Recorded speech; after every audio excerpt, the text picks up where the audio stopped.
Speakers, it is back to school season and there is flu and all sorts of things going round. So unfortunately, we have had a few dropouts today, but that does mean that we have replaced them with some other amazing speakers as well. Nikki McGee, unfortunately, cannot be here due to ill health. She's currently in hospital. So we need to send her our very best wishes, but she has given us permission to send out her PowerPoint afterwards, which I know is a poor substitute for her in person.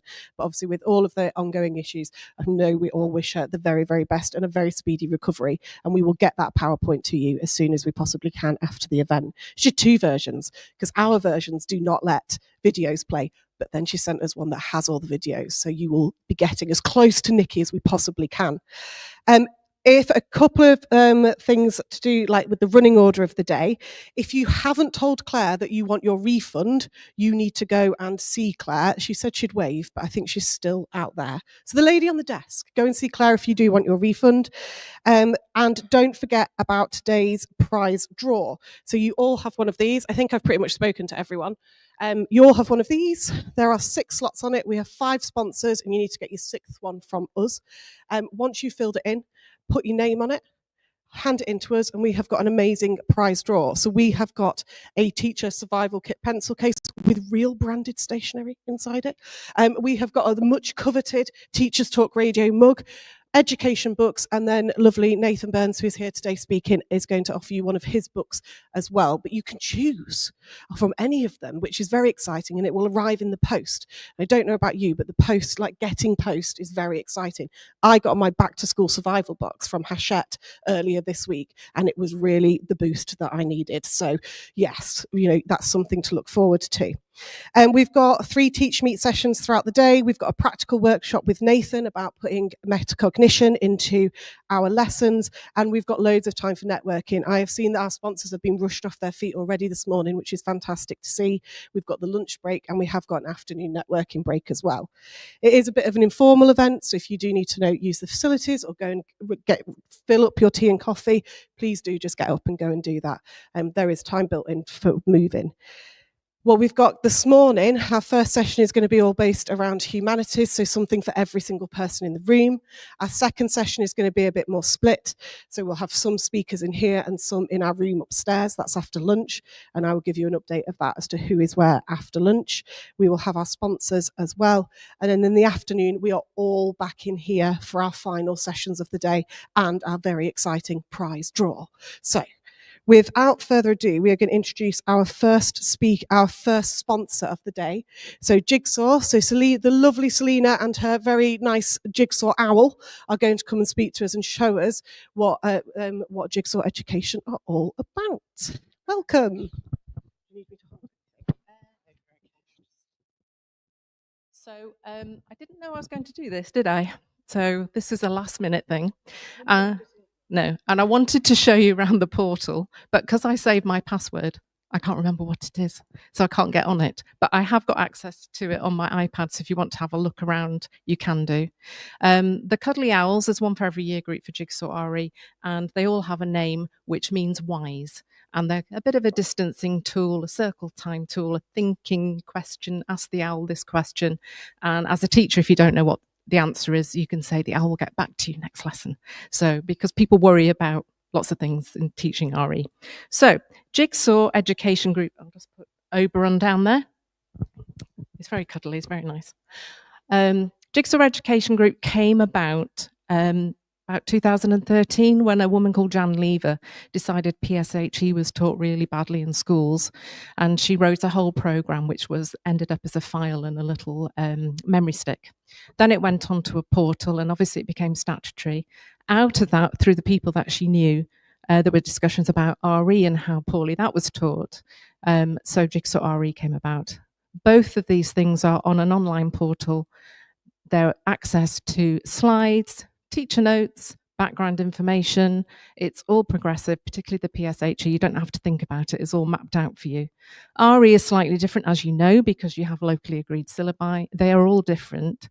So what happens in the RE is we've got 8 different worldviews. We've got the Abrahamic, the Dharmic, and 2 non-religious worldviews of humanism and ethical veganism. So if a school purchases Jigsaw RE or is interested in it, We look at their locally agreed syllabus because that's what they need to teach. And we help them to map our inquiries to the locally agreed syllabus inquiry. And most of the teachers like it because, I don't know about you, but teaching a subject in primary, you have about 12 different subjects and you can't be expected to be an expert in everything. And I think RE teachers particularly worry about because they don't want to offend or get the information wrong. So with each inquiry, there's one per half term, you have background information notes so the teacher can look at that and be confident in what they're saying and what they're delivering. But the pedagogy of the actual teaching, if you like, has personal knowledge in it, substantive knowledge, the bit where you teach them what they need to know to answer the inquiry question, and then they go back to their personal knowledge. And within, I think, lesson 5, there's like a critical bit, an assessment, so it's like your disciplinary knowledge.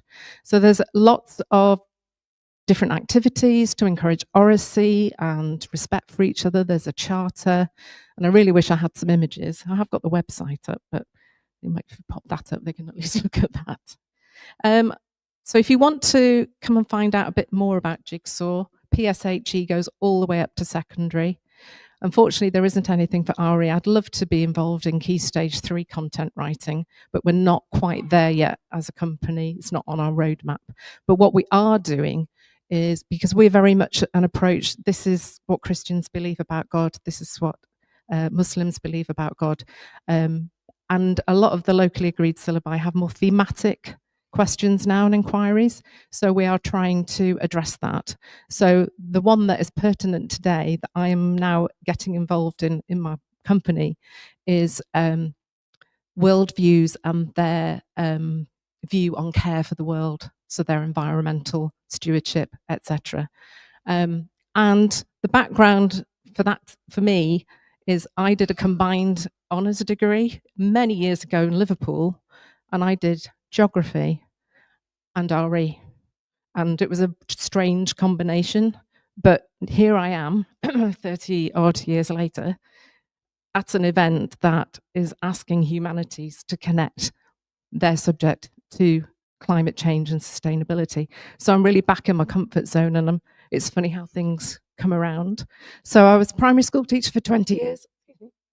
And before that, I was a social housing officer. That was my first job. And then I saw this job with Jigsaw Education. It was mainly RE.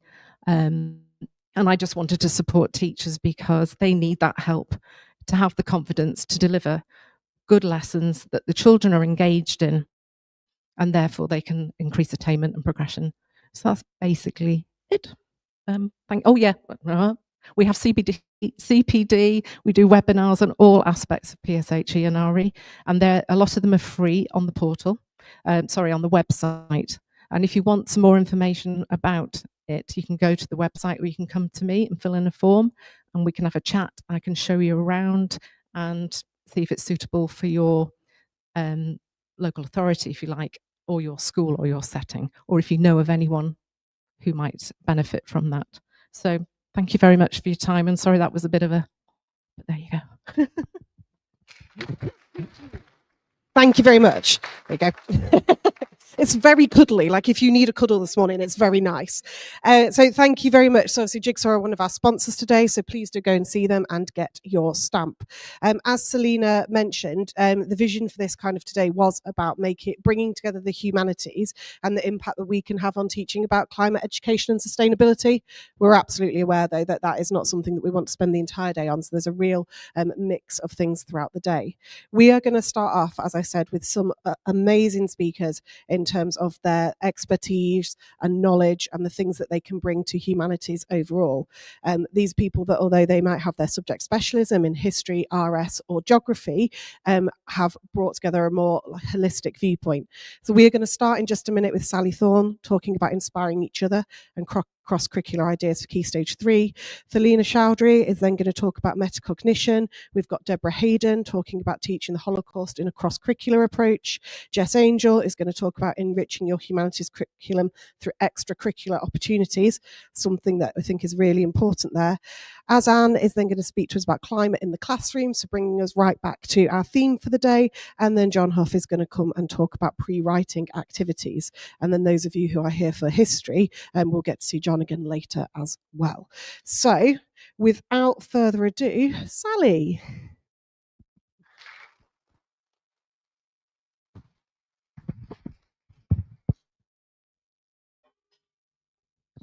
Lovely. Thanks very much.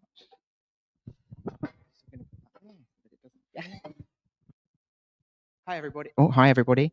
Thanks for having me. It's good to be here. We were trying to remember the last time we were in Manchester for an event like this. For me, I think that was 2022.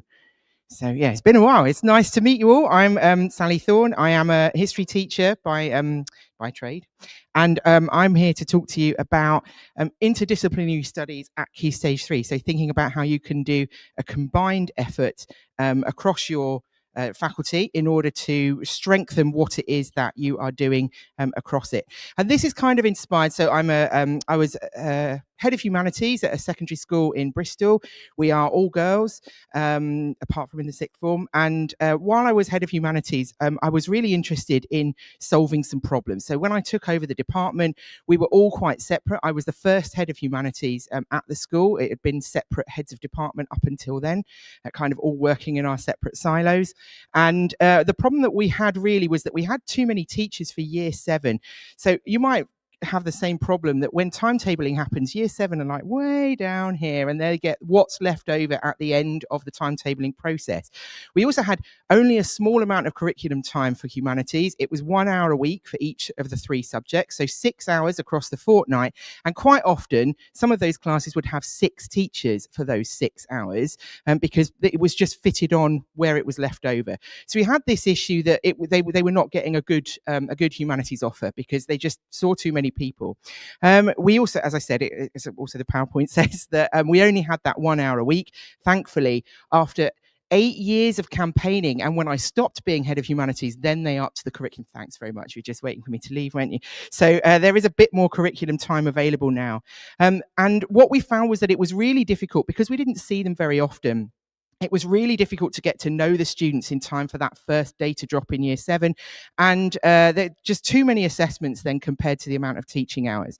So what I did to solve this was I created a system where students had just one teacher for geography, history, and RS. And this kind of went back to something that I did when I started my career back in 2003. This was the model that we had at the school then. And I quite liked this model because first of all, I got to know my year 7s really, really well, and they got to know me really well. I saw them more often than English or maths, which was really useful. So we felt like it was a nice little kind of segue in from primary school where they might have fewer teachers. And the other thing that was really helpful about it is that I got to know the curriculums for the other subjects as well. So as well as history, I got to know geography and I got to know RS. And I'm sure that when we were training, we all had sessions. If you teach humanities, you probably had sessions on the other humanities as well. So I felt like I had enough knowledge, and it's been really helpful to know what other people are doing. Now, I feel like a bit of a fraud though when I was planning this, because I've been to a lot of CPDs where people have suggested, oh, you know, you could share curriculum time, and the audible scoffing from everybody in the room, like, why would I give up any of my precious curriculum time for them? For us, we were like, oh, the colour is in, we're not going to give up any time for colouring in. But some topics really, yes, well, I don't think that anymore, I should say that. Some topics naturally lend themselves to this really holistic approach, and I'm going to talk about a couple of those today. I also think when we're thinking about cognitive science and how students learn, I think this really provides a much richer mental model for students if you're doing that cross-curricular approach, because you're drawing out those links for them, that particularly when students start their secondary journey, I don't think they're necessarily there. They're not necessarily making those links themselves and fitting them together. And perhaps they never will. They do think very, very separately about this. And I really do think we need to get out of our silos. It was easy for us where I work because we haven't really got enough classroom space. So when you're not teaching, we share an office, and because we share an office all together, it really helps with that sort of collegiate way and being able to discuss with other people how it is that they're teaching, and to share that teaching with them is really, really helpful. It's definitely enriched my teaching, talking to them as well. And I also think, we need to think about what the future holds. We are I feel like we're in a space at the moment where there are quite a lot of humanities teachers, and we in secondary school we've been slightly privileged possibly by EBAC, by the fact that everybody has to sit history or geography if they want to achieve that EBAC. So when we look at the picture of who's left in teaching after what has been several very difficult years, there are a lot of humanities teachers there. If EBAC goes and students are no longer taking those GCSEs, there'll be a lot of us there with reduced teaching hours. So being able to pick up teaching in the other humanities and feeling confident and, dare I say it, enthusiastic to do that, I think will be something that will be helpful for us all. Who knows? Maybe I'm wrong. Maybe the EBAC will stay. So my two suggestions for this, what I've done, at the moment when we're teaching Year 7 Humanities, we do just teach the separate topics. So we do 2 weeks of history, 2 weeks of geography, 2 weeks of RS, and then we cycle around like that. And so therefore, at the moment, everybody's just teaching the curriculum that they had planned. And that's great. You want subject specialists planning your curriculum, and that is what they are doing. But what I'm trying to do is to introduce a couple of new units into Year 7 where we do really foster that cross-curricular approach. We take one topic and we kind of break it down and think about how that fits. So the first one of these is the Industrial Revolution, and I think the Industrial Revolution lends itself really nicely to a cross-curricular approach. And it was inspired by something that it's one of those, this friend of a friend said something. He said, we need to stop teaching, the history needs to stop teaching the Industrial Revolution as a closed loop. It is not something that happened in the 19th century and then we move on and we talk about something else. It still has a really strong impact on the lives of people today, and industrialization is something that is worth talking about and worth studying from this kind of holistic position. So climate history arguably is geography. If you're thinking about geography in the really long term, then talking about changes to the world over a long period of time, that's got themes from both geography and history in there. And when you're thinking about RS or RE, then stewardship and religious teachings about the planet, that kind of fits into the Industrial Revolution as well. There's also something really interesting that happens to Christianity in the 19th century, in that you get this shift from and sorry, RE teachers, if I'm mischaracterizing this, but you get this shift from a kind of Christianity where God is kind of strict and authoritarian, and he's going to hold you to account, to a bit more huggy, I suppose, a bit more huggy Christianity, a bit more evangelical, and God is forgiveness and God is charity. And I think that's a really interesting theme to look at alongside the Industrial Revolution as well. Now, I would be lying if I said I'd already done that. Me and the head of RE, we've got a standing agreement that we will sit down and talk about this at some point, but that has been now nearly a year, so we will get to it. So this was my first plan, and this is what I tried to put in place. I went to the Historical Association conference last year. I heard Michael Riley speak about climate education and the history of climate, and I was like, yes, I'm going to go back to school and we're going to do this. And I sat my humanities team down. It was term 6, and they were like, are we really going to? Are we going to do this now? Yes, we're going to do it now, because if we don't do it now, it won't work. Well, we did have to abandon this plan because I did try to do it too quickly.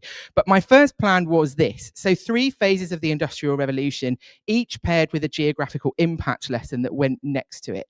So I paired up my history and geography teachers, and they went away and they planned pairs of lessons like this, some of which we did actually deliver. The first Industrial Revolution would be your first lesson. So a history lesson on the first Industrial Revolution at middle of the 19th century. And then the geography lesson to kind of go with that is the impact of mining, so thinking about people movement and the impact of burning coal. Then the second Industrial Revolution at the beginning of the 20th century, and kind of looking at that movement towards electricity and the use of oil, and then the impacts that has, so the impact of fossil fuels and electricity and how that changes things. And then finally, in the middle of the 20th century, and I have to say that this is more about the industrial revolutions than I ever knew before.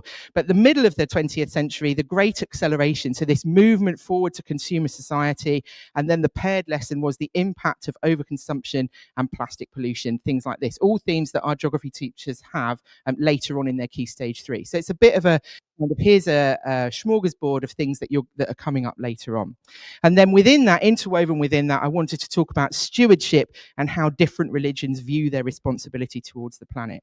Now, as I said, possibly this was a little bit ambitious to do in term 6, and possibly for year 7, and possibly not enough lessons.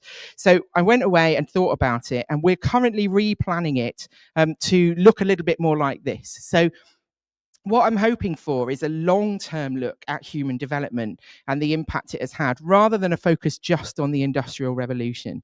Now, something I like to do in history at Key Stage 3 is to have, when I was planning that curriculum, I tried to make sure we had this sort of long-term thematic study in each year group, because when they get to GCSE, they will be doing a long-term thematic study. And I think it's useful if they don't meet that for the first time when they are at Key Stage 4. I also think it's really like when you're talking to year 7s about what they understand about history, I feel like this is almost a natural thing. They kind of get it, that long-term idea, and they can draw those strands out really nicely. So this is my current plan that we're working on at the moment, and I should trail this because I've just asked the Geographical Association if my head of geography and I can go and present it. So if you want to know how it's going to work, then come to that conference if we get selected to speak. Otherwise, don't go.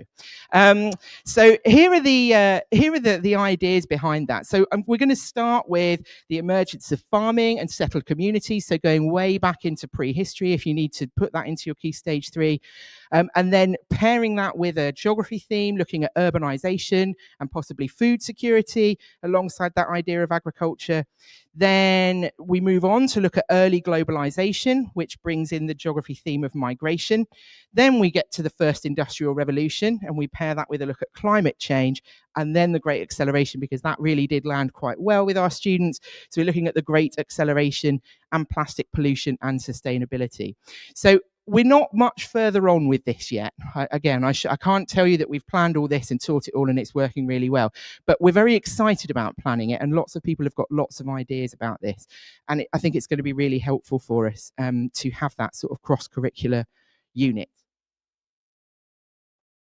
Now, my last one, the other one that I'm also trying to plan at the same time, because I just get too excited about things, is about this. And I'm sorry that Nikki isn't here later, because I think that definitely look at her PowerPoint, because I think her talk would have chimed in really, really nicely with this. Now, I am a regular at the Historical Association conference. I love a conference. And last year, I found that the Geographical Association conference, they have a free lecture in an evening. So you can just go. Anybody can go. It's great. And this was the free lecture this year. It was in Oxford in April, and it was from Anjana Katwa, and she's just released this book called The Whispers of Rock, and she was great. She was like the most woo geographer I have ever come across. She was like, oh, and you just pick the rock up and you listen to it. What's the story of the rock? I was entranced. It was amazing. But she told some really interesting stories, and a lot of what's in her book is about indigenous stories about rock formation. So she talked through 3 different areas. She talked about Hawaii, New Zealand, and North America. And she told us some stories that indigenous people tell about the rock formations in their areas. And then she told us a bit about the geology behind that, so how those were actually formed. And while obviously the indigenous stories are not the same as the geological stories, there are parallels that can be drawn there. So she talked about Hawaii and the fact that the indigenous stories of the formation of Hawaii is that there's a goddess and she's had an affair with her sister's husband, and she's goddess of fire. She's running away from her husband, from her sister, who's going to kill her. And she kind of bounces from island to island. And then each island she stops on, because she's the goddess of fire, she set fire to it. So it burns, and her sister's like, I know where she is. So she goes to the island, and she has to bounce to the next one. And in the end, sadly, her sister kills her, but it's, they're immortal, so it's fine. So they, become goddesses again. But that idea that idea of Hawaii being islands, a chain of islands, is obviously not too far from the process of that. So the point, the thing that I'll finish on with this is what really inspired me to do something with this, is that then she talked about the Black Hills in America. If you've ever taught the American West at GCSE, you will know all about the Black Hills and the Fort Laramie Treaty, and the fact that the treaty was signed with the indigenous peoples, and then the Americans broke it so that they could dig up the gold that was apparently there. So Anjana Katwa mentioned this in the Geographical Association conference, and the shock in the room. My goodness, those geography teachers did not seem to know anything about it. And I wanted to say, you just need to go and talk to your year 11 history students, because they will be able to tell you about this. So there's definitely chiming already going on there, and links that we can draw for our students. So yeah, I'm going to put more about it on my blog as I work on it. It's sallythorne.com, very original. So thanks very much for hearing me, and I hope you enjoy your day. Thank you so much, Sally. That was, as always, inspiring. I mean, when Sally says she is at every conference, we have run into each other 3 times over the last 2 weeks at various things. So, she really is at everything. I love the fact that she highlighted how many of humanities teachers there are. And I think that is testament today as well. Not only are we all sat in this room, we are now up to 150 live watchers online as well. And that's just so far today. So it really shows us that as humanities teachers, we have nothing better to do with our time. So I think there was some brilliant things in there from Sally, and just being so generous with what you've been doing as well, and showing those schemes, those kind of plans. That's what I really love about the Teachers Talk Radio events, the ability to arrive and take away something, a new idea that you can immediately put into place. And I think that is always something that is absolutely fantastic from this, and it's something that we hope that you'll be able to go away and to do today. So we are now going to move on to, I think, what is another kind of buzzword at the moment in education generally. And we have got Thelina coming to speak to us about metacognition and humanities, which will then hopefully be backed up by everything that Nathan says later. So a big warm welcome to Thelina, please.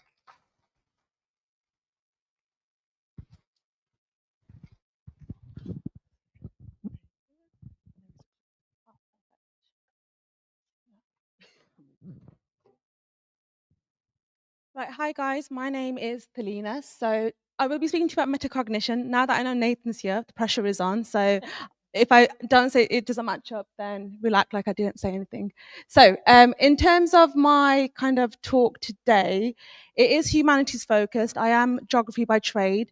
So therefore there will be a mixture of geography and history examples. I don't have many RE examples, but obviously if there's any questions, I can give some examples. So I'm currently a curriculum director of humanities, and it's a very interesting role because my only focus in that role is to develop and establish the curriculum to be very cognitive focused and develop outcomes for our students. So I get to think about metacognition quite a lot in my role. The context I work in, so I'm in a school in Birmingham / North Solihull. We have a very spread out catchment. So we have students that are living in £500,000 houses, and then we have students that are living in social housing. So we have a very vast catchment area. Now, in terms of that, metacognition is a really important part and tool that we use in our faculty. Now, the main reason for this is because we find we have certain students that can do it really well, and then we have other students that really don't know where to begin from. Even with some of the teachers that we have within our faculty, we often find thinking about our subject across the humanities can be quite difficult. So we've developed different types of framework, and I'll kind of go through those with you. So in terms of metacognition, again, like Emily has said, it is a bit of a buzzword. So it's thinking about thinking. Yeah. So it's one of those ones when I was first introduced to it in about 6-7 years ago, I was like, oh, here we go. It's another word that, we're going to be put down by SLT that we have to do. But once I got to kind of really understand and research into the benefits of metacognition, obviously the benefits of it have been really strong. Ooh, I've got the clicker. Right, so in terms of types of learners then, we've got 4 types of learners if we look at Perkins' 1992 model. Now, if you have a look at those 4 bullet points, you can see that you might fall into 2 or maybe 1 of those, or maybe all of those. Now, as a faculty, we've started to think about each class that we have and each year group we have, what kind of learners are our students. That kind of helps us to understand what kind of metacognitive strategies we might use. So when I was looking at this research, I felt like I was a mixture of strategic and aware. So I'll give you about a minute to just have a look and see where you might sit in those. You might not sit in any at all. Now, this was a useful tool for us, like I said, to help us identify where we think our students are. So we said most of our students currently are somewhere between the first one and the second one. So bearing in mind, obviously, this posed a question for us: how do we enable them to deliberately think about what they're doing and understand why something is working or not working? So when looking at metacognitive strategies, we've decided to look at it in three parts. So before the learning, during the learning, and after the learning. So in terms of before the learning, we really wanted to think about what kind of metacognitive strategies can we draw on. So looking at this big wheel of metacognitive strategies, we felt that these are all the different types that we could probably pull out and use within our lessons and our curriculum.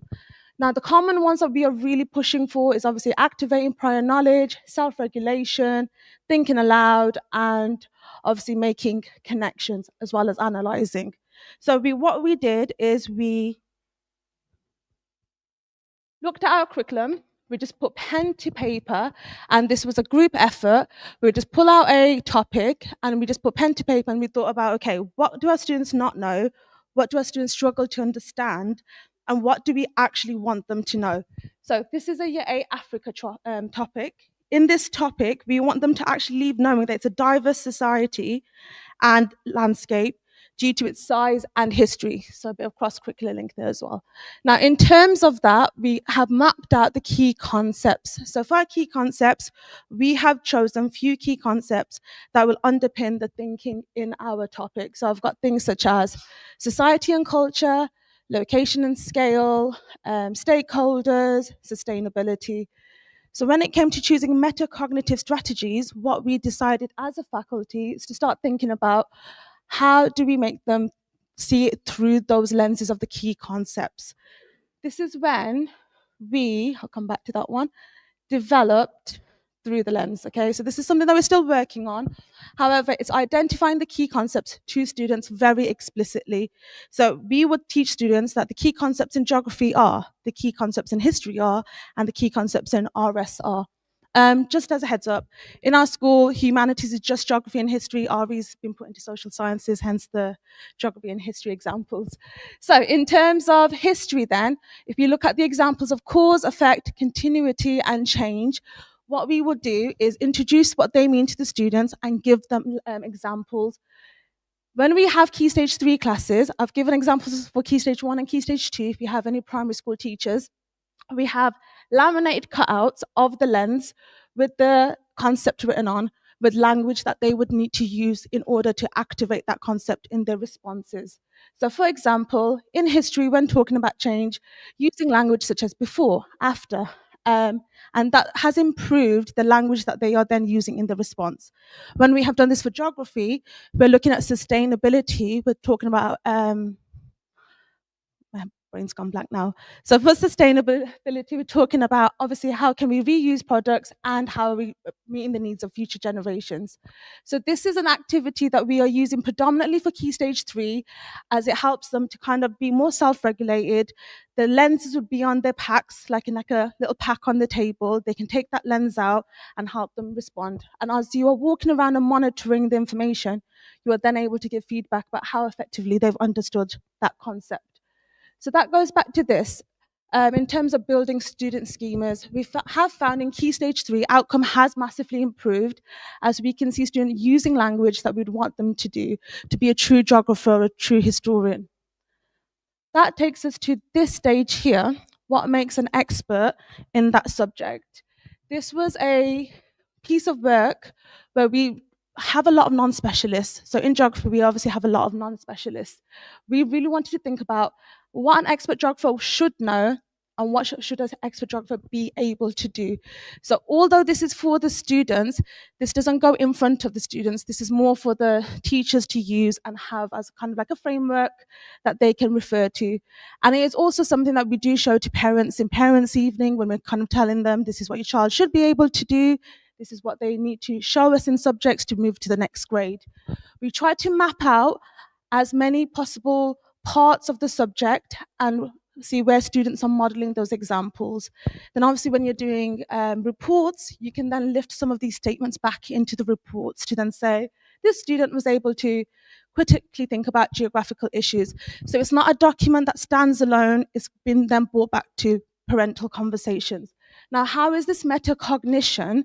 Like I said, it's one of those words that's a bit fluffy. In terms of metacognition, it enables you to really think about the subject. You're able to communicate to parents what the subject is and what the outcome of that subject should be.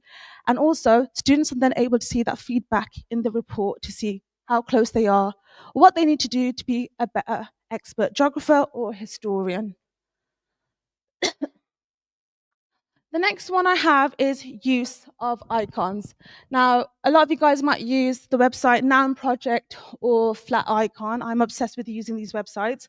It's really useful for summarizing any kind of learning. So if you've done a really key concept idea of medicine through time, or you've looked at how industrialization has improved quality of life, you can lift these icons for free, put them onto the slide where students can obviously expand, link the icons, or even identify the concept. So then it links back to this idea. So I might put these four icons up for the students, and then they need to tell me what process is this showing us, what are the key ideas, and what concept does that then fall into. Now, this enables metacognition as it allows students to analyze and make connections. One of the hardest things that we must find, I often find with geography and history, so a lot of students look at topics very in huge isolation, and they don't draw back ideas. Especially even with my A-level students, it's really hard for them to make that synoptic links. So I'm even using this all the way up to A-level as well. Right, this one, again, it goes without saying, I'm sure loads of us have lots of different acronyms and real life examples that we use. So in terms of this one, I've kind of got the biscuit here, so a bit of geography knowledge for the geographers here. I've got the custard cream, is representing which type of coastline. Anyone want to share? The custard cream, with the soft bit in the middle and the hard bits on the top and the bottom. What type of coastline would that be? Putting everyone on the spot now.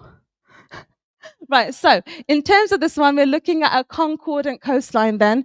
So using examples such as visual cues for students, obviously helping them to remember what concordant coastline might be with the hard layer at the top, so the hard rock at the front, and then the softer layer in between. In terms of the discordant coastline, then we look at the difference between hardback and softback books, and we just bring in real life examples to help students remember more complex processes. We also use language such as steep or sheep to help them think about how to expand their points in their responses. The next one that we have is enable table. Now, a lot of us might have seen this on social media. This one is really useful, especially for Key Stage 4 and Key Stage 5. So this is an example that I've got from online. My one does not look as nice as this. It's just sheets in a pile of trays. This table allows students to be able to take control of their own learning and choose what they want to do for the next stage. So some of the stuff that I do include in this are scaffolding sheets, challenge tasks, and access to topic organizers and glossary sheets. Now, with the implementation of this, you have to be really explicit with the students when they use it, how they use it. So in our school, we follow a very strict model of dedicated time for deliberate practice, which is about 15 minutes of the final part of the lesson, 15 to 20 minutes. And this is the time when they are able to access that table should they need it. This has improved independence for students, and students be more reflective about what their strength areas are and what they need support with. And this can look different across all key stages. Right, the next one is concept linking. So this is more for your GCSE and possibly your A-level students. For this one, I've got a mixture of key terms and processes, getting students to really visualize and group their knowledge and thinking. Now, this is something, what we've done to kind of improve the outcomes of this is where we've got students to swap the concept map, add a different color pen, and expand on that. So as a teacher, I can monitor, walk around and see what they do know, what they don't know, and it then enables me to plan for the next stage, what they need to do to expand on their responses. Now, I was not going to put this one in because I do feel like a lot of us do this, but I'm a big fan of the visualize and the model book, and I'm sure lots of us do this in this room. Now, for this one, again, it's pretty much what it says, making it more visible for the students, show them how to break down a task and plan an answer and build it logically. Now, the model book one, I've what we have got some examples of is we have one per year group. So we have a model book for year 7 all the way to year 13. And that's a model book that a teacher will have where whatever work that they model, they keep it in the classroom. When they're not using it, they then put it back on the enable table. So if students want to go back and look at something and they don't have the level of work that they have in their books or they were absent, that enables students to also catch up and have a bit of independence with catching up work. This is probably one of my favorite ones for metacognitive strategies is drawing. So drawings, annotated diagrams, and storyboards. It's often an underused one because, again, it takes a lot of time and modeling with students. Depending on the key stages, again, with 3, I use this a lot, and key stage 5, I use this a lot. Getting students to memorize a process, to then translate that into their own diagram, consolidates the knowledge and allows you to also check understanding. When coming back to metacognition, then we've got the 3 stages: planning, monitoring, and evaluating. So a key thing that we decide is what is the first step a student will take. So when we are introducing students into the deliberate practice task, we will ask them, what is the first step you will take? So as soon as we've introduced the independent task, I will say to the class, okay, what is the first thing you're going to do in order for you to access this knowledge or complete this task? And students will give their hands up or we'll do a bit of cold calling and they would respond. Then while they are completing the work, I'm walking around asking them, okay, how do you know that's correct? What made you choose that decision? What are you going to do next? So constantly having that metacognitive conversation with them. Perfect.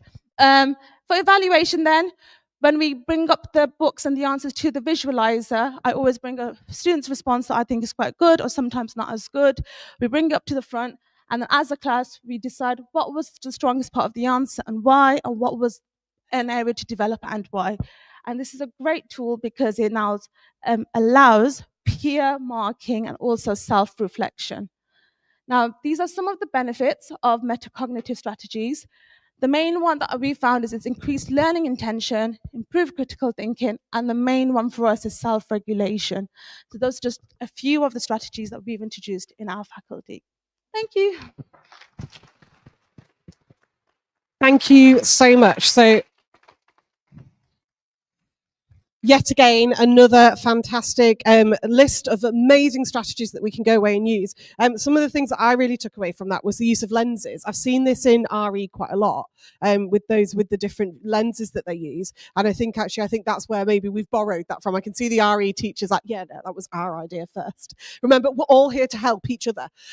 So I think that's a really lovely way to do it. I've been talking this week about how do we actually monitor how our, or make it explicit to our history students, which of those concepts that we're using, like, are we talking about cause and consequence? Are we talking about change and continuity? It's really hard for them to flip between all of those different ones. So actually having a lens that makes that really explicit, that may well be something I'm going back and applying straight away. So I am now going to hand over to Deborah, who's going to talk to us about some fascinating things that they've been doing about teaching the Holocaust using a cross-curricular approach. Welcome. Going that way. So, good morning, everybody. I'm going to apologise before I start in the fact that I'm going to go through just a small fraction of what we've done, and I'm going to be talking about 100 miles an hour in order to get as much of it across to you as I possibly can. So I'm going to be focusing on how we've taught the Holocaust, but more importantly, how our students have expressed their understanding of the Holocaust across a range of different subjects and different mediums. There's a lot more I could say, so please speak to me at the end if you want to know any more about this. So also, this is going to kind of link in with our faith. I teach in a faith school, and you can see there's an aspect of Catholic social teaching at the bottom there. And all of this culminated in the design of an award-winning garden, which you can see on the picture and the screen. So that's my environmental link as well. So we teach the Holocaust, like I know a number of people will, through personal stories. And again, links to our faith in the fact that there's an aspect there from the Catholic Catechism about the importance of names and the sacredness of names. So we've incorporated that as much as we can through our teaching of the Holocaust. We've also linked that in a way that our students have expressed what they've learned through poetry as well. So I know it's not an English thing, but we have got kind of English and literacy links there as well. So I'm just going to show you a couple of poems that one of our students has written, because through our work, through stories, we've also been working very closely with Robert Rinder and his mother, Angela Cohen, and their family story. And if you want to know more about the Holocaust, their family, Me and Us project for schools, then please speak to me as well. So this is a poem that one of our students wrote when they were in year 9, just using images from what we had been looking at. I've got some more that he wrote when he was in year 11 as well. But from this, we've kind of worked out, well, he discovered that he had this real talent for poetry, which he'd not expressed before. I'm leaving it up there for a few minutes so you can read it. That's one of his shorter ones. He has written some longer ones. So that was about the story we were doing linked to Treblinka. The next one is one that he wrote for me this year, linked to the anniversary of the liberation of Bergen-Belsen as well. So this is how he's expressed his learning. Sometimes when we teach the Holocaust, it's really difficult to think of an appropriate way to assess what students have learned. And writing an essay sometimes just doesn't really isn't always appropriate. So he's used that through his poetry, and I've been able to assess what he's learned through his poetry. We also took part in the My Hometown project. I don't know if anyone else has, but this was an international project from the International Holocaust Remembrance Alliance. And it was that 85 schools took part in this from 14 different countries. So this was then using the medium of film. So some of our students then made a film linked to their understanding of the Holocaust too. And I can just show you, these are some of the stills from our film. Because we're embedding of videos, I'm not able to show you, and I haven't got time to show you the entire film. But you can see the students here used what they'd learned, linked to an original artifact. If anyone's seen The Repair Shop, there's an episode of The Repair Shop with a gentleman that brings in his grandparents' prayer book, which they were able to take into Theresienstadt with them. And that's a drawing in the background on there. There's a star behind the prison doors that his grandfather drew in the back of this prayer book. And there are names of people who were in the camp with them who are written in the back of the book. And he's a third generation survivor and happens to live locally to us. So we used his story, the poem his grandfather wrote, which is also in the back of the book. And we made this film connecting again our faith, a garden that we had at school, and that artifact for the students to develop and express their learning. Because of that, and we were quite overwhelmed by it, we were then selected to go to Parliament, where our film was previewed in a prestigious event with some MPs. If you want to actually see our film and know more about that project, then if you just Google My Hometown Collywood Learning Gallery, then you can see it all on there. You can see all the different countries that took part in the different films that have been made from around the world. So that links to geography. So that is us at Parliament in a very prestigious room with Lord Pickles and various other people. And then we, apart from having a student who was very good at art, we also had poetry, also had a student who was a very talented artist. And he expressed his understanding of what he'd learned through art. The PowerPoint on the artist and the drawing on the far side with the hands, that was commissioned. He was commissioned to do that for a school that has a resource provision for students who've got hearing impairment. So after he'd done the first drawing, they then asked him to do that drawing for them. And he's done various others for me as well. And this was a commemorative mosaic that we designed for our school, designed by the same student, actually. Started with this and then did the paintings. And again, you can see how we've linked that through with RE, because we've linked that to a significant amount of symbolism that went into the designing of that mosaic, which is in our school garden. And again, I can send you copies of that. There's a lot there to read, and I'm not going to read it out to you. But again, it's linking that. It's showing again what he's taken from his learning and how he's incorporated into that design. I can just say the Romans must have been really patient people, because it was a significant number of Saturday mornings that it took us to actually make that mosaic and put it together. It just takes forever. Anyway, we got there in the end. And then we designed a garden at school. This is a very disused area, as you can see in the first picture, and the students decided that they wanted to make this commemorative garden linked to the stories that they'd been studying. So we cleared it in January and got to the bottom pictures where it looks slightly better. This was about 18 months ago now, so the plants are a bit bigger now. And then this is where we ended up by the time we'd cleared it and planted it. And I say it does look more established now. It's beginning to die off now because it's getting to the winter months. But that's where we got to. We had a big opening for it. It was for Refugee Week 18 months ago, so it's just over a year. And we had 2 of the relatives of the families that we've been studying came to plant memorial roses for their relatives in our garden. And you can see them there. And then also we had commemorative plaques, which were also alongside the roses to commemorate their families and the relatives that they'd lost during the Holocaust. And then we took on a very ambitious project from that point. We had such positive feedback from our local community about the garden that we then decided to do something which was really quite crazy at the time. We decided to enter BBC Gardeners World Live and design a garden to be displayed at that event alongside, can I mention here, garden designers.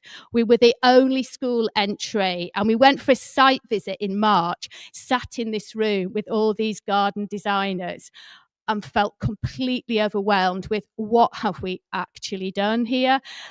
So we had that picture and we got a beautiful picture, and it was like we've now got to actually turn that into an actual garden.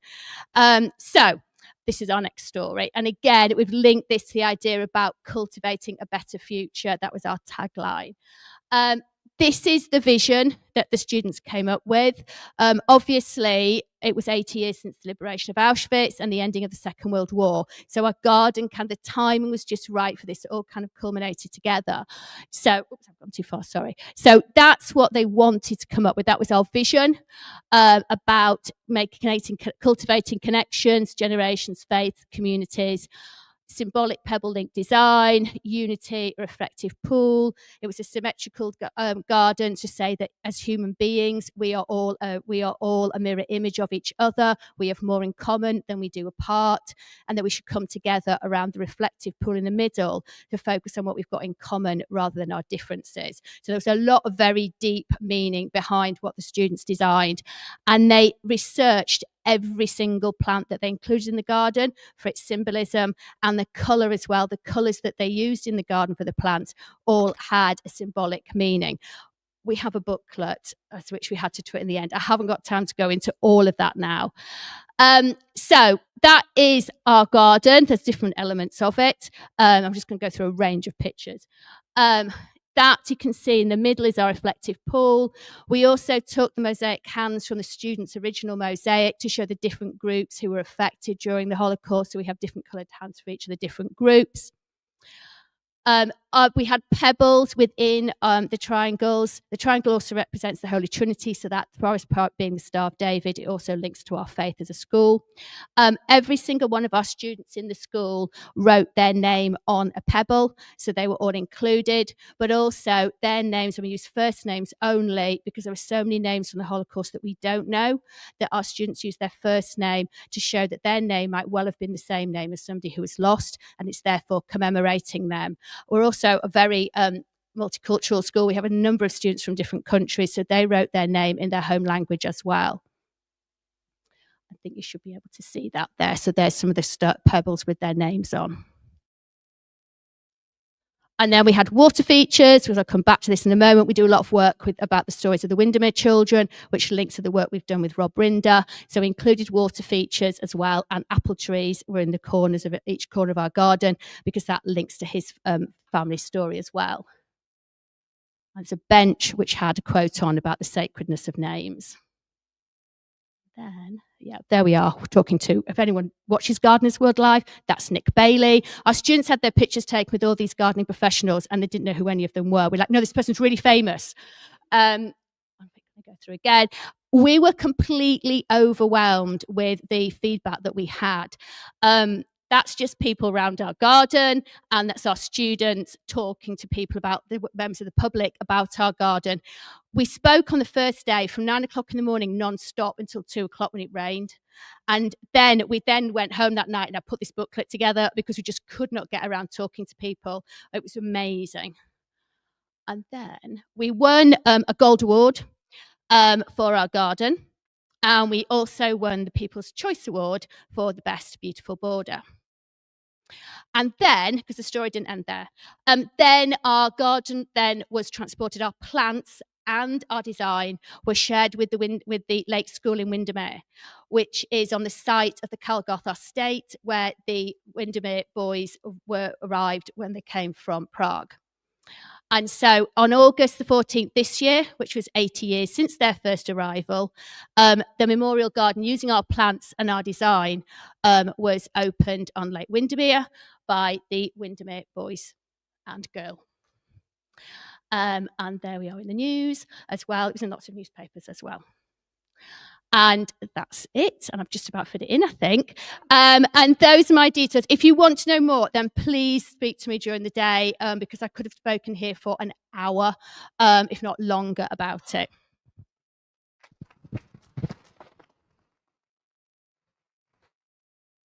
What a really meaningful and beautiful way to bring the community together. And I think it really shows the power of education and particularly what we can do as a team as well. So it's a really nice moment there. Can you remember, please, to post on socials today? We are #TTRHums. And if you can share that live sign up link as well, you will then get the recording of everything afterwards as well. We're going to take a short pause here. We're well aware that this is quite a long session this morning and that equally there is so much to think about. So we're going to take 5 minutes. So if you need the loo, want to grab a coffee, all of those things, if you can be back here in 5 minutes time. And remember to visit our amazing sponsors, Carousel, Jigsaw, Classroom 42, Time Travel and Hachette. Yeah, there you go, before you think.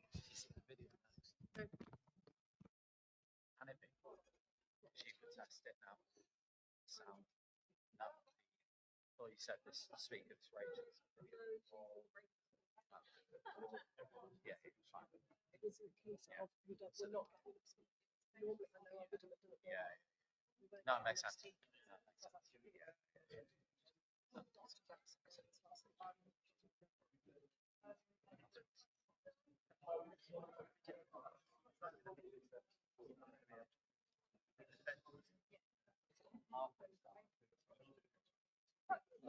Yeah,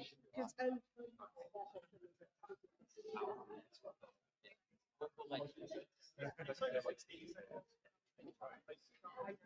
the things that everybody in here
Sit back down, please.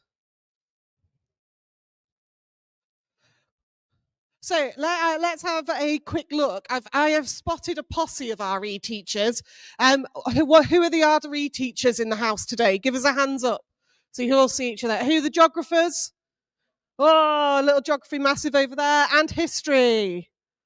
Yeah. The history are the ones who literally have nothing better to do with their time, aren't they? Yeah, we're all here. So. Yes.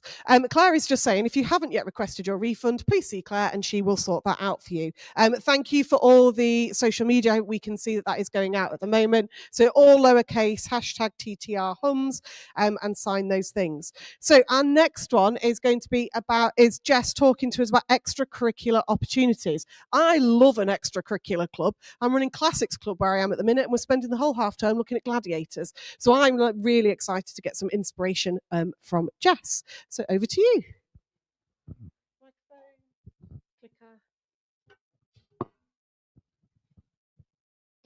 Hi, I'm Jess. I am a history teacher by training, and I used to be head of history at Camborne Village College, but it wasn't far south enough for me, so I've moved to Reading, where I'm from, and I'm now head of humanities there at a brand new school called River Academy. We only have year 7 and 8, which is delightful, and talking to some of you about your GCSE classes, I am really excited for that in a few years' time, but I'm also loving just having the focus on Key Stage 3 at the moment. So I only have about 360 pupils at the moment. And today I want to talk about how we can enrich our humanities through the extracurricular. And as you mentioned, I love extracurricular. I think it's great, but often it's seen as a bit of a bolt-on and isn't often something that people are focusing on. So why is it important? Well, year after year, we see these really depressing headlines in the news about the so-called death of the humanities, numbers decreasing at GCSE, at A-level, and at university. And it's really bleak, actually, and quite depressing for us to be reading in the headlines all the time. And I think I'm speaking to the converted here with a load of humanities teachers when we say we know how valuable the humanities are. We know why our pupils should be studying it. And I think the curriculum kind of theorist speaker, Ruth Ashby, sums it up really well when she talks about the value that curriculums can play in a pupil's lives. And in particular, how powerful humanities curriculums can be as a provider of knowledge for its own sake and for absolutely everyone. And I think that's presumably what everyone in this room also thinks. And I think we've come a long way in the humanities. Again, this conference is testimony to the hard work that people have been doing to help booster their curriculums, make sure that they are fantastic. And I think we see this year after year when you have your parents' evenings or your open evenings, and you get parents or carers come up to you and just say, it's so much better now. I wish I could have studied that when I was at school. I wish I was in those lessons. And I think, again, that's just testament to the hard work that people have been doing across the humanities. So how else can we sort of booster the humanities? I do think one way could be the extracurricular. And I think one way to maybe consider how to do that is to not view it as a bolt-on, but to really think about how can those enrichment or extracurricular opportunities complement and extend what you're doing with your curriculum, but also be part of those departmental values that you're coming up with. So as I mentioned, I'm a new school. Last year, I was the only humanities teacher. This year, I have another person, so there's 2 of us. And between us, these are the kind of values that we have come up with so far to kind of guide us through the next few years of our curriculum planning. Now, I think all of these could be applicable in terms of your extracurricular as well.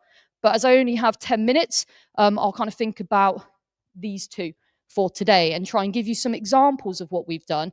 And hopefully some of you will have some questions or want to talk about some exciting ideas when we go to the pub later. So I'll start off with a sense of place.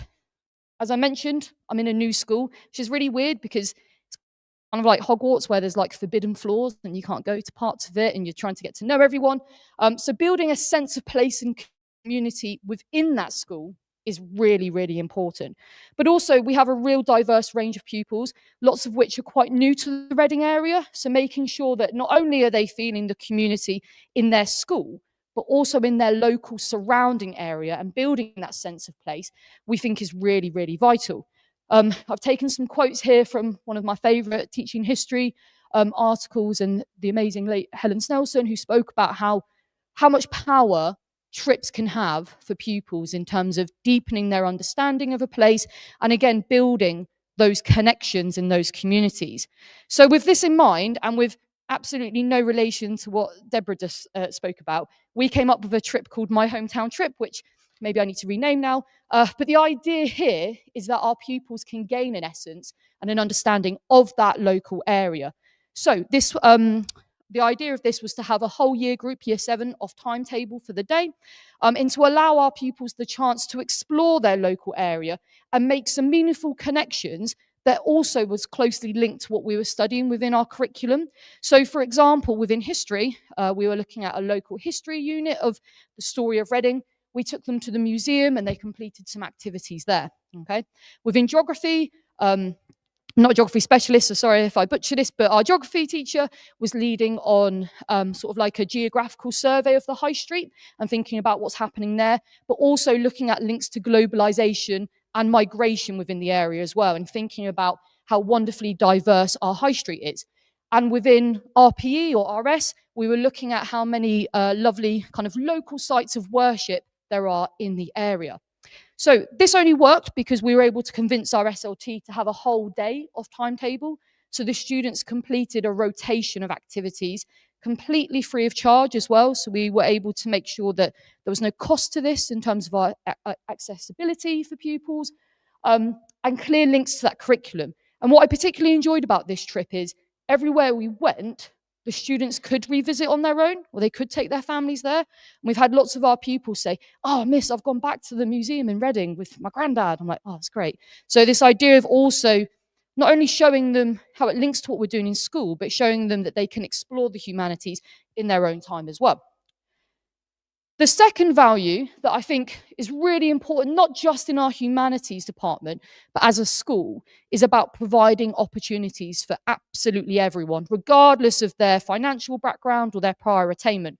And I think this quote in particular really struck a chord with me when I was doing my teacher training, because I think it kind of shows and sums up that idea that school doesn't just end on that last buzzer on a Friday afternoon. Schools are really there as central hubs of the community. Even when we're closing the summer, I think there's a real element of the schools being that central community. And this quote is from a man called Henry Morris. He was the chief education officer in Cambridgeshire during the interwar period. And he was really shocked at the stark divide of the provision of education in the county of Cambridgeshire, where you had a really elite university, but then in the rural areas, you had kids leaving school at like 13 to 15 to go work on the farms. So he was really interested in this idea of the role education can play for everyone throughout all their lives. So he set up the very first village colleges. And the idea is, exactly like I think lots of us view schools are, a hub of the community. And he believed that schools and education should follow you from the cradle to the grave. And he spoke about raising the leaving age of school to be 90. And by that, he meant that you never stop learning. You might leave school, but you should never, ever stop wanting to learn, never stop having those opportunities to learn. So these first village colleges were amazing. You've got a photo there of one of the first village colleges in Linton in Cambridgeshire, where when the school bell ended, adults would come in and they would complete adult education classes like woodwork, or you might go there for your pre and postnatal classes, or sewing or cookery, whatever it might be. Some of them were even like the local post office. So the idea is that everyone in that area had a connection with the school. And I think that's really, really special. And based on this idea, we've come up with our community lectures. This is something I've done in my last school, and I think it just works really well. It's inspired by those values of Henry Morris, where he's saying that everyone should have those opportunities to learn. There should be no entry requirement. There should be no end date to that. So the idea behind these community lectures is that we try and host them once or twice a term. We hold them at our school site, and we open up the doors to absolutely everyone. So we say to our staff, our kids, the parents, the carers, other teachers, and everyone in the local area, come along, come see what is happening. They're deliberately academic, so we invite university lecturers from all over to come in and give a talk on whatever their specialism is.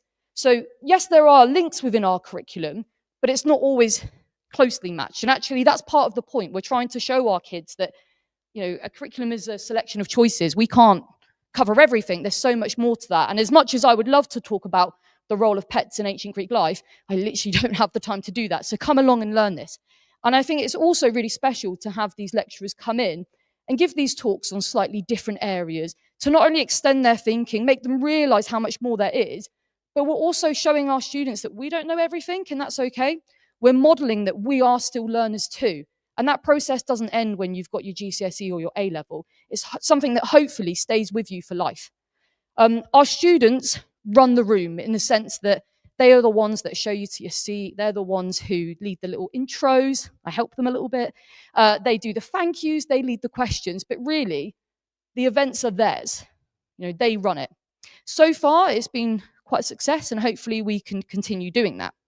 Now, I think I've been probably quicker than 10 minutes. I'm quite a quick, nervous. Oh, okay. It's probably nerves, but I could talk about this like all day. I've got loads of other examples. And if you do want to have a chat, I know you mentioned classics. We're currently doing a really cool extracurricular opportunity with the world leading expert in Roman board games. So that's a good one. But hopefully there's just a few ideas here to make you think about how your extracurricular can complement your curriculum. It can help pupils realize that there's more to that. They can challenge it, but also they can serve some of those department values. It's not just a bolt on. It's not just a fun day out or a day out of school, but ultimately it's helping kids realize the joy of humanities and also the very many different paths that it can take you on. Thank you. Well done, Jess. That was brilliant. Yeah, leave that for someone else. I don't know about you guys, but actually the theme of community that's really coming out today is such a really beautiful one. And I think that kind of comes not just through, what we're seeing in terms of schools and the brilliant practice that we're seeing, but that community here today. And I don't know about you, but I always feel like a humanities faculty is a very special place. Like it is the faculty that other people are like, oh, I'd quite like to go and hang out with them. And I think like that really is being shown today. And the things that we can do in terms of raising those aspirations and the accessibility for all, like I think really beautiful thing. So thank you so much for all of those things. Just a reminder to make sure that in order to be in our prize draw, you need to make sure that you have filled out your little amazingly designed sponsor card. So please make sure you go and see Carousel, Jigsaw, Classroom 42, Time Travel and Hachette Learning today, and keep posting those little updates for everyone online as well.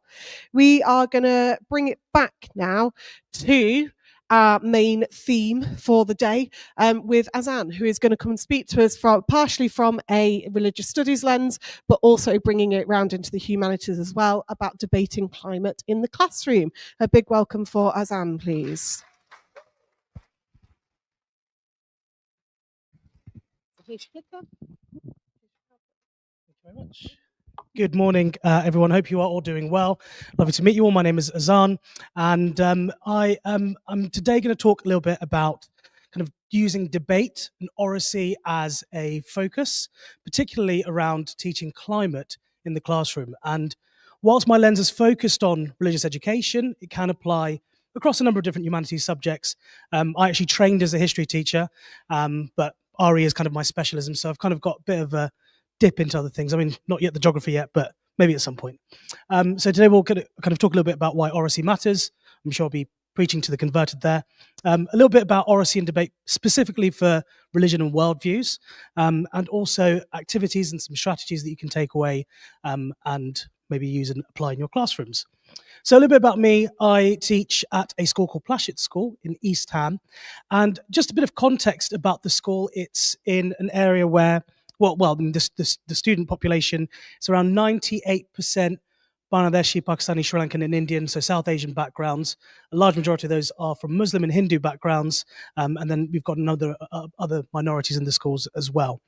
And that makes it very interesting because particularly when we're taking an approach of teaching oracy and debate, I find particularly at least our students initially are quite nervous and anxious and not necessarily prepared to put their hand up and suggest ideas. And when you suddenly thrust upon them this idea that they've got to start debating and arguing with each other, I mean, we've got to get over the first hurdle of even putting your hand up to suggest an answer.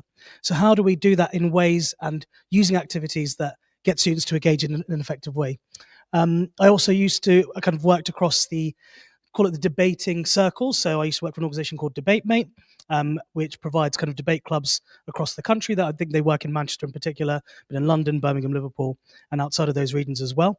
And I do debate coaching, and I work as an education consultant. So just a bit about my background, just to help provide you some context. So what is oracy? I'm sure everybody has got a good sense of what it means. The way that I would define it is as an ability to articulate ideas, develop understanding, and engage with others through spoken language. But I want to hear from you about why you think it matters. Why do you think it's useful? I'm sure it's a word that you've heard a lot, but for your classrooms and for your lessons, why do you feel like it matters? So I'll give you about 30 seconds to have a quick discussion, and then I'd love to hear very quickly from all of you what your thoughts are.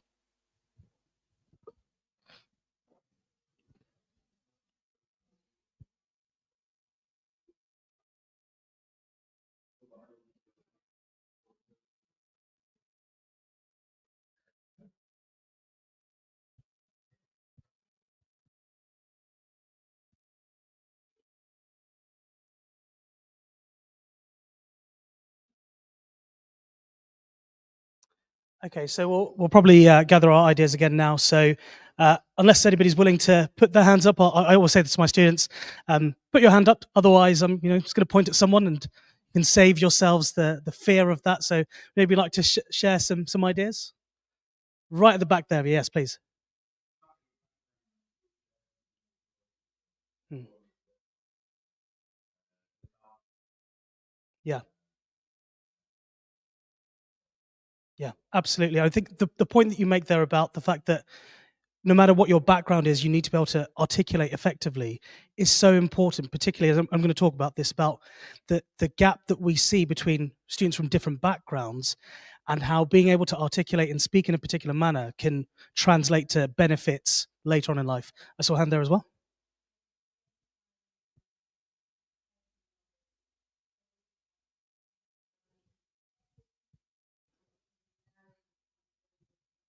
Hmm. Absolutely. I think there's so much rich information that we can gather from talk, right? And often, to get bogged down in the writing and proving that students are making progress. But there's so much that we can learn from hearing students and hearing what they have to say and giving them that opportunity to express themselves. So I think that aligns very much with some of the things that I'm kind of saying why oracy matters. Of course, there are national curriculum requirements for spoken language that are across different subject areas as well. So that's a kind of basic point that all of us will know. There's also lots of research that demonstrates that oral language interventions are highly effective. So the Education Endowment Foundation did a research that found 75% of children who persistently experience poverty arrive at school below average in language development. And through a series of oral language interventions, they found that they were able to make 6 months worth of progress through using these interventions. So there's clearly benefits, particularly in a post-COVID era, a post-COVID world, and the effects of that we're still feeling today with students. So having these sorts of oral language interventions or oracy-based interventions can really help us to make that difference as well. And we've spoken briefly about the disadvantage gap, that students from particular backgrounds are more likely to feel confident and able to speak, and that if we don't address that gap, we don't address that problem, it will lead to later issues and can continue. So it's something that we definitely want to cover. So with regards to religion and worldviews in particular, why is it important? We've just mentioned that point about opportunities for self-expression. That's absolutely an important one.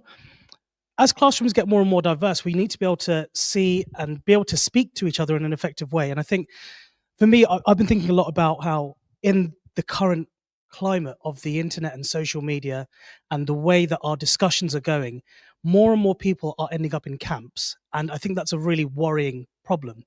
And particularly the humanities has got the ability to be able to tackle that early on and say, okay, well, it's okay for you to have this particular opinion, but for your opinion to be good or effective or expressed well, you need to be able to engage with another side as well. And it's really important that we try and bring that along so that we don't end up with generations of students who just have their viewpoint, they stick into their echo chamber and they just stay there. And so that's why, particularly for R&W, but for humanities more broadly, I think it's very important. Brings us on to the point of handling contentious topics. There are so many things that students are engaging with now. And I think just as general, I feel that young people are engaged with the news or issues in the world so much more than even when I was younger. You know, I didn't have an awareness of issues in the same way that young people do. What format or medium they're getting that through is a bit worrying, but that's why we need to be able to, you know, use these activities effectively. There's also a point here about kind of bringing the difference between debating and arguing, right? So rather than having young people say, this is my viewpoint, and then someone else goes, well, this is my viewpoint, and never the twain shall meet, right? It's actually getting them to engage with each other critically and to debate and to accept, okay, well, this is what I think.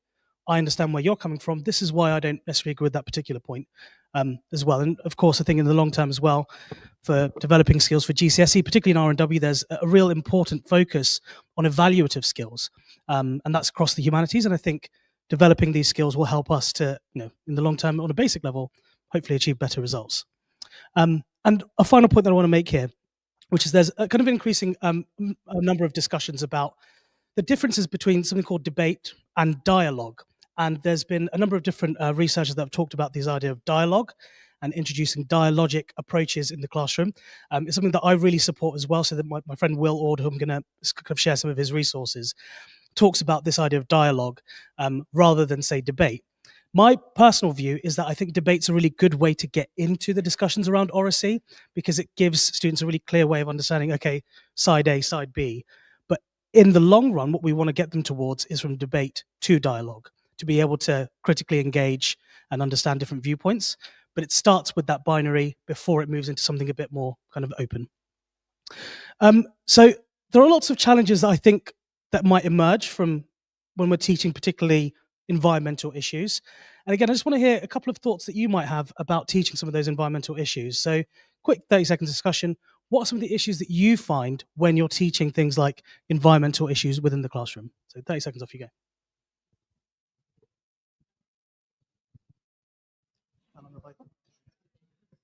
Okay, that's fine. That's fine.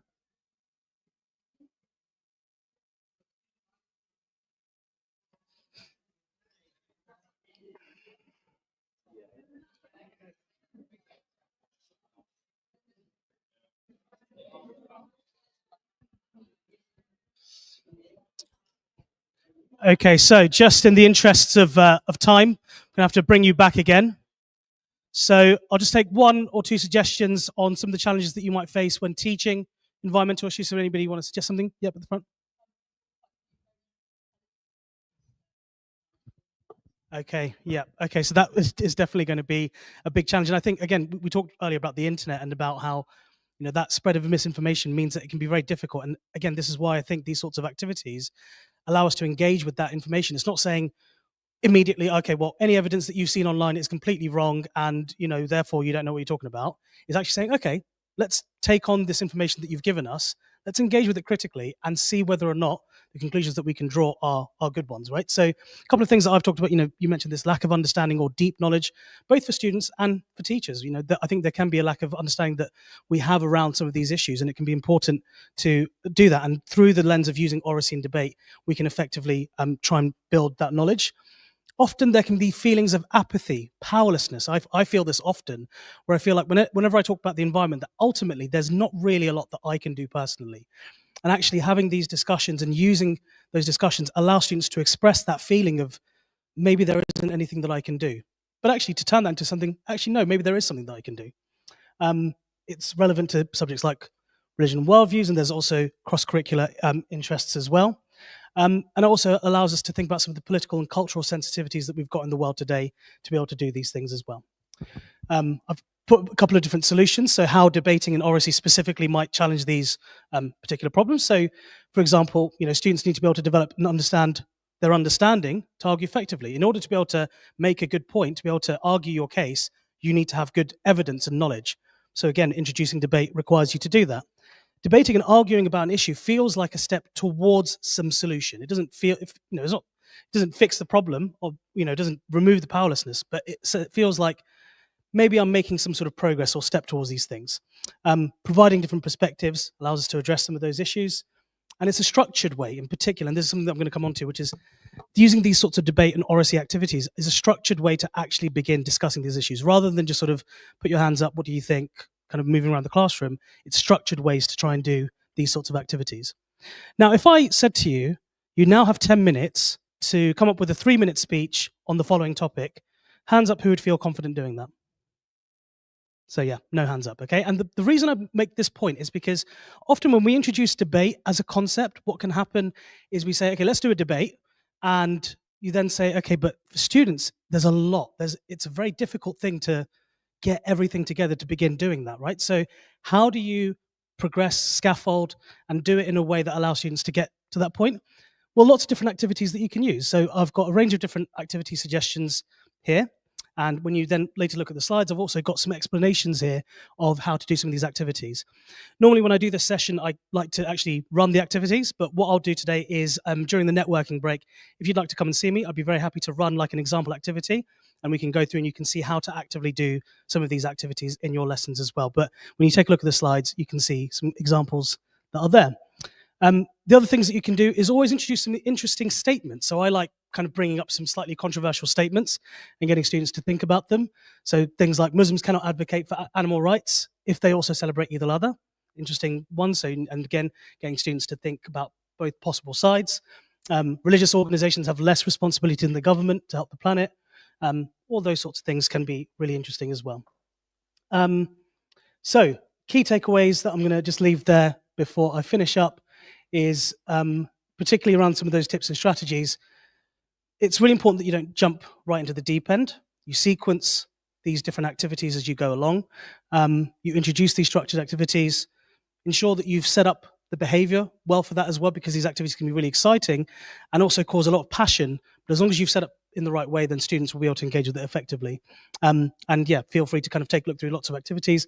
There's loads of really great free resources online where you can find a lot of these activities, and I'll put some suggestions there. Please definitely take a look at them, and they're linked in the slides as well. And feel free to get in touch if you've got any questions. So thank you very much. The same goes for all our speakers today. We've purposefully built in networking time throughout the day. They are all very happy to talk to you about anything that they have raised. So please do go and have those conversations, try and build it forward. We know that one of the things is you come and you take in lots of information, but you don't necessarily have time to think about it. So we have tried to build in a bit of that thinking time today as well. So we are now going to move on to John in the first, he's doing 2 talks for us today, and we are going to look at understanding pre-writing activities. Please feel free to rustle your packets and get your sweets out. I know it is getting towards lunchtime. We're nearly there, people, but feel free to snack. We're okay. Thank you very much, John. Oh, thank you very much. Yeah, everybody's trying to get some sweets in early. So this session's had like 3 different names. It's had pre-writing activities, understanding educational research linked to writing, and then now the one that I'm actually going to put on the screen is reclaiming disciplinary writing. Hopefully they attend to all 3 of those aims, and I'll get to speak about all of them. So when it comes to reclaiming disciplinary writing, another one of those buzz terms that we have in education at the minute, I think there's some good news and some bad news to frame the start of the session. The good news is that I think the repertoire of strategies that teachers need in order to improve pupils' disciplinary writing are strategies that are largely already familiar to teachers. So pre-writing activities like word banks, sentence stems, paragraph structures, models, success criteria. I think potentially the bad news is that we could take any one of those strategies, give them to 2 different teachers. They'll use them in 2 completely different ways. One in a way that supports pupils' disciplinary writing in our subjects, and one that really might not help. So that frames the problem that I'm going to try and make a dent in the next 10 minutes. Before I jump in, there we go. I'm going to define some of the terms that I'm going to use. So have a read, and then I'll elaborate on the purple ones.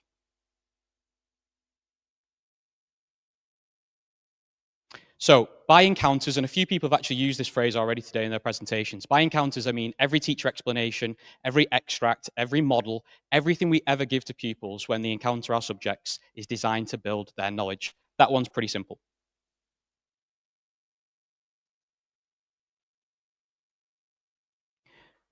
So a concept of quality is what pupils think good looks like in our subject areas.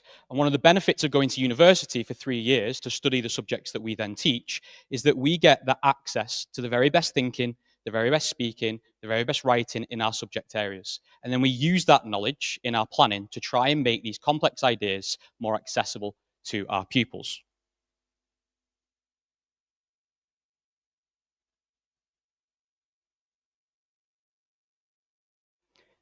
We know that the majority of the pupils that study our subjects with us are novices, which means that they lack the prior knowledge to be able to access abstract concepts. I'll give you a history example. An abstract, and we saw them before actually, people had listed them out in their curriculum, so we're quite familiar with this. But an abstract concept in history is like monarchy, and then it's our job as teachers to backwards plan from that abstract concept and give pupils smaller, more specific, meaningful encounters with something like Henry VIII's kingship.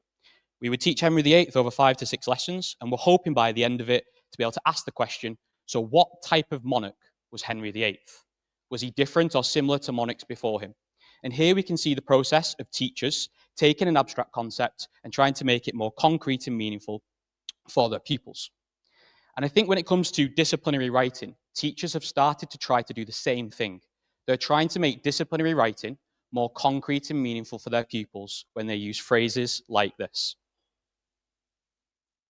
I used to use the exact same phrase for years until I read a Jim Carroll blog that posed this really simple question that changed the way that I think about it.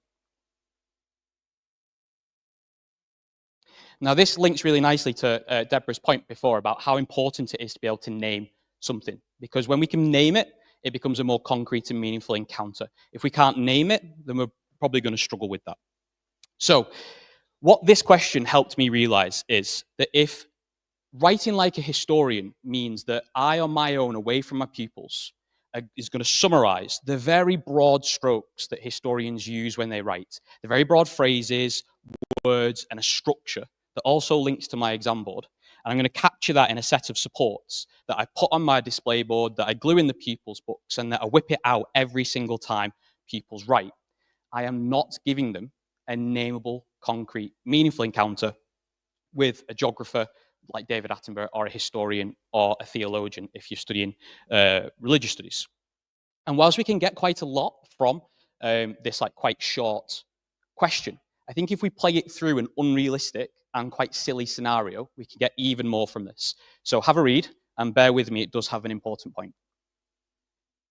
Can we see that at the back, guys, or should I read it out loud? You can see it? No, read it. Okay. So I hate reading to people when it's on the screen, but it is quite small. So Mike is a humanities teacher. He has a timetable of geography, religious studies, and history. Budgets have been cut, and he's received questionable teacher training. The only texts he has access to are the horrible histories, horrible geography, and the boring Bible. And he doesn't see a problem with this at all, which speaks to that questionable teacher training that he might have received. In fact, by the end of year 9, he hopes all pupils can write engaging essays and accounts, just like Terry Deary and his team of award-winning authors. Just for context, Terry Deary is the author and editor of the series that we see down the right-hand side. So let's have a think about how this plays out in the classroom. Mike organizes his topics expertly, carefully choosing sections of the text to build his lesson around. He ensures pupils have all the knowledge and vocabulary they need to access these texts. As a class, they pore over a range of horrible texts, having deep discussions about the choices behind the author's examples, language, structure, and style. When he's sure that they fully understand the topic and the text, he sets them up with a challenging writing activity to produce their own horrible essays. The pupils are clear on what's expected of them and confident with their new knowledge, partly thanks to Mike's writing scaffolds and supports. They co-construct those supports together. So, to be fair to Mike here in his questionable teacher training, he set up a concrete and meaningful encounter with a specific text that rightly or wrongly he thinks will lift the level of pupil thinking. He's then built his lesson around it to the point that pupils are really clear on the choices this specific nameable author has made whilst they've been studying it. And now that they come to write their own and practice their own writing, they're super clear on what's expected. And Mike goes one step further. He makes sure that these writing frames support all those pre-writing activities that I mentioned at the start are co-constructed with their pupils. Let's have a look at those and what they could look like in practice. Pay attention to the red.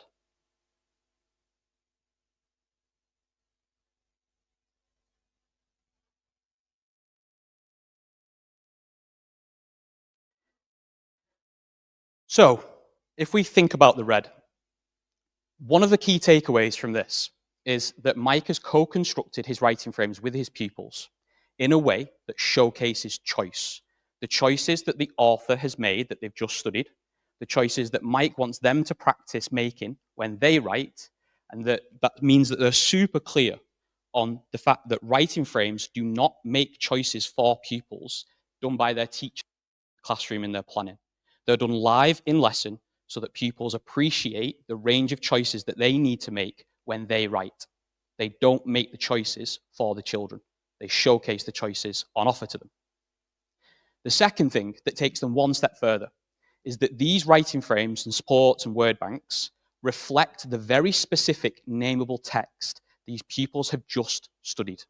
They are not generic, because when things are generic and we just whip them out every time that we teach a writing activity, we're keeping pupils in the abstract, and we are not giving them those concrete and meaningful encounters that they can draw on when we ask them to do something challenging, like to write historically, to write geographically, or to write theologically. We can't shortcut that process. And that was what I was doing at the early part of my career when I was trying to summarize everything that you could do and then repeat that every time the kids came to write. But what's the problem here? Mike's done quite a lot of good pedagogy, but what's the problem? The problem is the curricular object that he has chosen, the horrible histories, is a narrow set of texts that will not lift the level of pupil thinking. So whilst he's done a good job of teaching it, the thing he's teaching will not lift the level of pupils' thinking. And I think we get the same effect when we overcommit to writing frames. I always have to get like a bit of a dig in at like acronymic, formulaic writing frames. But I think if we overcommit to using these like PED, petal, ideal, all the different things that teachers have created to try and fix problems, it has the effect of narrowing the models that we provide pupils. If we only ever show them petal paragraphs, that has the same effect as only ever showing them horrible histories. It will not lift the level of their thinking.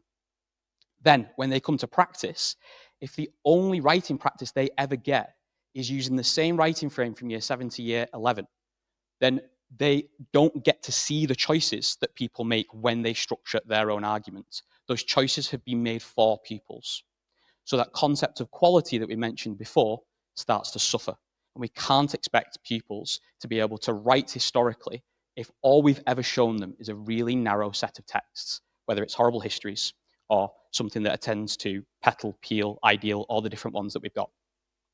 Okay, so to be super clear on what I'm recommending here that we could do, I think we should see texts as tools to think with, and if we're going to get pupils to think demanding thoughts, we're going to have to show them demanding texts. These unique texts that only our subjects have to offer, that makes it really meaningful to study RE, history, geography, have to provide pupils with concrete, meaningful encounters. And if we can name the person that they're studying, we're probably closer to it being concrete than we are if we're saying something like writing like a historian. Which one are we talking about?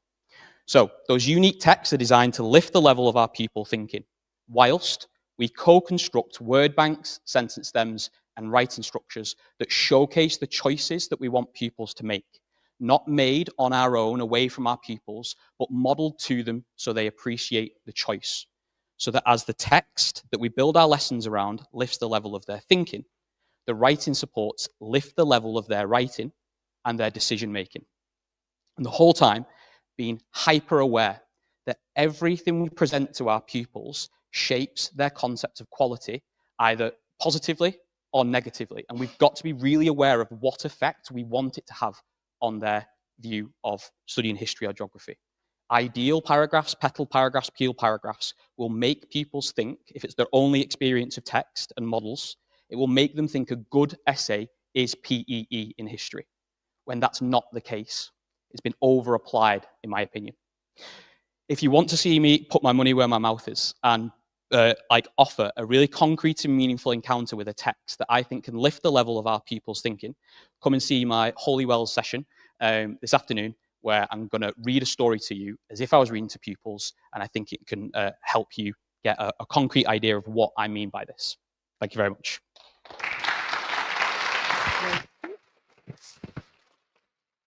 Yeah, John was so keen to speak that he's doing it twice. So we are literally going to take 2 minutes and 2 minutes only while we just set up for our lovely sponsors to come and speak to you. And then once we have done sponsors, it will be time for lunch, networking, and filling those stamp cards. We haven't had any filled in yet, so make sure you do that.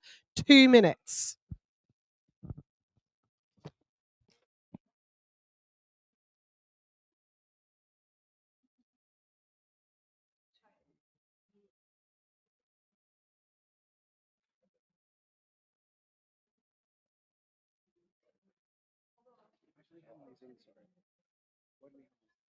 Hello, to me. Put your names on them. Thank you very much. Thank you.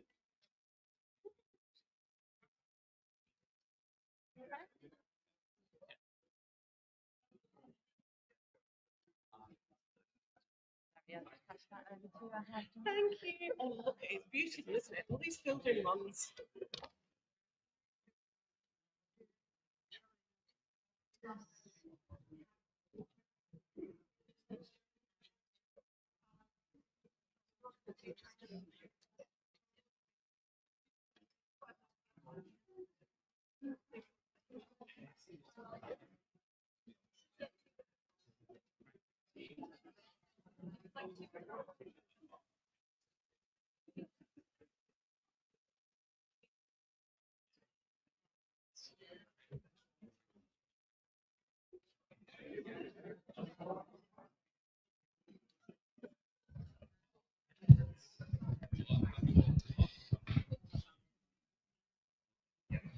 Right, guys, I know we're all keen for lunch, so we are going to get started with our first sponsor of the day, or no, second, because we've already had the lovely Selena from Jigsaw. So thank you very much. See, signal, pause, insist. Brilliant. So we are going to start with Carousel today. I'm setting most of my homeworks with Carousel these days, so let's hear what they can offer us.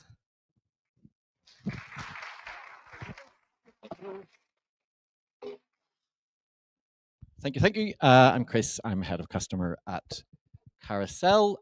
Start with an apology, which is that my suitcase that contained most of our merch stayed behind in Belfast while I made it here. So despite spending most of yesterday at Manchester Airport, which unless you're a train spotter is not as much fun as it sounds, I don't have our Carousel whiteboard pens, and I know that some of you are here just for those. But if you do want one, come and speak to us and we'll send you one. And if you don't want one, come and speak to us anyway, and we'll give you something else. So I'm head of customer. My colleague Ben's going to be talking briefly about Carousel teaching at the end. But I want to start with a question. So hands up if in an ideal world you had all the time to be able to keep a complete retrieval practice record for every class you teach and easily choose questions, retrieval questions based on what that record was telling you. Like, who would like that in their life? Of course you do. Well, the good news is Carousel makes that happen. So everyone thinks of Carousel, actually, just for, I get that, as a homework platform, I think, in the main, if you think about it at all. But actually, one of the mainstays of Carousel that makes the homework work is using Carousel for your Do Now retrieval starters. If you notice, one of our strap lines is uniting classwork and homework. And what we have is a system that allows you to make sure that those questions are coming up again. The kids are seeing them in both homework and in the do nows. And that's really important for two reasons. Number one, it's how you get that spaced repetition. You get full curricular coverage, revisiting the questions that it's important to revisit. But at the same time, and this is in some senses the more important part, it gives homework a concrete purpose that the kids can see and understand. So instead of telling them, guys, you need to do your homework on whatever because it's going to be useful in your exams in 18 months, which, like, come on, to a teenager, you may as well tell them it's going to be useful for their pension pot, right? For all that's going to motivate them. Instead, you create a feedback loop that says, you do your homework, you're going to come into class, and as soon as you walk in the door, you're going to see the retrieval starters. There's 6 on the board, and you know the answer to 5 of them because you recognize them from the homework. And that's one of the key planks that makes Carousel effective. So I want to show you really quickly in this video how quick it is to set up a retrieval starter, a do now from scratch, based on feedback data that will, that didn't play. It's not going to play. Can we make it play? Can you click on it? Just click in the screen. It should hopefully.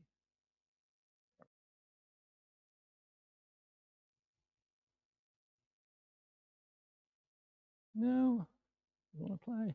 Oh, it's in Google Slides. Ironic. I moved it from Google Slides to PowerPoint because that's what we used last year. Anyway, you can set it up really easily from scratch. Like this video takes 45 seconds to go from selecting 3 questions manually, prereq knowledge for today's lesson that you want them to be really secure in before you move on. Secondly, then moving on to use Carousel's C-score data, which we've gathered from either their do nows in the past and also from previous homeworks, to select a selection of questions from previously studied topics that the data says it's time for them to revisit. And that's what that does. Let's see, is it going to magically appear? It's only 45 seconds.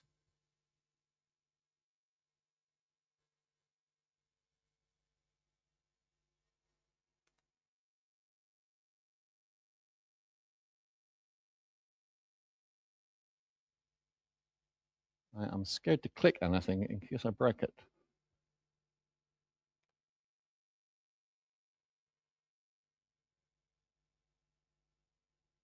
Hurrah! Right, so I'm choosing my geography question bank, Carousel Geography. More about that anon. This is the topic we're doing at the moment. 3 questions, prereq knowledge, go in, manually select them, make sure they're secure before we can access today's lesson. And then I just want 5 questions from all the topics we've studied up to date, which happen to be these 3 here. 5 questions.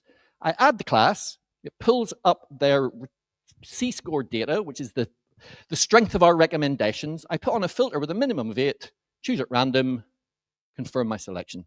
That's it, done. I don't need to review those 5 questions from the previously studied topics because I trust the system and I'm using it regularly. And there we have it up on the boards. We can reveal the answers one by one. In Carousel Platinum, which is for departmental or school-wide use, we have these natty sliders where you can record how the class have done. Okay, guys, show me your whiteboards, 3, 2, 1, or hands up everyone who got this one right. It's logging this question today for this class with this average score, feeding back into that data. So when you go in the future to select new set new homeworks or new whiteboard quizzes, it's going to be more accurate, richer, making sure they're getting in front of their eyes the questions that they need to see. Take a further step back. Where do the questions come from? Well, you've got the Carousel community, which is our collection of question banks, which are the beating heart of Carousel, which have either been shared by teachers, which are the yellow ones you can see here, or QA'd, quality assured content from one of ourselves or one of our content partners. So we have John Catt, which is now Hachette Learning, represented here. There's literally hundreds of question banks there across all exam boards. You will find something for your needs there. They're all editable, so you can make them match your exact spec. Similarly for history, one of the things I like is these are ranked, by the way, in, I don't like using the word popularity, but in terms of which have been most used by other teachers. So you can see Mrs. Luscombe is doing great work. She has the 3 most popular history question banks in Carousel. We've got John Catt there as well. John Catt do the same topics, and Mrs. Luscombe's are preferred. I'm not going to say too much about that, in case Claire gets annoyed. And finally, if we look at geography, you'll see something different. We have these orange question banks. Now, these have been produced by us, covering AQA and Edexcel GCSE specs.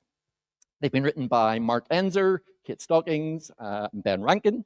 And the great news is we are coming out with the equivalent QA'd GCSE Edexcel and AQA RE question banks coming later this term.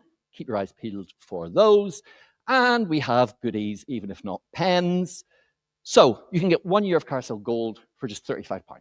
That gives you access to the homework quizzes, the whiteboard quizzes, except those lovely little sliders, and those premium question banks. You don't have to pay extra. You just have to be a paying customer. And finally, if you're interested, we can get you £100 off a departmental account, or school-wide even, using that code, TTR100. If you want that in more detail, come see us. And if you want to book a demo to find it in a little bit less rushed and a little bit more detail, please scan that QR. They're on everything. Come and talk to us. And I'm going to hand over to Ben for 2 minutes. Yeah, so I'm Ben, and I head up the newest part of Carousel, which is Carousel Teaching. So I worked in schools for 11 years as a history specialist, and we launched in September Carousel Teaching, which is an online professional development platform designed to make teachers better at teaching. So I'm going to start by actually telling you a little story. It's very short. So supposedly, during the Apollo missions, when they were trying to put a man on the moon, if a meeting got bogged down in detail, or someone brought up a point that might not have been quite relevant, supposedly the lead engineers would say, will this help us to put a man on the moon? And if the answer to that question was no, the idea was just dropped. And I think we can ask a similar question about our CPD. Will this make me a better teacher tomorrow? And too often, teachers feel that the answer to that is no. So we have built a platform to try to tackle classroom improvement. And we focus on concrete, practical steps that teachers can do the very next day to become a more effective teacher. And we've not just made it up. We use footage of teachers teaching in a school in London. This is an ordinary school. It's not a Michaela school. It's not a startup school. It doesn't have silent corridors, for example. But it's a really highly effective school. Now, just a few years ago, this school was massively underperforming. And now, because of a relentless focus on teaching and learning, their outcomes are amazing. They're in the top 20 schools in the country. And we use videos of these teachers teaching to give a model of what amazing practice looks like. And what I'm going to do is I'm going to show you a really short video, if it works, which might not happen, of Jack teaching geography. I don't know if there's any sound.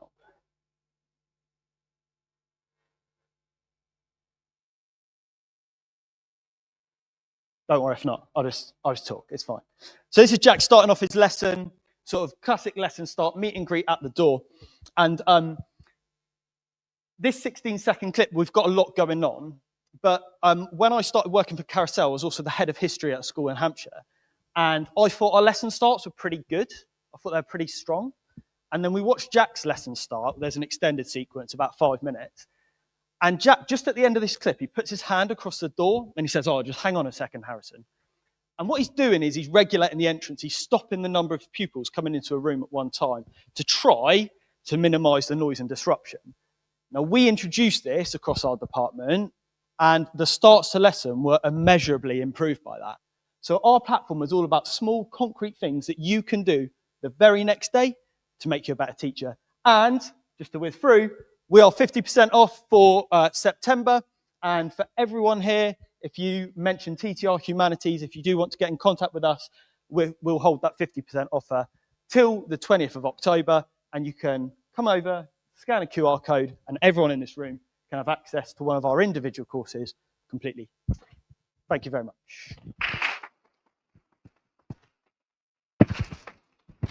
Thank you very much. So you can see our sponsors are really dedicated to supporting everyone here. So we're going to hand swiftly on to Hachette, who are going to come and talk to you. And as you know, so kindly already mentioned by our other sponsors, John Catt is now Hachette, and I know lots of us will have heard of them.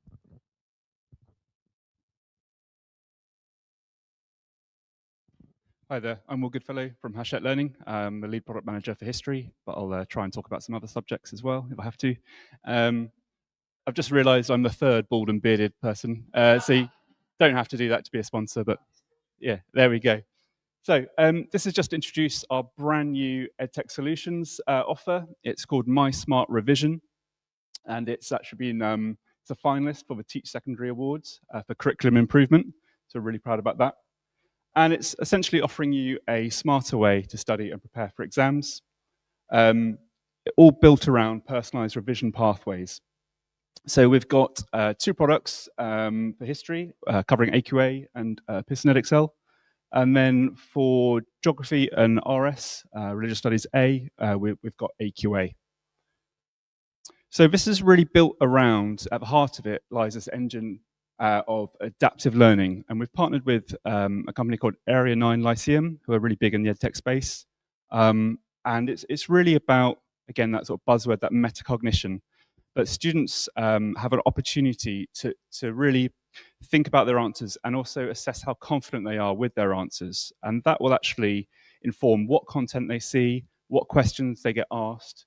So really, it is a very personalized learning journey.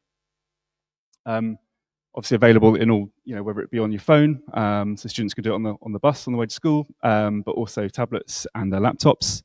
It's really sort of bite-sized learning chunks as well. Like we all know about how sort of attention spans at the moment. But it very much, as I say, that metacognition, and you can see those icons there, the green face, yellow face, red face. It's all about, do I know this? Am I comfortable with this knowledge? Have I just guessed the answer? So it's really getting students to reflect on what they know, what they think they know, what they don't know. And if I fast forward, again, lots of exam practice in there as well. So opportunities for self-assessment. And all this data is tracked, so students can see their progress.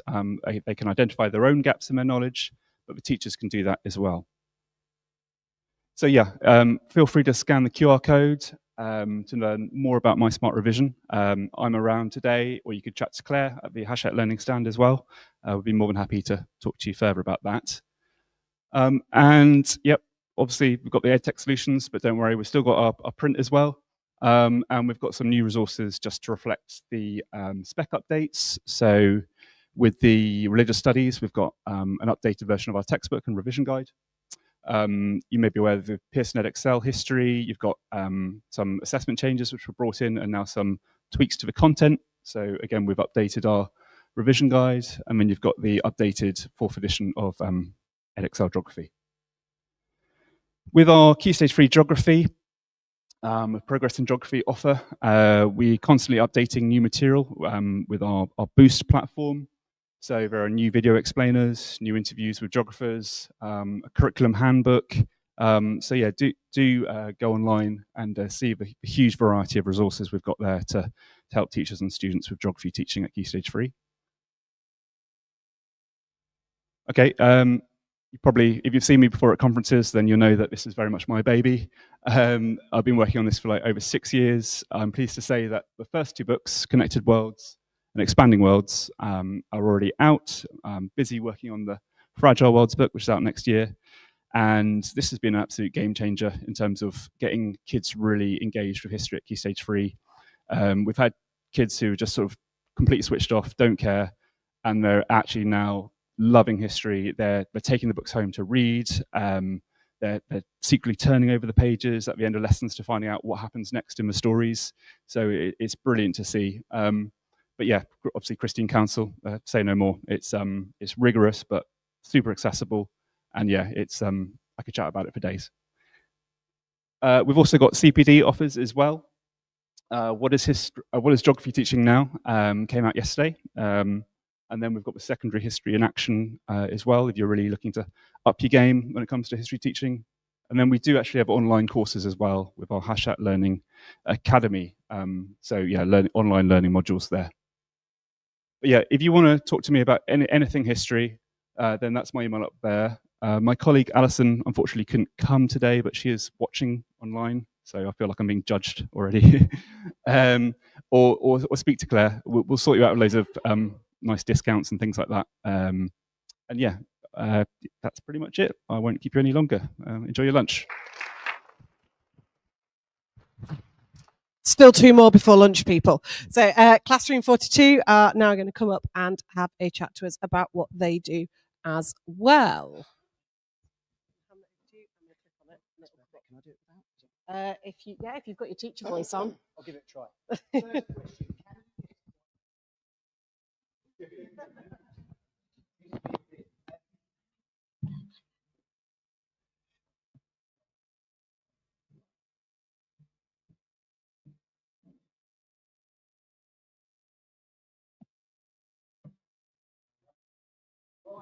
Good afternoon, everybody. It's been a real privilege to be here today at the Digital Humanities Conference. It's been some amazing speakers already. Can I just start with a show? Anybody who's started with for those that don't know, how many of you or your teams are already? Oh, just for the live stream. Okay, hi. So 3 or 4 weeks into term now, how many of you or your teams are already feeling that the joy of teaching is starting to get buried under the marking piles, endless admin, or the never-ending cycle of assessments? Yeah, quick hand there. You're not alone, and that exact challenge is the reason why Classroom 42 exists. So my name's Sean. I'm the head of education at Classroom 42. I've been a teacher for 15 years, and I've been a head of department for 8 of those. So I know what a 70-hour week feels like. I know what Sunday evenings spent endlessly planning and swallowed up by the marking and assessments is really like. And as my colleagues Tom and Olivia will tell you, Classroom 42 was created out of this exact experience to give teachers time back without sacrificing learning. So what is it? At its core, Classroom 42 is a teaching and learning platform that's been built by teachers for teachers. But the difference is that it uses technology. And yes, it does include artificial intelligence, but always with teachers in control. The aim is not to replace your judgment or your craft, but to enhance it, to take away the repetitive workload and let you focus on the parts of teaching that only a human can do. So let me give you 3 examples. So activity generator, we've all had those moments where you need a quick engaging task, but you don't have time to create one from scratch. With activity generator, you simply choose the topic, the type and the level of difficulty, and in seconds, you've got a ready to use activity. Whether it's a starter, a plenary, or a longer task, it can even be set online and marked instantaneously. So this means less scrambling for resources and more time spent focusing on the learning. AI Examinator. Now, this is our most popular tool. Pupils can complete short or extended exam board specific questions online and get accurate marks and feedback instantly. That mountain of practice essays, for example, and exam questions that usually builds up in the run up to exams, leaving you drowning in marking or sacrificing your evenings to keep up, can now be dealt with in seconds. Students get the timely feedback that they need, and you get your time back too. And finally, Exam Builder. We all know how long it takes to create meaningful assessments, especially when you're trying to balance content coverage, question styles, and the marking. Exam Builder does it for you. It pulls from a high-quality question bank to create custom assessments in minutes. Students complete them digitally and they receive instant detailed feedback, so you can focus on the teaching decisions that follow rather than chasing piles of paper. Now, this is all in addition to a high-quality offering of quizzes, revision cheat sheets, and short videos to support modelling and instruction. And crucially, this isn't just about technology. Every tool is underpinned by sound pedagogy, retrieval practice, adaptive teaching, effective feedback, and metacognition. These are all baked in from the ground up. Now, AI can't control a challenging classroom, or it can't spot when your usually bubbly Year 9 student is in the need of a little bit of a lift in the classroom. But what it can do is it can strip out the repetitive tasks that get in the way of you being at your best. That's how we can make teaching sustainable.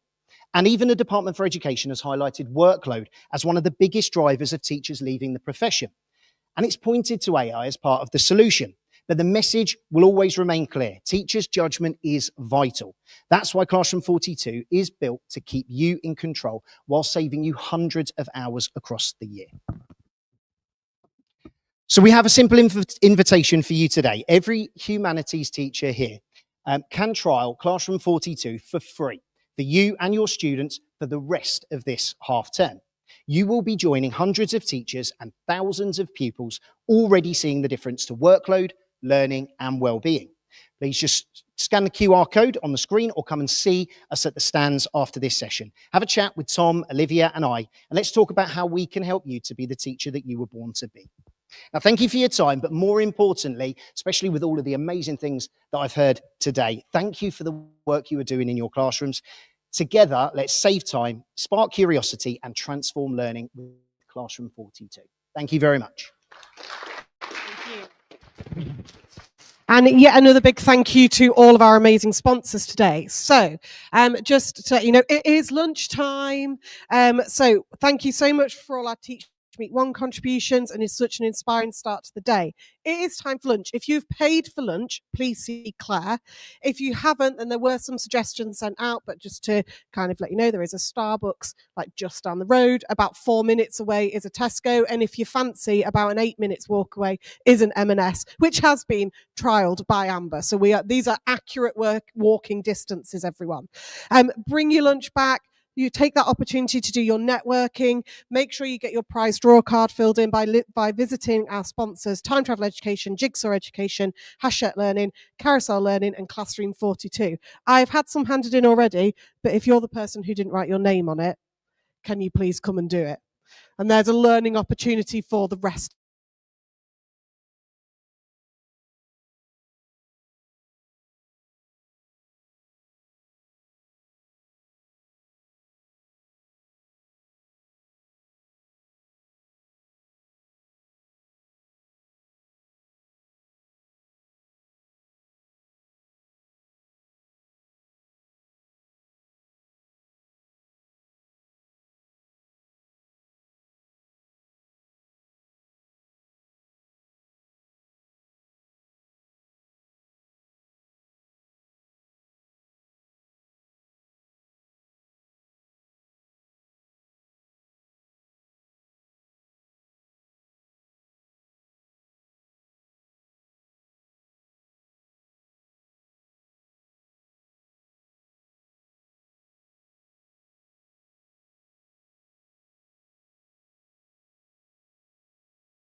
Should be okay. Brilliant, everyone.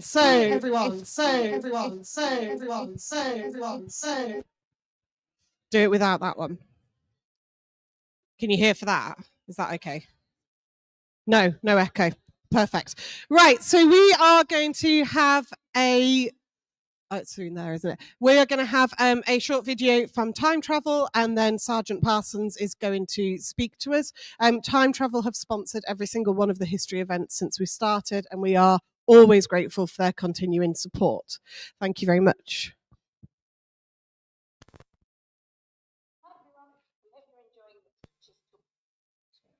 Humanities event. We are time travel education. Humanities event. We specialise in. We are time travel education. We specialise in. We are time travel education.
Excuse me.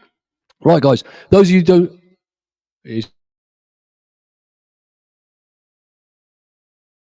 there's quite a few familiar faces in here, some friendly faces I recognise from previous trips and schools. My name's Sergeant Parsons. It's my job and my role to visit schools around the country, such as yours, to help pupils in your schools to learn about the subject and the topic of the First World War. When I do so and I deliver the history workshops in your school, all I need from you is a space large enough to accommodate 30 pupils and space large enough to accommodate the scenery, which is 2.3 metres wide by 2 metres high, and a power source. Now, if I'm delivering a Key Stage 2 history workshop in your school, I will start with the road to war, how the war evolves and the road to war, and using the medium through role play. We look at Kitchener's Army, recruiting and training of Kitchener's Army. We then go on to evolution and the evolution of the trenches and trench warfare itself. And instead of us just talking about a trench, the pupils are given the opportunity to put a headset in, or virtual reality headset, and actually look in a trench. We then go on to the evolution of weapon systems that were used, and we'll go on to gas as well. Don't think for a moment I'm going to come to your school and gas your children with phosgene, all right? That doesn't happen, okay? They're given the opportunity to see the evolution and development of weapons and equipment. If we're doing Key Stage 3 and Key Stage 4 specifically, as already been alluded to, if you are studying GCSE, EdXL, History, Medicine through time, and the module of the British sector of the Western Front, injuries and treatment in the trenches, instead of us just talking about the chain of evacuation, the pupils are actually given the opportunity to actually look in that chain. So we're going from the point of wounding to definitive medical care, so from the regimental aid post for the dressing station up to the casualty clearing station. And I'll also touch on medical evolutions that have happened throughout the war as well. We're going to be here now for the rest of the afternoon. If you feel as though you'd like to have a chat and you haven't had the opportunity to speak to us already, please feel free to come over and have a chat with us, and we'll stamp your card for you. Thank you very much. Thank you very much yet again to our amazing sponsors who make today possible and mean that actually you can all be here for free today. So to Carousel, Jigsaw, Classroom 42, Time Travel and Hachette, we really do appreciate your ongoing support. So what we're now going to do is something a little bit different. So we're going to have a workshop from Nathan this afternoon. So the idea is that he's going to talk for around 20 minutes and then we're going to have that opportunity to try and put something into practice. One of the things, I love the Teach Meet style of this where we hear from lots of different people, but it is nice to have a little bit of brain space to go, actually, how can we apply that? And so Nathan is very kindly starting us off on this idea with a workshop today. So just a reminder before we start, make sure that you are collecting your stamp cards with your name on and handing them in to me, and we will be drawing that at the end of the day. So please make sure that you do that. So Nathan, over to you. And then have we got the clicker as well? Perfect. There we go. I did consider shaving off all my hair at lunch, but I decided against it. I thought I'd break the trend. But I have had a haircut since that photo there. I also have a microphone, and I never use I know we need it for online, don't we? Yeah. Oh, this is going to put my hands are very talkative, so I'll see what I can do. Right. Before I get to that, so we are going to have a look at more effective approaches that we can use to support writing in the humanities. Now, I feel like a little bit of a fraud because I don't teach history or geography or RS. I'm a maths teacher. But I did politics at university, and my plan was always to go on and teach history or business. But the thing that I found with maths is there's lots of grants, and there's always someone needing a maths teacher. So I fell in love with it, teaching it as well. So I stayed in maths, but my background really comes in sort of humanities, comes in politics, and the work that I do now is across primary, across secondary, and it's a range of different subject areas. So yes, I still work in maths, but I work sort of with schools with English, humanities, science, etc. So before I go any further, we're going to start with a little bit of a game. I've not played this game before. Well, I've generally played this game. You'll see what I mean in a minute. We're going to see how it goes, so just bear with me. We're going to play a little bit of bingo. Now, not using those words there, but I'm going to give you a minute. I want you to write down some of the problems that students have when it comes to writing. We're going to do sort of like a bit of a cliche bingo card of the problems that students have when doing longer extended pieces of writing. And then I'm going to see how many I say in the next 20 minutes. And if there's a winner, I don't have a prize for you, but you'll have pride. Okay? So take a minute. Don't compare you. Don't speak to anyone else because you want different things. You want to win. You want that pride. Okay, so take a minute. What are some of the cliche things that we say around extended writing with students? What are some of the problems that they have? As many as you can.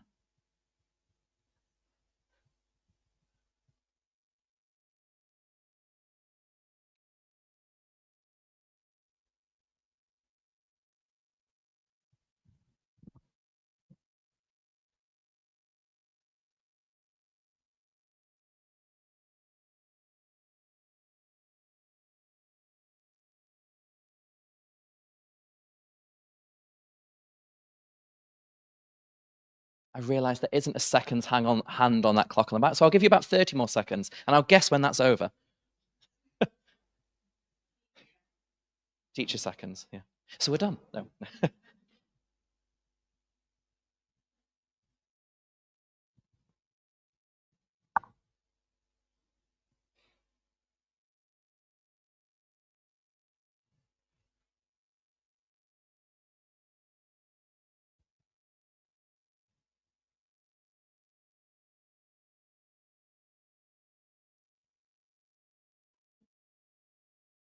Right, I'm going to start to bring us all back together.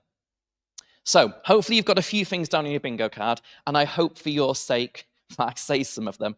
Otherwise, you might get quite frustrated over the next 50 minutes. So let me start off by sharing some of the work by Jonathan Firth. If you've not come across Jonathan Firth before, he's an incredible researcher and ex-teacher up in Scotland who has done a huge amount of work around effective writing and how we can develop writing in the classroom and how we can support students with that. So this is where I'm thinking you might have some of those things on your bingo card. So this is what Jonathan says as a context that we have in the classroom when it comes to extended writing. Students have flawed planning, okay? They have flawed planning. They're not very good at planning out their responses to longer pieces of writing. They either go, oh, I don't want to write that much, or they just start writing straight away. Okay, and we've all got those students who they get that longer question and they just start writing straight away. They don't pause to think about it. They've got some ideas and they just start putting them down. So flawed planning is the first issue. And that's the type of student, or the type of student who goes straight on into it. They're like, oh, miss, sir, I'm done. And we go, that's not what the question was asking you to do. You've rushed off into that. You've not paused to think. We've then got this idea of monitoring, okay, of having flawed monitoring. Students not really keeping an eye on their work as they're going along. They just keep writing things down. They keep writing down the next fact they've got, or the next stage in the process, or the next figure that they've remembered, or a quote that they want to include. They just keep writing it down, but they're not pausing to think if their writing is effective. They're not pausing to think about the reader. They're not thinking necessarily about if that's meeting the mark scheme criteria. They just sort of keep going. Okay, they've started, they'll write it all down, and then they'll hand it in without pausing. Students failing to reread. Can we ever think of a time where a student's written something and they've not bothered to reread it and they just hand it in to you? Yeah, happens all the time, unfortunately. So students failing to reread, okay, and they write it all down and they go, right, I'm done. And they fail to redraft. Okay, sometimes that happens before they hand the work in and we go, right, make sure you've gone through, amend it, make adjustments. Or sometimes it's after we've given students feedback and they go, oh, it's nice to have that feedback. And then they don't do anything about it. Okay, that happens again. Students don't necessarily realize that good writing has an impact on the reader. That writing has a purpose and somebody's going to read it. If you're writing it down, maybe it's only yours, maybe there's the examiner, maybe it's the student next to them. But when students are writing, they're writing for somebody. So not pausing to think about, well, who is actually going to be reading this once I've finished writing it? Because that has a huge impact on the quality of our writing. And then this last one here that he identifies is around mindset, isn't it? The extent to which students think that improved approaches and practices can improve writing. A lot of students think, oh, I'm just not very good at writing. I'm not good at these longer form questions. I'm just not that way inclined. I just can't do it. Like I was never good. I struggled at primary. Oh, I struggled in Key Stage 3. I just can't do it. not realizing that extended writing and effective writing is something that can be developed over time. So has anyone crossed anything out on their bingo card? A few things? Yeah, I've got a few hands up. A few of you. I'm going to keep mentioning issues, and then as I come around in the second half of this talk, I'll see what else you've identified. So those are typically the problems that I think we face over and over again. I think some of those are some of the most common problems. So what can we do? I'm going to start off with longer term fixes and things we're going to need to think about in our own contexts. And then I'm going to move on to strategies for sort of the second 10 minutes of me talking. And then you'll have the opportunity to think about how they work in your contexts. So the first thing that Jonathan Firth talks about is the nuts and bolts of writing. That effective writing, that longer form writing requires students to really understand the nuts and bolts of high quality writing. And actually, that isn't just something for an English department to work on, because it isn't just in English where we're going to be doing writing, as you know. So actually, those nuts and bolts of writing are really important for us all to focus on, because they're intrinsic to producing high quality pieces of work in our subject areas. So he highlights drawing explicit attention. We've obviously had a lot of talks today around writing and around metacognition already, which is great. And we've talked a lot about making these things explicit by raising their profile and drawing attention to them. So actually drawing attention to grammar, to vocabulary, to spellings, and considering the ways in which we're modeling that to students and how we draw attention to it and how we place a high profile on it and how we scaffold that for students. Because it's all good and well saying spellings are important, but how are we teaching that, or how are we supporting students with that, or what scaffold do we provide so that students are able to work on that? Now, the reason why these things are so important is because they need to become automatic. If we think briefly about cognitive load theory, if students are using all of their brain power to think about how to spell things and to think about grammatical structure, then there's very little brain power left to think about the cognition, the facts, and the question that they're trying to answer. So we want to try and remove as much of that strain as possible around grammar, around spellings, etc., so that the remaining brain power, the remaining sort of working memory, can be used by students to focus on the content, to focus on that high quality answer. If students are spending all of their time worried about spellings and about grammar and about these nuts and bolts, then the answer, the resulting answer, the resulting piece of writing isn't going to be as effective as it could be. So that's the first fix that he's highlighted for us. The second is around developing effective readers. I think one of the things that happens quite a lot in schools is we know that reading is really important, right? It's always mentioned, isn't it? We need to read, students need to read more, students need to become better readers. Oh, just by reading loads, you'll become a good reader and it will solve every issue. Now, reading a lot does really matter. Of course it really matters, but it's how we're reading and it's the text we're reading. And I mean, this was already spoken about early on today. It's important that the text we're using and how we're analyzing them support students, not just saying, oh, you've read a whole book, fantastic, you're going to be X amount times better. Okay, so it's about choosing the right texts and about ensuring that students are reading that critically. So it's mentioned here, understanding and analyzing why writers are doing certain things, why they're writing in certain ways, and the power that that has on you as a reader. So it's this idea of meta-comprehension, not just do you understand what the author's writing about? Do you understand the source that we're writing about? Okay, do you understand sort of the facts and figures? But why have they chosen to present it in such a way? Why have they chosen that linguistic style? Why have they put together their response in a certain way? Are there any biases? How do we know that there are biases in their writing?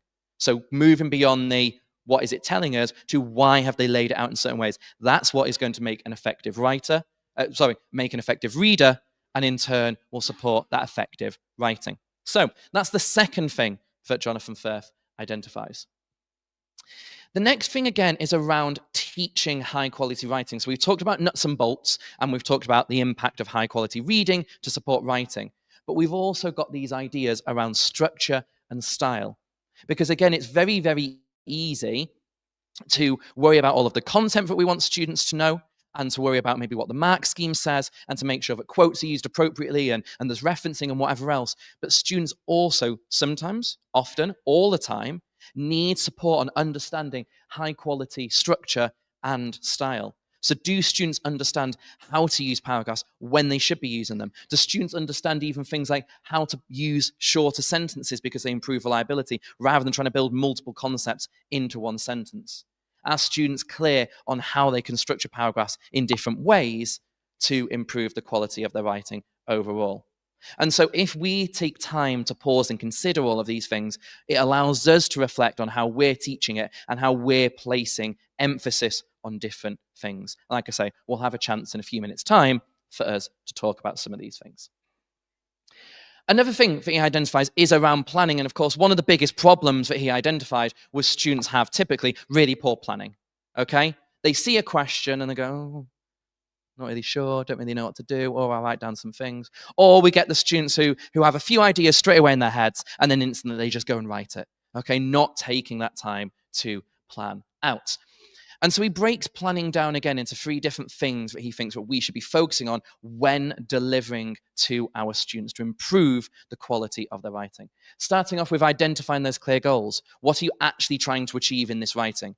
Shining a light on outcomes rather than just what are the facts you're going to include. What is the outcome that you want? What do you want to be presenting at the end? And what is the purpose of it? Who is it for? What style is it going to take? And working backwards from that point. Shining our spotlight on that, because we've got the power to shine the spotlight on whatever we want. By shining the spotlight on that, we're placing emphasis on the importance of planning.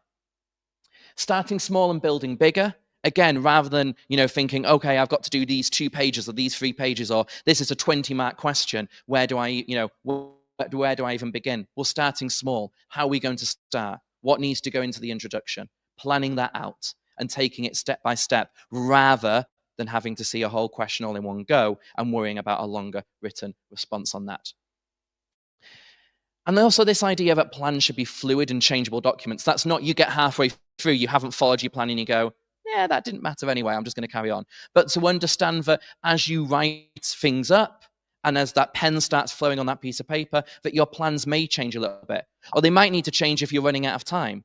Okay, or they might need to change if a new idea has just come to you and you've written it up in a new way and you're actually really happy with that. So students understanding that plans don't need to be completely rigid, that if they spent the time planning something out, that you're allowed to change your plan as you move along. That should be your guideline, that should be your framework, but you can change as you move through it. This idea of redrafting. Okay, redrafting is so important. I'm sure you can all think of occasions probably in the last week, okay, where we've wanted students to redraft their work, reread and redraft and improve their written responses. It's an incredibly important part of that writing process. Very, very few high-quality things are written on the first draft and never amended. Okay, writing is a process. Well, it's a process, isn't it? You write, you get some feedback, you reflect, you redraft, and you keep going through that until you've got a piece that you are happy with.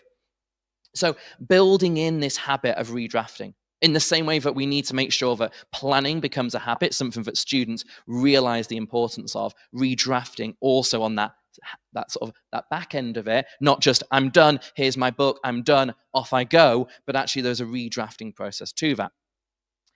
This idea of fresh eyes, rereading with fresh eyes. I'm sure we can all think of a circumstance. You know when you've got to send an email and you're not too sure how to phrase it, or you're not too sure like how to reply to something. So you just leave it and you come back and you read what you've written the next day. And you read it with fresh eyes and things just make a bit more sense. Well, there's a huge amount of scientific research that shows the importance of this. If you've just been writing something, often the best time to reread and to amend it isn't instantly, because the ideas you had or the insinuations you were trying to put into your written piece, you've still got in your head as you're trying to read through it. So it's almost better to forget what it was you were writing about and come back to it a few hours or a day later and then redraft it, because you've not got those same sort of intuitions in your head. You are actually just reading what you've written for what it is, as opposed to trying to recall what you're insinuating. These ideas of reading aloud, and I think we all say it to students, and it's something that's really important. If we're trying to redraft something or to understand how well it reads, read it out loud. Yes, you can't do that in a silent exam, but you can read it in your head, okay? But this idea of reading, because often if we read something, and I don't think it's just me, but if you've got to recheck an email or something that you're putting on a report for a parent carer, reading out loud, you can see if it makes sense. Does it read properly by reading out loud? It's an incredibly important skill to develop in that redrafting process. And this idea of avoiding sort of putting through a thesaurus or putting through a sort of like a knowledge driver. I always think of that episode of Friends where Joey got his hands on a thesaurus and he was writing like a job application or something. And then he changed every word and it made no sense anymore. Okay. And students like to do that. Okay. Like, oh, thesaurus, my new shiny toy. I'm going to go and change loads of words. Okay. I'm going to look up combat and see what other words are. And it just loses all sense. So yes, it's good to increase that range of vocabulary, but students need to understand what those words mean. So if they've got a knowledge driver with loads and loads of vocab on there, but students don't understand those words, then don't go shoehorning it in if you don't understand what it means. So yes, that variety of vocabulary is important, but it needs to be within their understanding. Right, okay. We've all seen this quote. This is the middle of my talk, 16 minutes in. Ooh, okay, I only have 20 for this bit, but it's fine. So, we've all seen this one before, okay? By failing to prepare, you are preparing to fail. When I stole that, I didn't know it was a Benjamin Franklin quote, actually, okay? It's not often referenced. So anyway, I stole that, very pretty. And we know it's true, okay? I've mentioned it a little bit already, but by failing to prepare, we are preparing to fail. If students are trying to do written responses, and they read it, some ideas come into their head, and then they start writing it, it's not going to be as good as if it was planned out. Okay? That planning process is so important to the improved quality at the end. So, I know I've already shared a few ideas with you, but a couple more that I wanted to share with you. The idea of the multi-flow map. I think it's incredibly, incredibly underused. I do have the privilege of going around to so many different schools in the job that I do now and seeing so many different lessons. I mean, I watched several hundred, maybe even 1,000 lessons last year, saw so many different lessons, which is amazing. But the one thing that I didn't see very much of are the use of graphic organizers as really, really effective planning templates. A multi-flow map, we've got the causes of the event feeding into the event in the middle, and the outcomes of that event. Fantastic planning tool if we're wanting students to write up the cause and effect of a given event. Okay, why did it happen? What were the consequences of it? Students getting their notes down into there, they've prepared. They're now less likely to fail, okay? They are more prepared, and the content is down there, so then the cognitive load can be focused on actually writing it up really well. The content is in their planning, so all of that working memory can then be used for thinking about high-quality writing. Okay, we're focusing on one load at a time. Load number 1, content. Load number 2, writing it really, really nicely. So here, multi-flow map. Absolutely love a multi-flow map. I also love, there we go, a fishbone. Fishbone. Really going into depth on the sort of the causes of a given event, or the different criterias. I mean, I've got barking dog here. We're probably not going to write many essays on a barking dog, but it makes sense as an example. I think that's why I've included it up there. And again, it allows students to focus on specific parts or specific causes and really go into depth on them. It's a little bit like the multi-flow, but it's only the input, but with loads more space to go into depth. And again, if a student has got all of that down, they've identified the key things, and then it allows them to really home in on certain things in their write-up. Okay, 12. Perfect. Right. Phone let emerge. This isn't my wife. So, monitoring.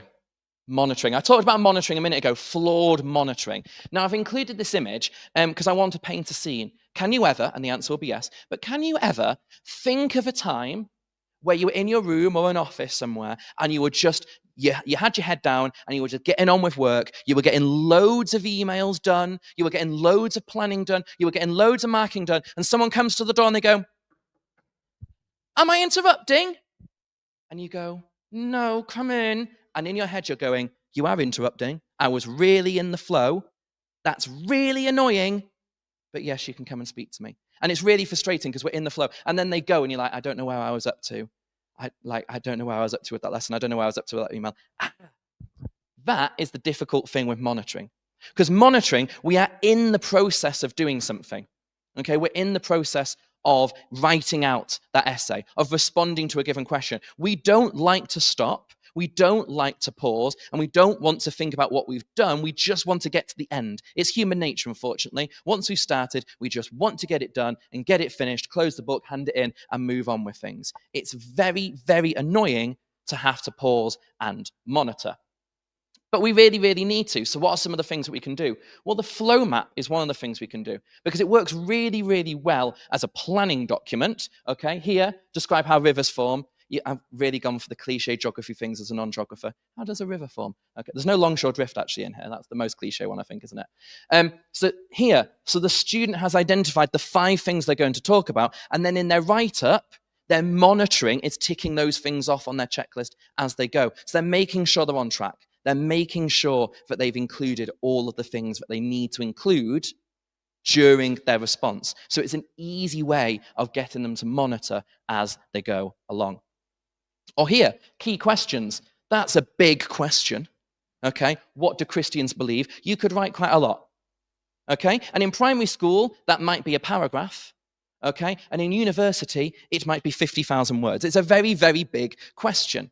So this is where we could break it down into key questions. I talked earlier about how we can break planning down. We could break this down into a number of different factors. And by answering each of these things in turn, the student would be generating a high quality response to the overall question. And it again allows them to monitor because they've identified the things that they need to talk about and they can tick them off as they go. So even if they get interrupted or even if they really don't want to pause, they can very easily tick things off or put a line through them as they've done them to make sure that they are staying on track. Which brings us on to the last bit, feedback. Okay, sometimes when we keep giving students feedback and they're not listening to it or they keep making the same mistakes over and over again, I think we feel a little bit like that. Okay, really, really, really frustrating that we keep giving feedback that students aren't acting upon. Maybe they're not redrafting. Okay, maybe they're not changing their spellings. Maybe they're not reflecting on the dates they've used. Whatever it is, students are making the same mistakes over and over again. That's really, really quite frustrating. So what can we do about it? So the strategy here we've got, Yep. So informing future planning. Okay, so what can we do? So, for example, if the students are given a task which says, write a paragraph explaining the events of the Battle of Hastings, we would give them feedback in exactly the same way. Okay, as we normally do. So we would be focusing on the techniques shown, the strategies deployed, and the keywords used. But then, to avoid students making the same mistakes over again, what we could do is students then have to re-plan out that question. They don't have to write it all up, but they've got to plan out their response again, building in that feedback from you. Because one of the big things with feedback is if it's not used, then it just falls on deaf ears or it gets forgotten about. So doing something like this, do the task, get the feedback as normal, but then plan out your response again, is a really effective way to make sure that students are acting upon it and that feedback is starting to go into long-term memory. Here, there are also some sort of evaluation questions that you might want to use, and you'll all get the slides afterwards as well, so you can look through those. Which now does bring me to the workshop-y chat bit. So I've put up, how many questions we've got there? We've got 5 questions. So I want us, for the remaining time that we've got left, and how long have we got in total now? 10 minutes. So for the remaining 10 minutes, I want you in your groups to spend time talking about these questions. So some of these questions are based upon what I've just been talking about. Some of them are more generally about the writing process. So I'm wanting you to think about what we've just spoken about, share some insights, share some experiences, and I am going to float around the room, join into conversations, eavesdrop a little bit, answer any questions that you've got, and then, yeah, we'll wrap up in about 8, 9, 10 minutes.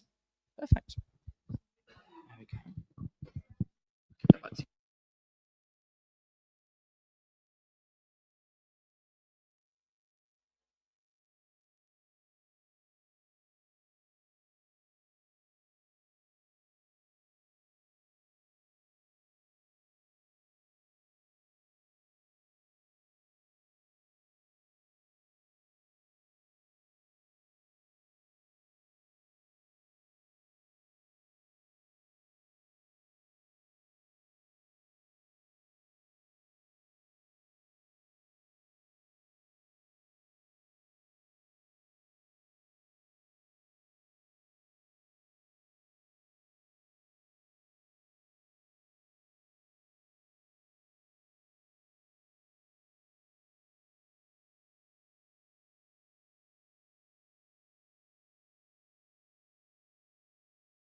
They're talking about her RE and sustainability. So if you are interested in any of those, then now is your opportunity to head up. So I think like some of you RE teachers may well be interested in that, especially if you wanted to catch more of ASAN, and geography definitely up there as well. So I'm gonna give you the opportunity to leave without it being super awkward if anyone fancies going just now. And you're not locked into your choices forever either. You can come back like after those bits. So in here this afternoon, we have got Ben, who is very promptly stood here. So thank you very much, Ben. He's going to be talking about sacrificial axes. I was like, so that's me. Sacrificial axes, icebergs and seashells. Then we have Dan Proctor talking about historic landscapes, and he's winging it without a PowerPoint, so props to him. John is going to speak again, and then we have Jenny and Claire doing a little bit more about like booklets and writing, which I think will be a really interesting approach as well. So I'm going to stop talking and hand you over to Ben. Hi everyone. You know what, I'll do that. Hi everyone, I'm Ben Bassett. I'm from a school in West London, Villiers High School in Southall, predominantly quite an Asian community. It's a very great school community. We essentially initially had the environment sort of woven through different historical inquiries, but we wanted to like communicate that actually the environment is super important to us, so let's actually carve out a whole inquiry for it. So we sort of sat down as a department, thought about how we could do this, and our first sort of iteration wasn't all that good. It's quite macro, wasn't really any people involved in it, wasn't really a great sense of place, and it was just quite sciencey actually as well. Like it wasn't really doing what we wanted to do for a history inquiry. And so after doing that inquiry, we were like, yeah, actually scrap that, we'll try again. So we chose a really we chose a London-focused inquiry because we're in London, and we wanted to put the people back into it and artifacts from the Museum of London, which at the moment is currently closed, but hopefully that will lead to some exciting trips in the future. And we sort of took inspiration as well from Kate Hawkey's book, the UCL Open Access book, and also some great podcasts that we've listened to. And I think a big thing as well about making it successful the second time around doing the inquiry was sort of communicating to the non-specialists in our department why history was the right place to tackle this. So Kate Hawkey was quoting somebody else, but she was saying about how, in science and geography, we do the climate and it's very sciencey, but it's all about like humans' attitudes, values towards the climate. And so that's like history, what history is, right? So we went on to coming up with this question, which we probably actually might change again, to be honest. How has the relationship between humans and the natural world changed over time? We were also kind of thinking about playing around with that and saying, actually, what has the natural world meant to humans through time? So we're thinking about changing that one after teaching it. We're sort of in the first time around of teaching this. And it's at this point as well that we sort of get students to share with their sort of preconceptions about the environment. So we can come back to at the end of the inquiry to see, hopefully, that we've sort of changed their sort of perception of it. And then I stole this from Simon Beale, so I can't really claim this bit myself. The Frankopan's frame, because the natural environment is around us and the climate that supports it frames our existence. And then also the fantastic extract from Peter Frankopan's book about how the natural world is the stage that everything happens on. And the kids really get that analogy and the kids run with that throughout all the lessons. So I think that's been actually quite fantastic in the second time round of teaching this. So our first inquiry starts with Bronze Age London, and we sort of tease out some things from the students, talking about how it's a warmer, drier climate at this time in the Bronze Age, how land isn't fenced off, it's not over-farmed, everyone's working in balance with the natural environment, and to be honest, the natural world's sort of shaping them, really, yeah? So we then go into the Havering Hoard, talking about the Havering Hoard and how 453 artifacts were found, and 86% of those were axes. And then we get the students we have a bit of a discussion, there's a story that goes with it, and we tease out from the students that historians think that actually these axes were put there as an offering, again, to ensure that they could have fertile land, good harvest. So again, they're sort of worshipping the natural world. So that's sort of where we begin with the students. There we are. And this is, I'm not going to go through the story because time, but we've written the story around the Havering Hoard and then also some artifacts from Museum of London. We communicate with the students that it is fictionalized. However, here are the sources that we've taken it from. And it goes down really well with the students, actually. It makes it very concrete. And this is sort of how we improved it the second time round compared to the first time, where it was a bunch of stats and it was just a bit too sciencey. So I'm not going to go through that. As we do it, well, first of all, they listen.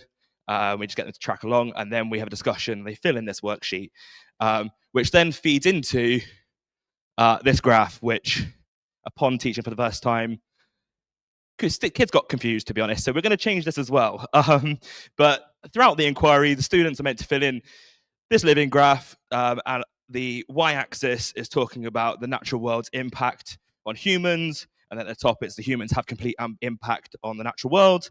And then in the middle, it's like the natural world and the humans are in balance. And they're meant to, over time, plot throughout the whole inquiry this relationship. And we basically have loads of discussions. And in theory, it was meant to work out really great. And it has worked out with some classes, and in other classes, it really hasn't worked out. So I just want to simplify it the next time round.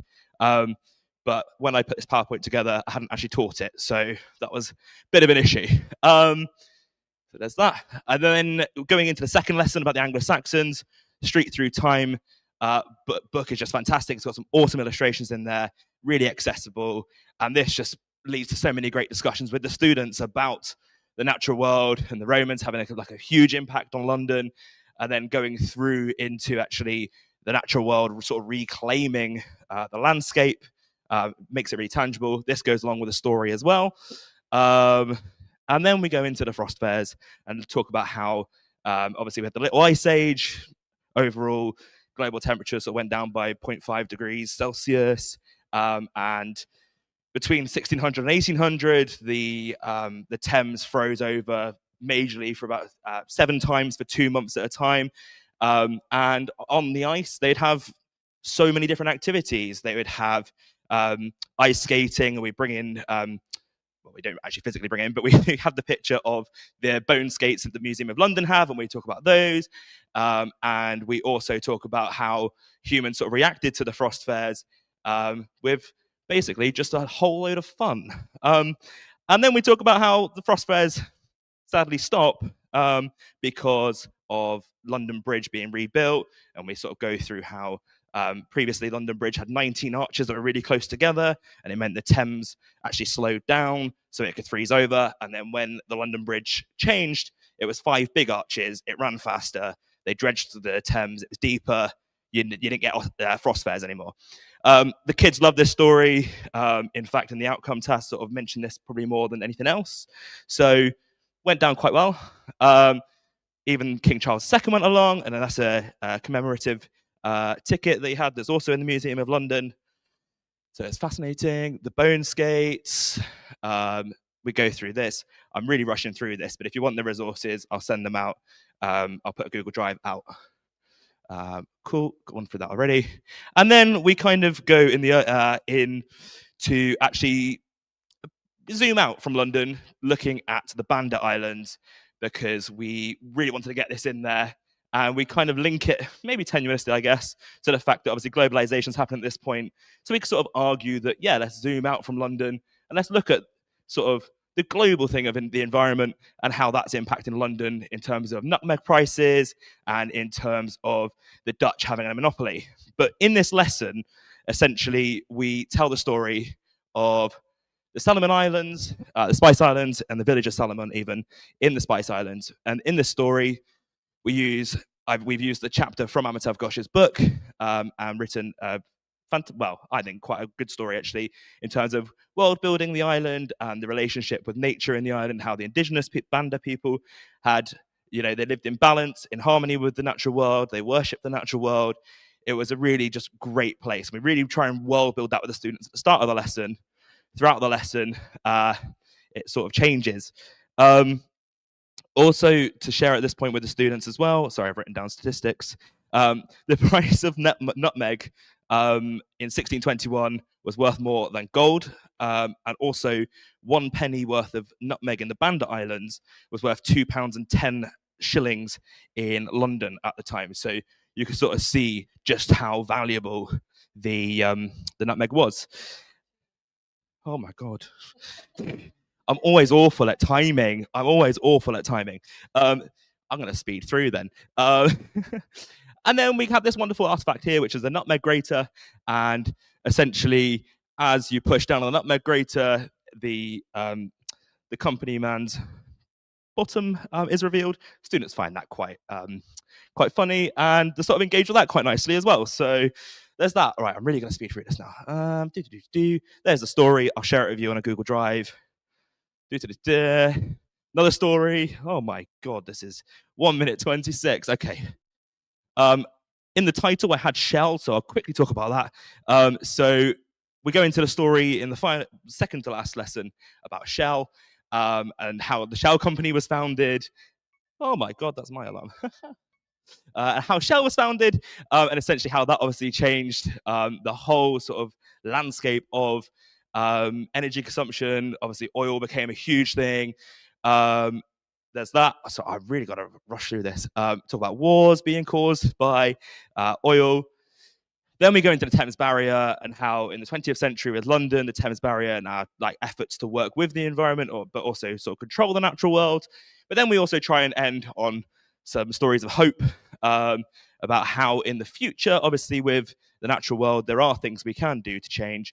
There are things that we can do to really protect the environment. And hopefully our students will sort of think about things, more things in the future and sort of be a bit more climate conscious. And then we come back to, at the start, their preconceptions and see how they've changed. And it changed quite nicely, but I didn't put any evidence in there because I hadn't taught it at this time. So yeah, when I sent this through. But next steps, we put the natural world at the heart of our inquiry, but I want to try and get some field work in there. I want to try and take them out into London, take them into some parks in London, see if we can go to maybe some rewilding programs and see if we can sort of engage with that. Also wanted to work with London Museum a bit more because we've used loads of their artifacts, so it'd be quite nice to actually, when it reopens, to go there and take them on a trip there. And also, finally, there was something else I was going to say, but I can't remember now. That's not good. Can't remember. Field work, working with geography. That was a real rush through. I am so sorry. But I will share on my Google Drive all the lessons if you would like to look through them. Thank you. I think Ben needs a very big round of applause then.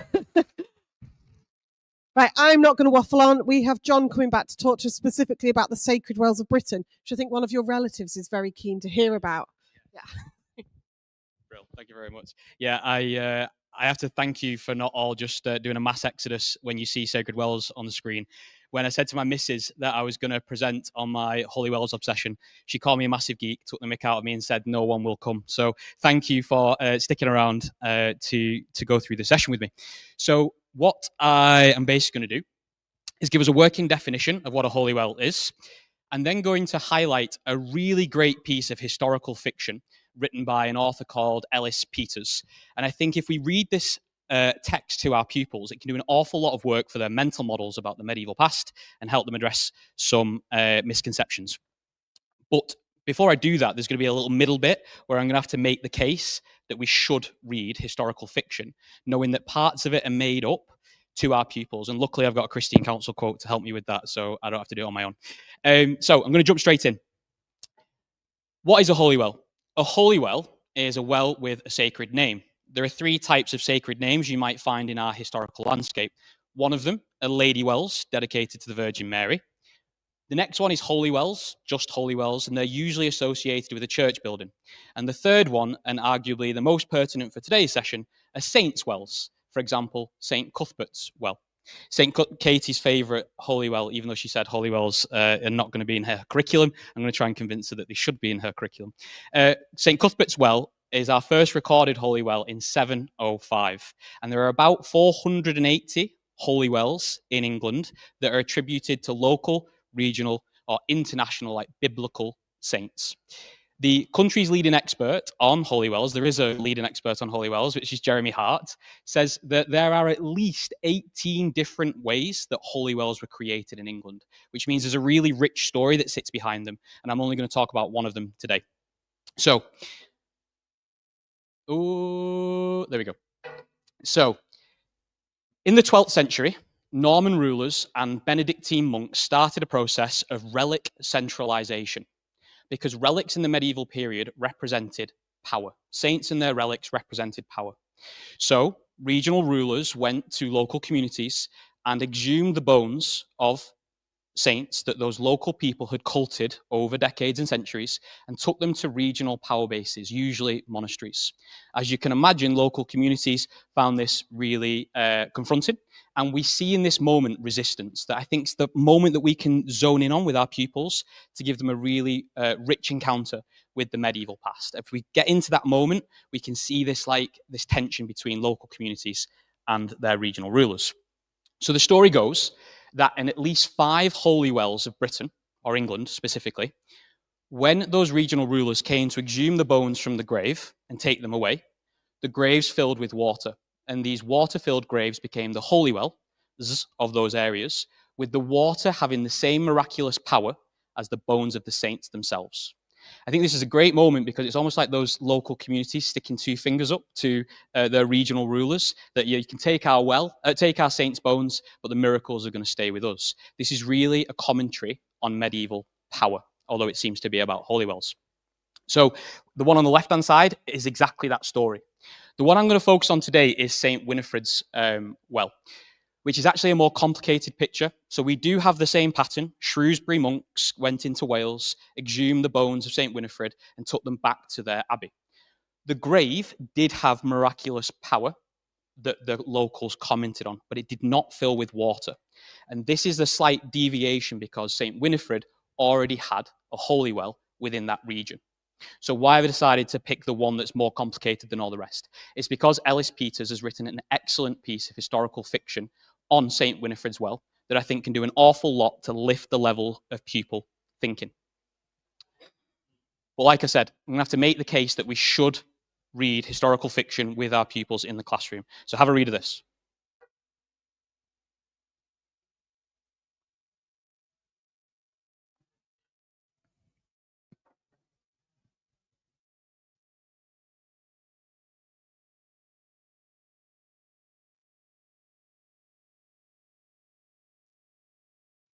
So Christine here makes really good points about why we should read historical fiction in the classroom. But there is like a really important caveat to this. If we choose the wrong thing, it's going to have the opposite effect. If we choose the wrong text, it's going to embed misconceptions. Like Dan Brown is going to embed misconceptions.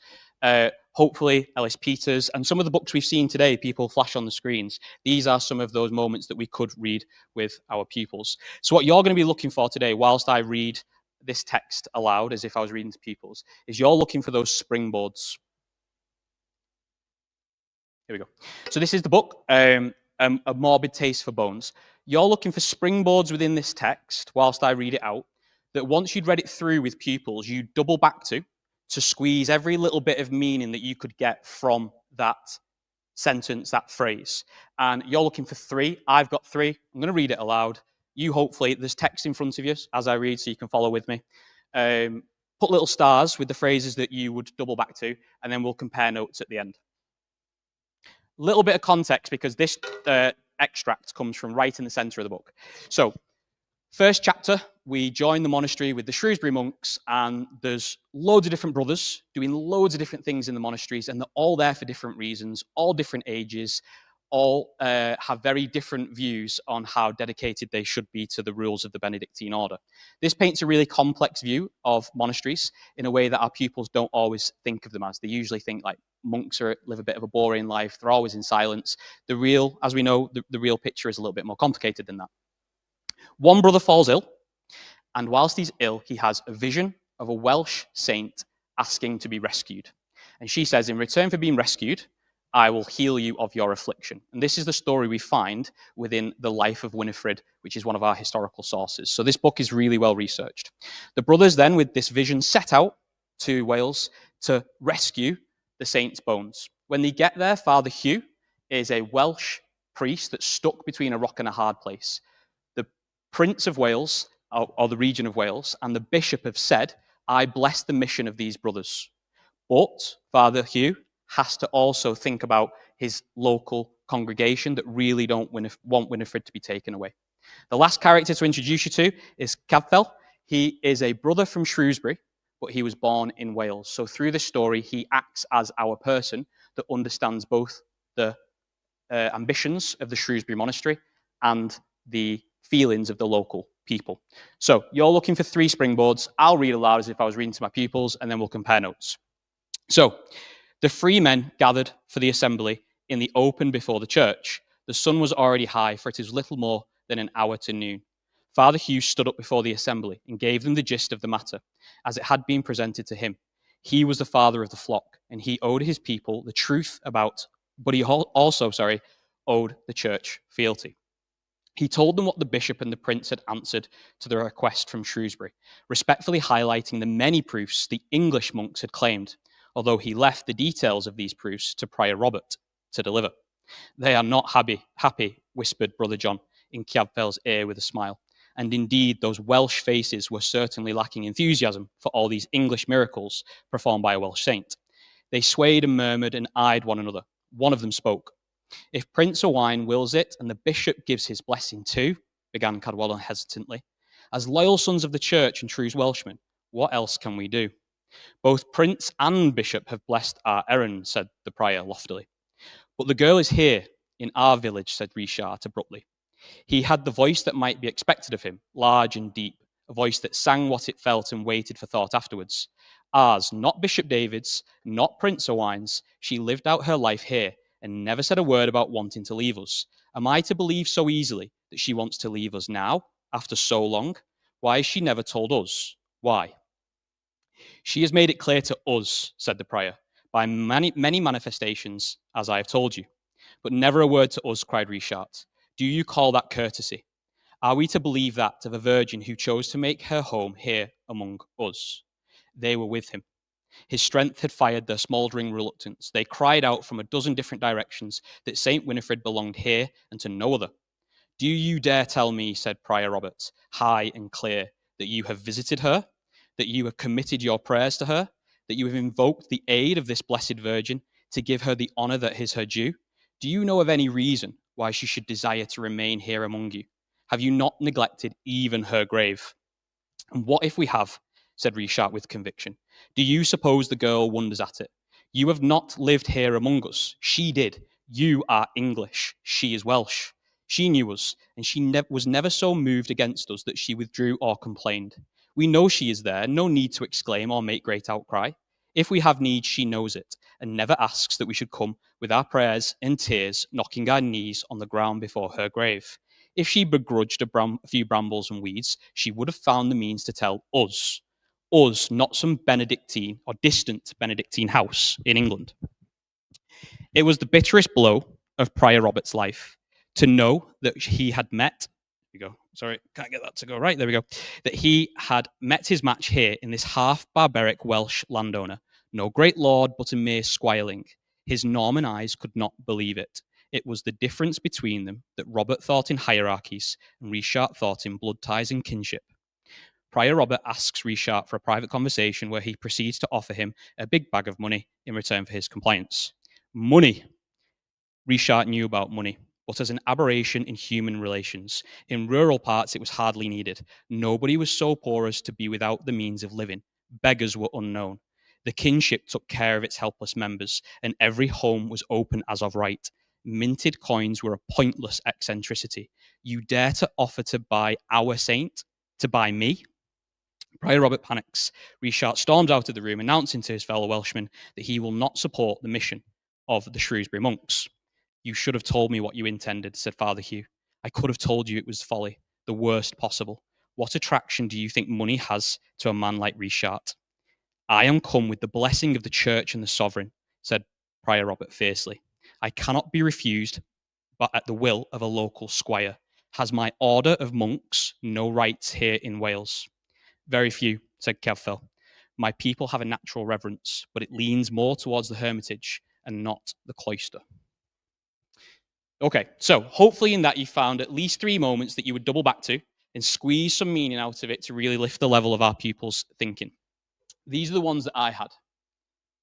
So the first one is this moment. This is the old PowerPoint that I didn't have as redacted, but so the words are slightly different. But the top quote here is that moment where Prior Robert, this Norman who thinks in terms of hierarchies, has met his match in a local squire who has the support of his local people.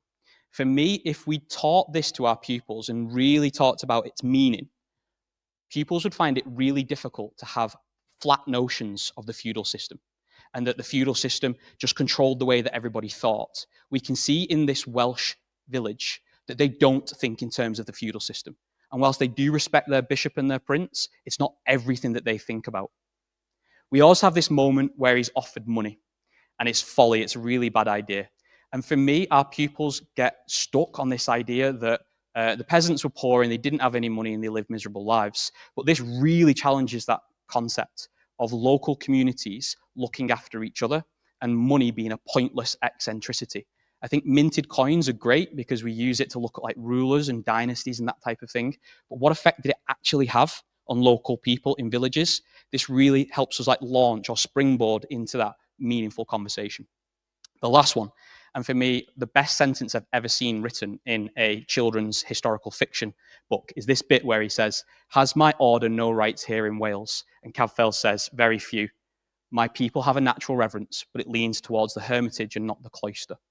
This is so powerful because in the early Christian period, the Saxon period, we have this Celtic arc from Cornwall up to Wales, through to like Cumbria, Northern England, Scotland, and Ireland, where the main influence of Christianity on those people is hermits, Celtic influences of Christianity, whereas in the south, we've got that real like European, continental, biblical saints approach to Christianity.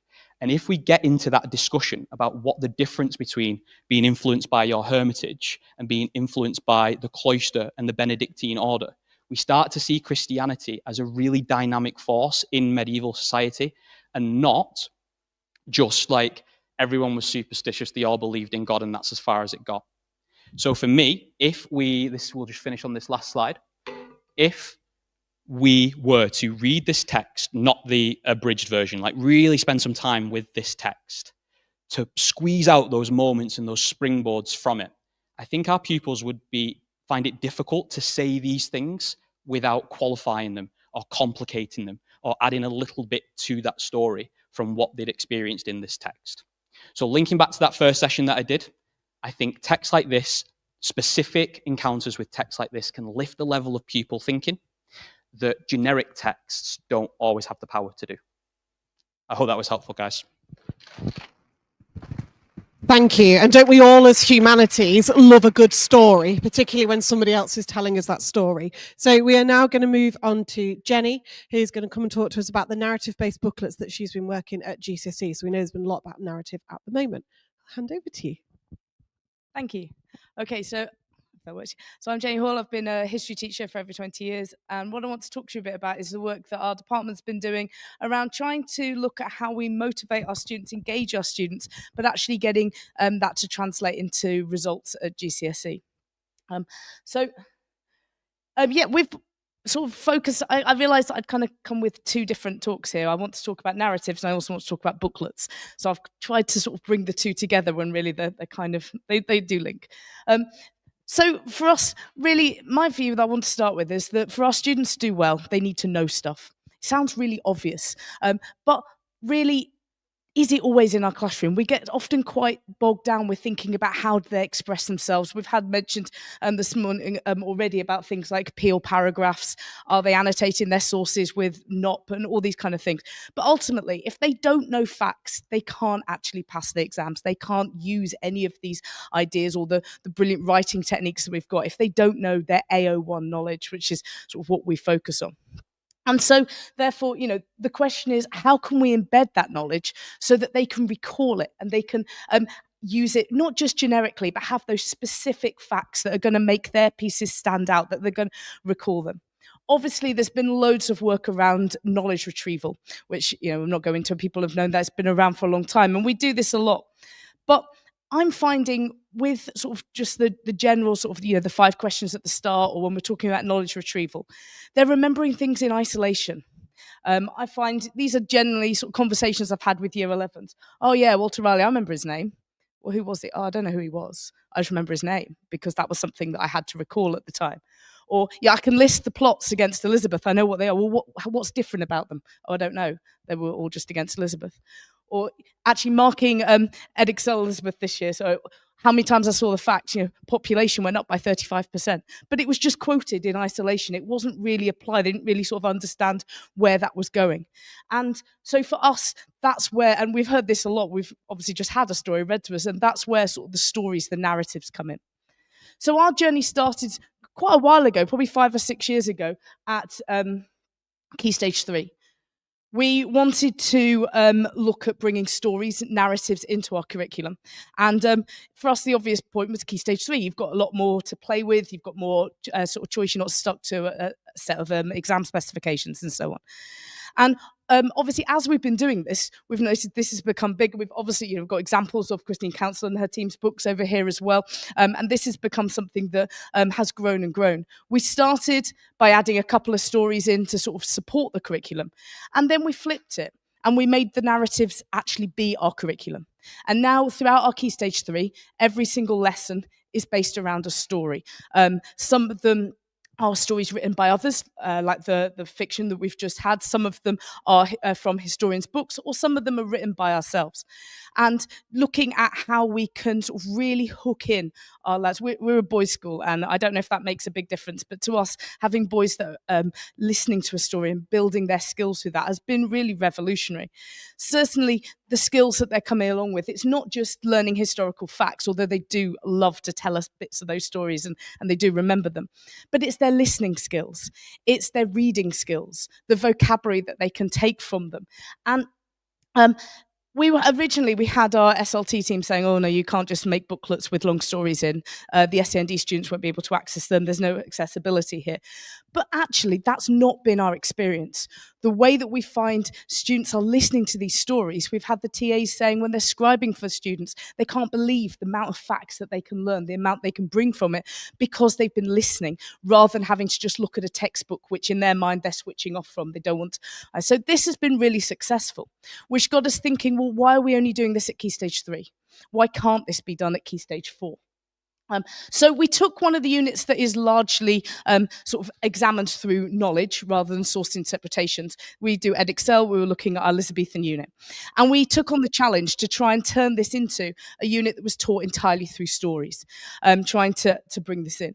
We wanted to start by sort of establishing, well, what do we mean by stories? Where are we going to get these stories from? And we realized it meant we had to write them. We didn't want these stories to be purely fiction. We wanted these stories to be as close to historical truth as possible, which meant a lot of research, a lot of reading. We had to commit to reading around the subject, researching. Often the research took a lot longer than actually making the stories, to make sure they were as close as possible.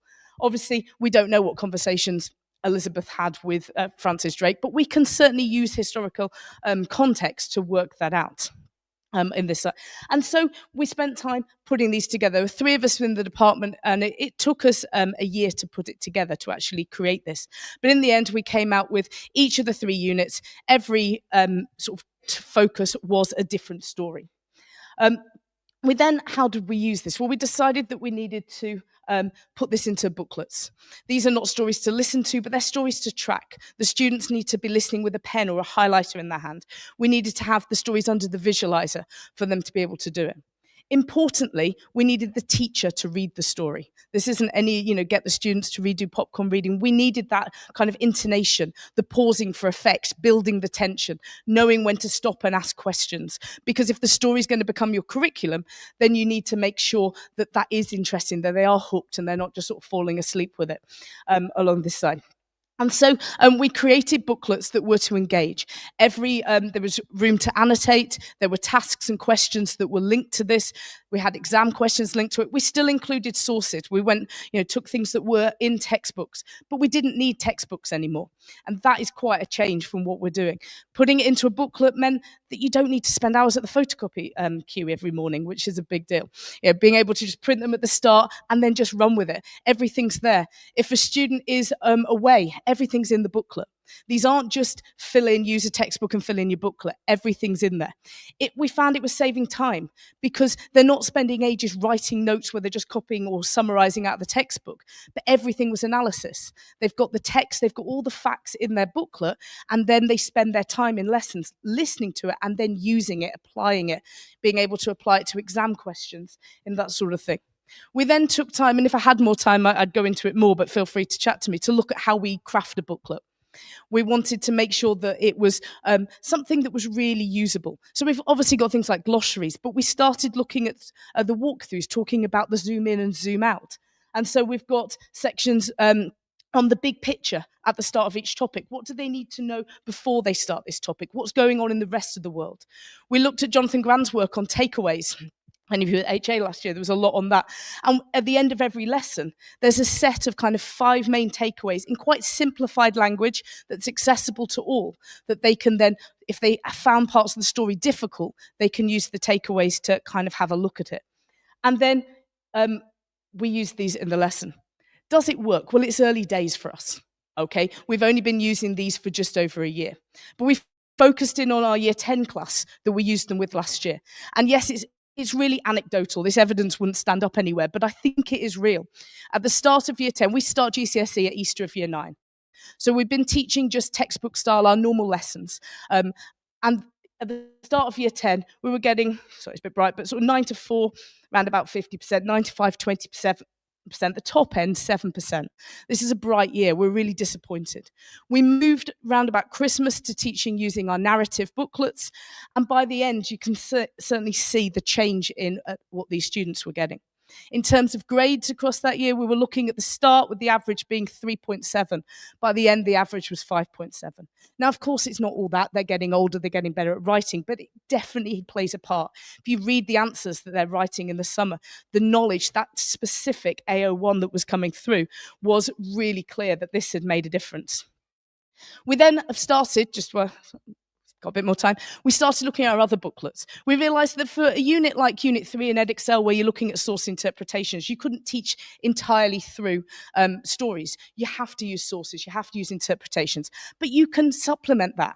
So, for example, with our Germany course, I've put in stories to support one of the ones I was teaching last week, where they struggle with understanding the role of the Freikorps in the Spartacist uprising and the Cat Putsch, how that changes. We've sort of done a story from the perspective of a member of the Freikorps. The first lesson, what's his story? He tells about why he got involved with the Spartacists. The second lesson, why he got involved with the Cat Putsch. And just tracking his story has made that much clearer to the students. In our Unit 1 sort of inquiry course on London in World War II. We've written first-person stories of people's experiences in the Blitz alongside the actual sources from the time. So they've got the knowledge that we want them to have, because sources don't always give you that, but then the sources to develop that and sort of trying to look at that. So we're really feeling that this is a way that the students are engaging, they're enjoying it, and it's a way that we can really sort of motivate them ourselves. So our next steps, we've got one more GCSE course to look at. I'm quite excited. We're going to look at the Cold War, and there's some brilliant stories to have a look at that. But we're also looking at, can we take this into A-level? I find we're teaching more and more through stories. Sorry, okay. Yeah, brilliant. Okay, and so that's what we're having a look at. So it is about craft. These stories can't just be run off in a couple of minutes. They do have to be crafted carefully. You do need to put in the research. But of course, once you've done it, then they're there to use. Feel free to come and have a look. I've got a few examples if anyone wants to see any of our stories that we can share. But hopefully that's useful. Thank you so much, Jenny. Would you believe that I really had to work hard to get Jenny to come and speak today, and how brilliant that was and her approaches? So thank you so much for that. So our final speaker before we break at 3:30 is going to be Claire. I don't really know how Claire finds time to do everything that she does. So thank you very much for coming and speaking to us today, and specifically looking at getting writing right, which I know is something we are all really focused on. I feel really bad because that picture's really old and my hair's a lot longer, but also I've had a baby since then, and so the bag's under my eyes. That is me, I promise. I was a little bit nervous about how I'd approach this today because I've gone really practical, which is not my usual style. I'm very like theory based. But oh, can I have the clicker? Oh no, it's here. But actually, I think it feeds really nicely into the stuff that's just gone, because this is very like practical. We have booklets as well, and this is what we do with them basically. So just by way of introduction, my name's Claire. I've been teaching history for 13 years now. I live in Leicester and I work at an 11 to 16 school, which is in the north of the city. I'm going to put my slides down here as well, so I don't have to keep turning backwards. So historically, the reading and writing levels of our children is significantly below the national average, but that doesn't stop us. We have high ambitions, and our kids are, you can't convince me that there's cleverer kids in the country, because there aren't. So I've been teaching at my school for 6 years, and it's a school all my aunties went to as well, and all the TAs know my aunties, so it's like a double kind of like motivation for me. And so we've been focusing on literacy and reading in our school for the past couple of years, and I've called my session Getting Writing Right, and that comes from a story with, there was a lad who's just left us in year 11, and when he was in year 7, he's a little bit of a character, and you'll know what I mean by that. And he was getting really frustrated because he was so clever, but we were doing a piece of extended writing, and he just said, I just can't get the writing right, and he kind of threw down his pen, and I was trying to have this really like emotional moment with him, and I was like, I'm going to help you get the writing right, but I just completely mispronounced it and went like, blah, and it just completely diffused the situation. So even though I can't say it myself, that's what I've been focused on for the last few years. So our access to language is a social justice thing. So my parents were both the first in their families to go to university. I'm studying for a doctorate part-time while I'm studying, which felt like a good idea at the time. And my husband is an academic, and he was him and his sister were the first in their families to go to uni as well. And so we're in a weird situation in our house where we're using this very high level fancy language, but we are new to that kind of language. And so reading something and being able to like know what it means, but not actually knowing how to pronounce it, is a really awkward experience, and something that I've just had to get comfortable with, because if you want to learn and grow and do all those things, like we're all new to new language. And so this is really important for me personally, because it's something that I experience, and it's easier just to not use the difficult words than it is to use them. But ultimately, the work we've been doing, so my school's called Orchard Mead. I'm very proud to work there, but I forgot to say the name, sorry. But the work that we've been doing at Orchard Mead has started to have an impact. So our literacy levels are going up. And in history last year, our brilliant head of department, Abby, has led through, very similar to what we just heard about booklets. We use Story Source Scholarship, and our results went up. So our 7s went up by 12% last year, and we're at the national average, which for us is massive. And so the stuff I'm telling you is the kind of things that we do in our classrooms. Oh, yeah. Okay, so these are the things that we do. So the first one is Say It to Own It, which I'll talk through now. So very much linked to like my idea that I just shared about like, it's about owning knowledge. If you can pronounce it, if you can say it confidently, you feel like that is your information. And so we use Say It to Own It. How fancy are my transitions? So we use Say It to Own It. So I go through our story, our source, or our scholarship section, and I have a look at what I think is the most important wording, like that most important key information that we need to be using at the time. And I go through, I find a definition, I'll put it on the board as we're coming in. It will be linked and brought back to, and I'll make sure those words appear as many times in a lesson as possible. And we do something called Say It to Own It, which is heavily scripted. And if you find that cheesy, tough, in my classroom, we do it. And so the same script is used every time. So for example, in here, this one, I'm using the word democracy. The word we're using today is democracy. My turn, democracy, your turn. I'm not going to make you do it, don't worry.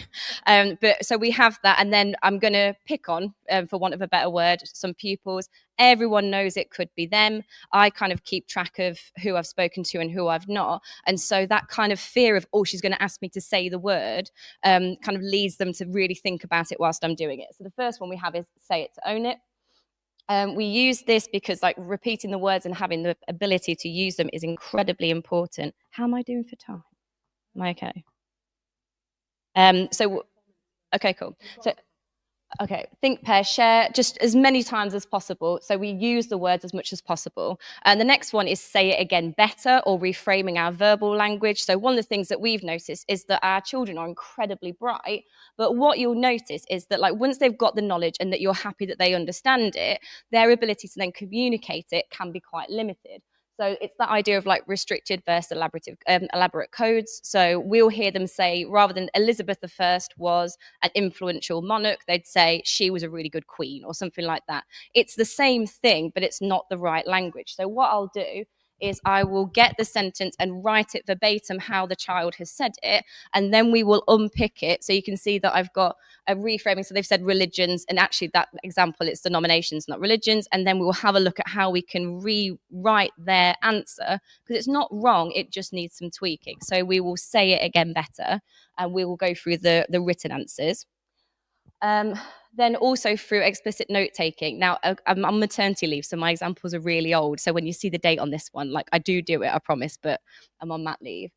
So what we'll do is we'll make sure that we have like notes in our books that we can refer back to, and they are as structured as possible at first. So if we're going through some new information, we will go through story source scholarship, and then we will do some very, very heavily scaffolded note taking in our books.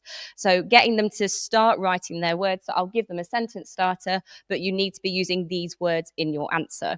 And so that builds that confidence to use those words as part of their written answers. I don't really use PowerPoints in real life. I use a visualizer, and I have an exercise book. And so I'll do a mixture of two things with modeling. The first one is that I'll give them what a good one looks like, and I'll have that written out ready for us to dissect. And the second one is that we will do some think, pair, share around the criteria.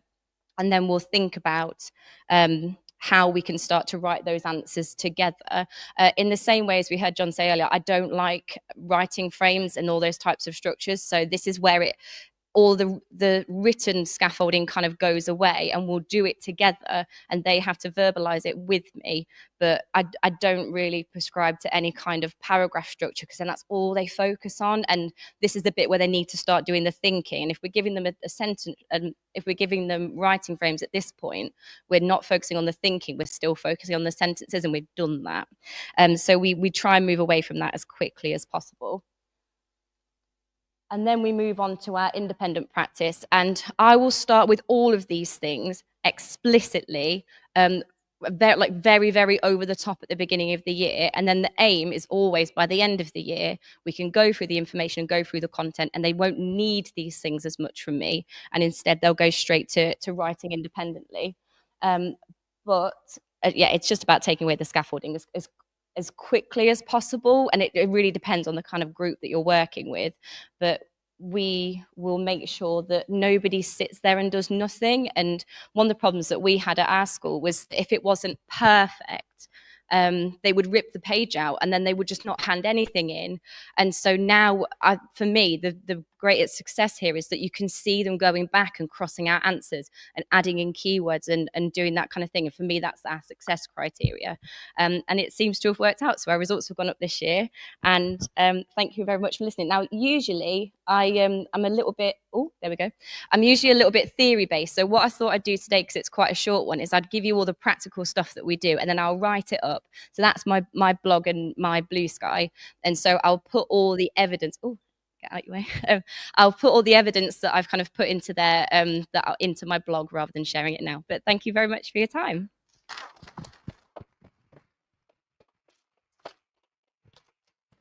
Absolutely bossing it there, especially like having just like being on maternity leave and everything as well. So thank you so much. That means that Claire has given you a little bit of extra time for your break, but just before you head anywhere, I can see you getting up. There are drinks after this. So when we finish, we are literally going next door to the Brotherhood of Pastime. So please do come and join us to continue either talking about this, or if you're sick of this, we can talk about other things. So, please do come and join us for drinks, and we are going to be back together with everybody in at 2:45. Please go and fill in your things. I will come around and collect them, and I'm going to put all the lovely raffle prizes, because if you don't think that it's worth it, come and have a look at the bundle of things you could be taking home today. I'm going to put them here because someone's very helpfully blocked them with that Teachers Talk Radio thing. So see you back here in about 15 minutes. Thank you very much.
So we have got 5 minutes left. Please hand in your things to either me or Claire. So even if you've only got 5 on, we'll let you have it. So can you pass it over, please? And then you are in the running for our lovely prize draw. We'll come and collect them now. So 5 minutes and we'll be back.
I do.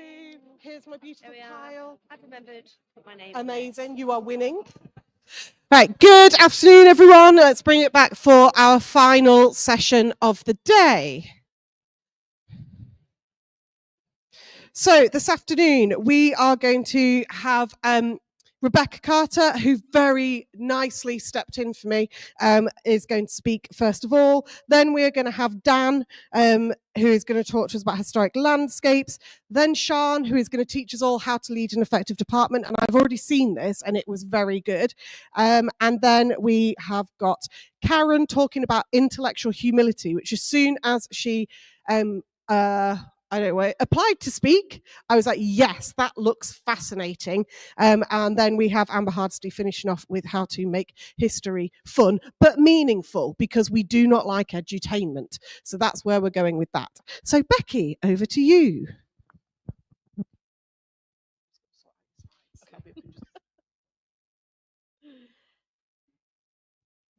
Hello.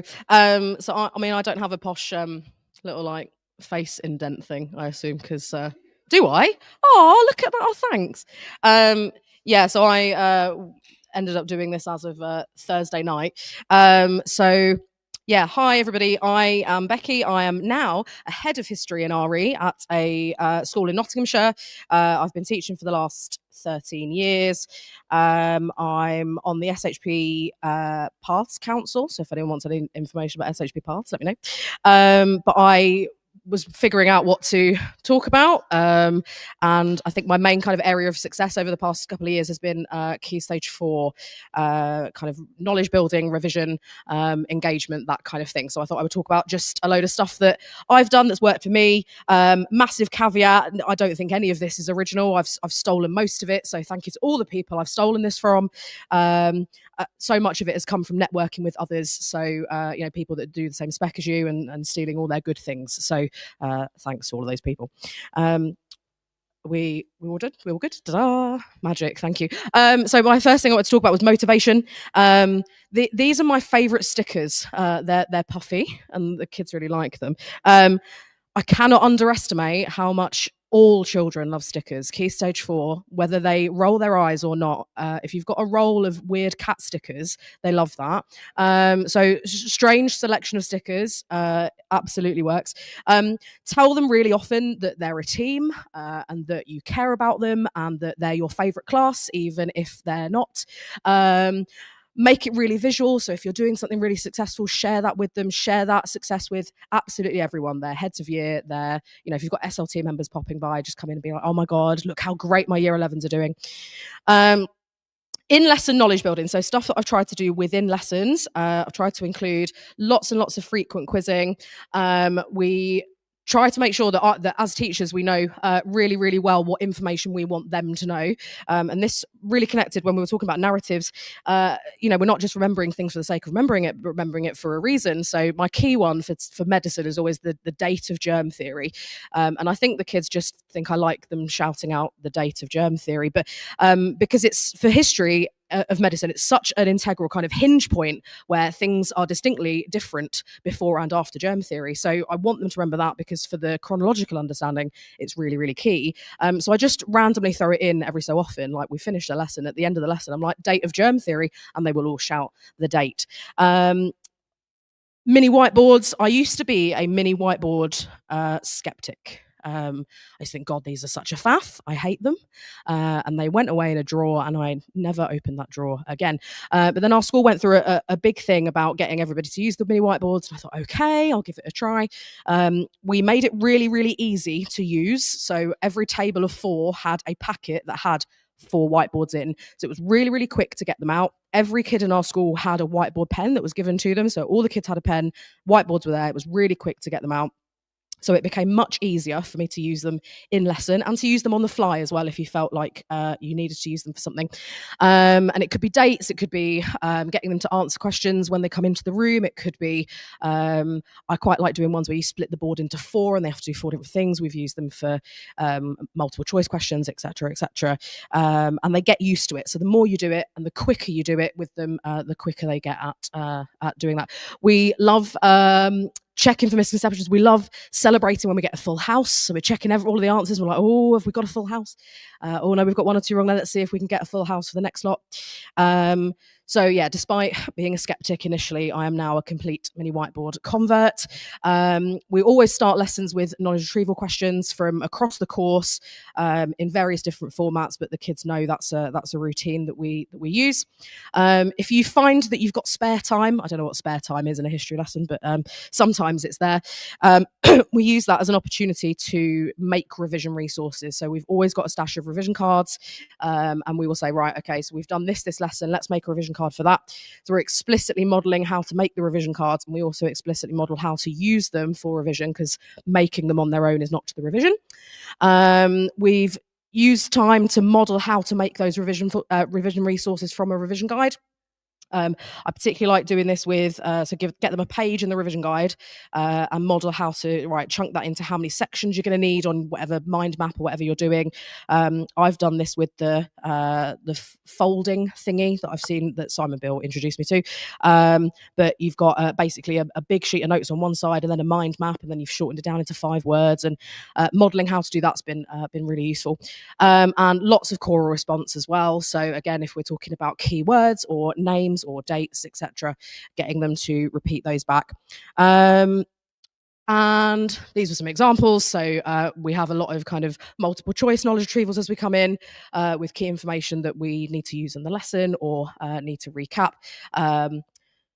Mini whiteboard, kind of multiple choice questions that then kind of help us work out if they've got particular misconceptions. We've done a lot of work about home learning. Excuse me. So I used I've taken a lot of inspiration from the work that was done at Meals Cop. Greg Thornton linked to his maths department, I think it was, that did a blog about this. It was really, really useful. Basically, we've just made home learning really, really simple for Key Stage 4. Sorry to all of the ed tech people, but we literally have one sheet of paper. So it's always on one sheet of paper every week. It's always on the same day. It's always taken in on the same day. It's predictable. It is routine. It's always kind of knowledge-based that we can then apply that knowledge in the lesson. We give them the revision pages it's relevant to, make it really normal, over remind. So set yourself, like, if you know that their homework's due on the Thursday, make sure when you see them on the corridor on Wednesday, don't forget homework tomorrow, don't forget homework tomorrow. So really, really over communicate it. We message home for parents. We remind them that stuff's due. But we also use lots and lots of celebrations as well. So again, celebrating success with anybody and everybody that comes through. We tick things off on a kind of register, but when it says yes, it goes green. So we celebrate the greens. We see how many streaks we can get, how many we can get before someone breaks the streak. But you can visually see all of the greens, and that's really lovely to celebrate as well. And really importantly, whatever homework we set, it is easy to record. We don't do anything that requires extra data entry or anything like that. I don't give them any homework that I have to mark. It's literally something I can see if they've done it, and that's fine. Then it goes in your folder. I'm not taking it in to lose. Then we link some of that knowledge to class exam questions. We can, do some quick marking of that with a highlighter, but nothing that we need to do that's too workload heavy. If you do Edexcel, which I sadly do not anymore, they've got this whole set of downloadable knowledge boosters that we used for homework, because again, we can just make it on one sheet, easy to mark. You can do it in class. You can easily see if it's been attempted. You don't have to take anything in, and it meant that they could revise key knowledge that you could then apply in the lesson. Same with, this is another example of something where we've given them the information, then they've got a few questions to answer. Again, you can see really easily if it's been attempted, or we will say, right, here's the topic. We want you to create 10 flashcards on this, or create a mind map on that. And we kept it really simple with the expected tasks. It was always kind of the same thing over and over. I've also tried the paired challenge. I did this with a class a couple of years ago, where I put them into pairs. They were in pairs for a half term, and they were responsible for making sure that their partner completed their homework. So if you completed your homework, you got some points, but if both you and your partner completed your work, you got more points. You could update the leaderboard weekly, and everyone could see who was leading the leaderboard. And we got prizes for whoever ended up at the end. You also had the opportunity to reset it every term. So there was always a chance. It wasn't running the whole year. If you didn't win this time, you can win next time. And I would also consider repairings if you can tell that some people are never going to get on board and you feel bad for their partner. So you can consider repairing. In terms of exam practice, we always try to focus on small parts of exam practice within lessons. So not trying to do too much at once. focusing on the kind of sentence level and paragraph level. If my Key Stage 4 students can't write me an essay of 4 paragraphs, why am I asking them to write 4 paragraphs? If I need them to focus on getting one really good paragraph right, then that's what I need to focus on. Make sure you're referring to questions often, break the questions down with them, model that, plan lots of questions, get them to do mini mind maps, add those to your revision cards as well.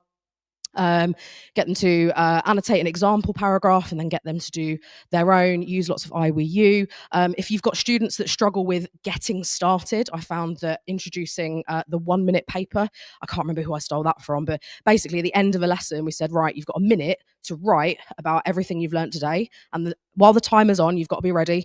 When the timer's off, you've got to stop. And it really helps them get over that kind of fear of getting started. Do lots of live marking. Don't take stuff home, especially shorter questions. Tick them off as you go round. And exam practice that you're going to mark. I only do in the classroom. I don't give them exam questions to take home because half the time they won't do it, and the other half of the time they've copied it from somewhere. Revision sessions, I don't know her. So I hate the concept of having to do revision sessions or the expectation of doing revision sessions. I was really, really upfront with my classes before when we got started.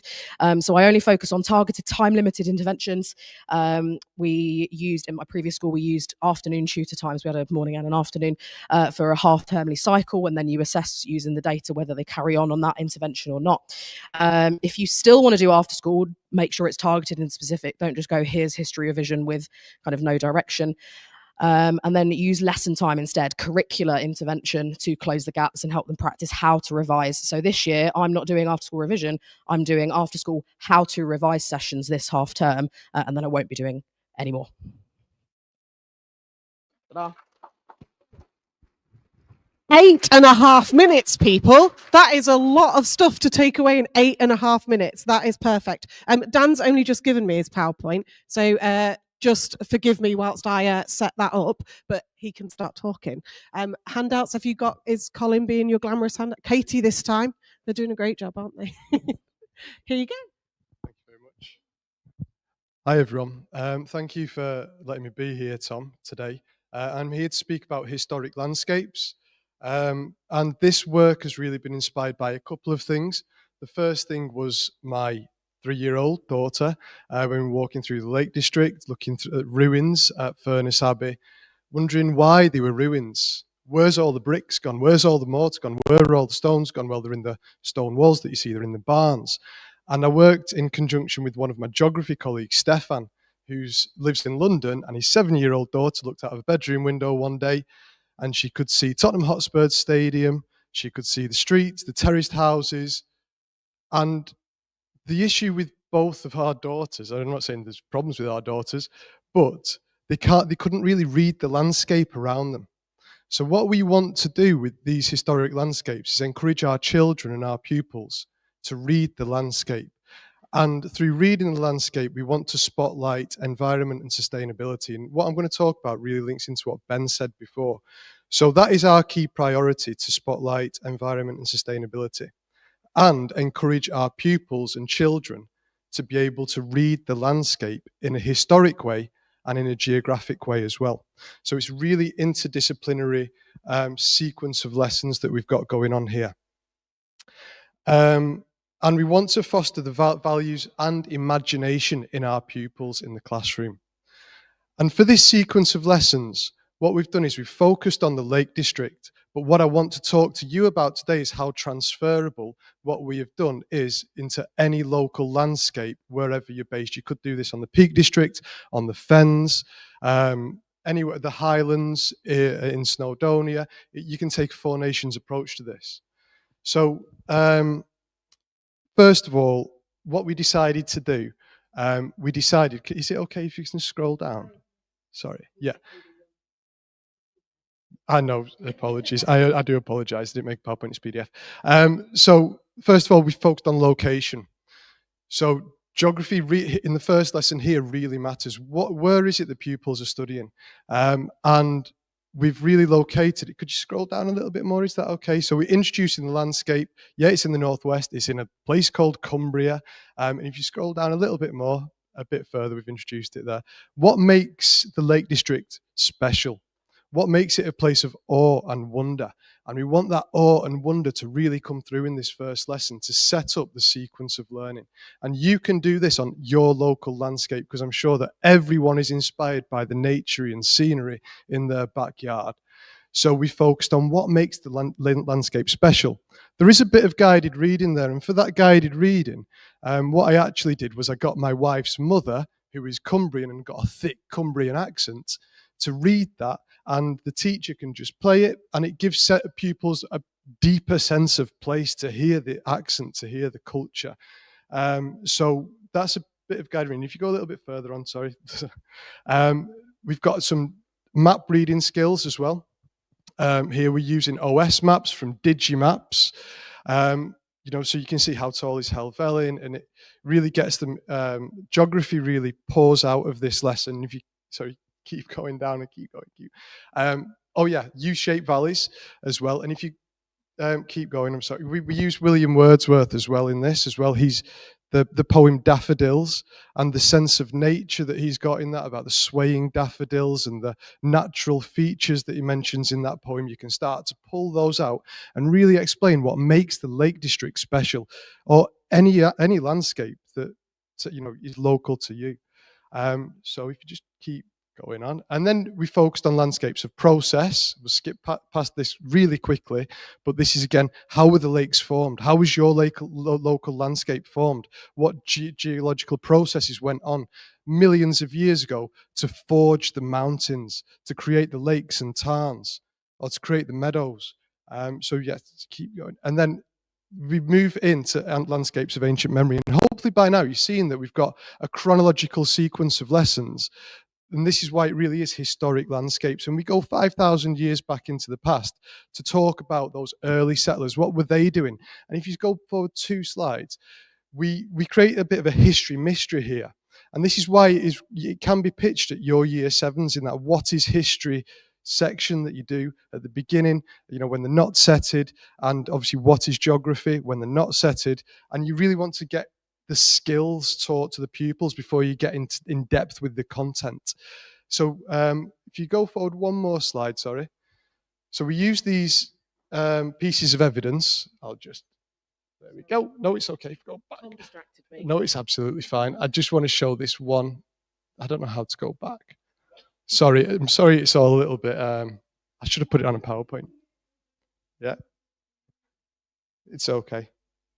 But yeah, see this. So this is the evidence that we want pupils to use, and using environment and landscapes, we can go beyond traditional sources. So we use pollen records to show deforestation. So we see the ancient oak trees being cut down with axe heads, and these axe heads were found in the Langdale Valley. So they were using the stone from the Langdale Valley. Those were also found in in Cornwall and Devon, which shows us they've got trade links and that Cumbria was a really important place. We've also got flint that was found in Stanton near Carlisle, and the flint was from all over the place. So we're showing trade networks, we're showing how these ancient settlers used the landscape and how it was sacred to them as well by using Castle Rigstone Circle, which is in Keswick, which you may or may not be familiar with, but showing about these ancient values as well. So pupils are getting a real sense of the past, a rich contextual knowledge of the past, but also an appreciation for the landscape that they wouldn't otherwise have. And if you just go a couple forward, if you just keep going, then we move into landscapes of power. So we've done the ancient settlers. We're moving in now to look at the Romans.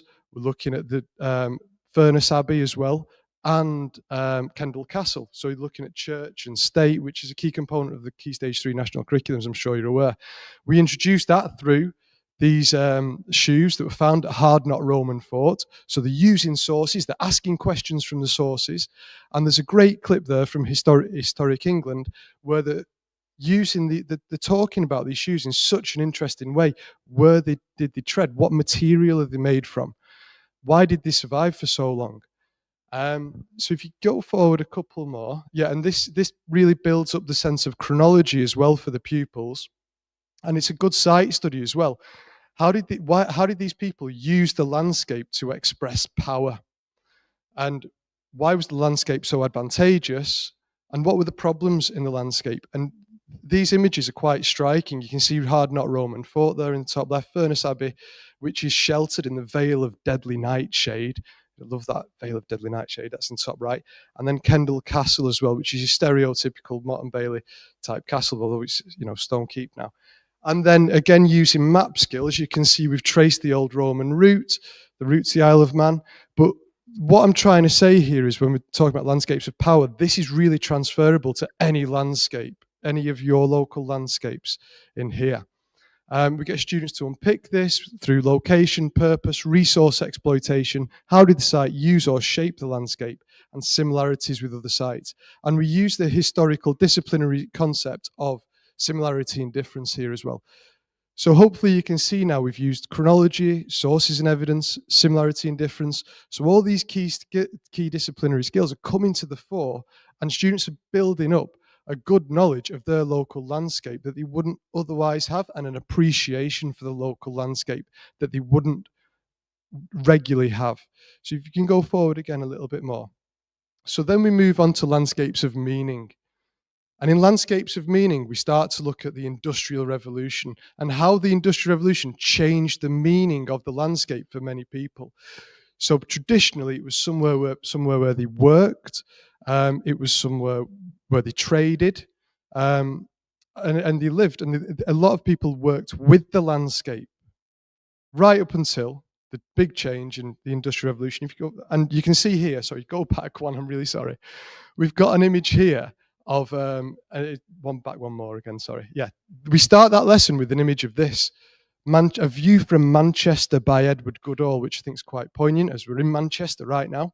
And you can see that juxtaposition between the countryside and the changing cities. So we've got urbanization coming in here, which is really, you know, the geographical concept, but it's also a historical concept. And we introduced the Industrial Revolution because children in Year 7 may not have already built up an awareness of what the Industrial Revolution was and the impact on Manchester, which is really striking from that map there on the right-hand corner.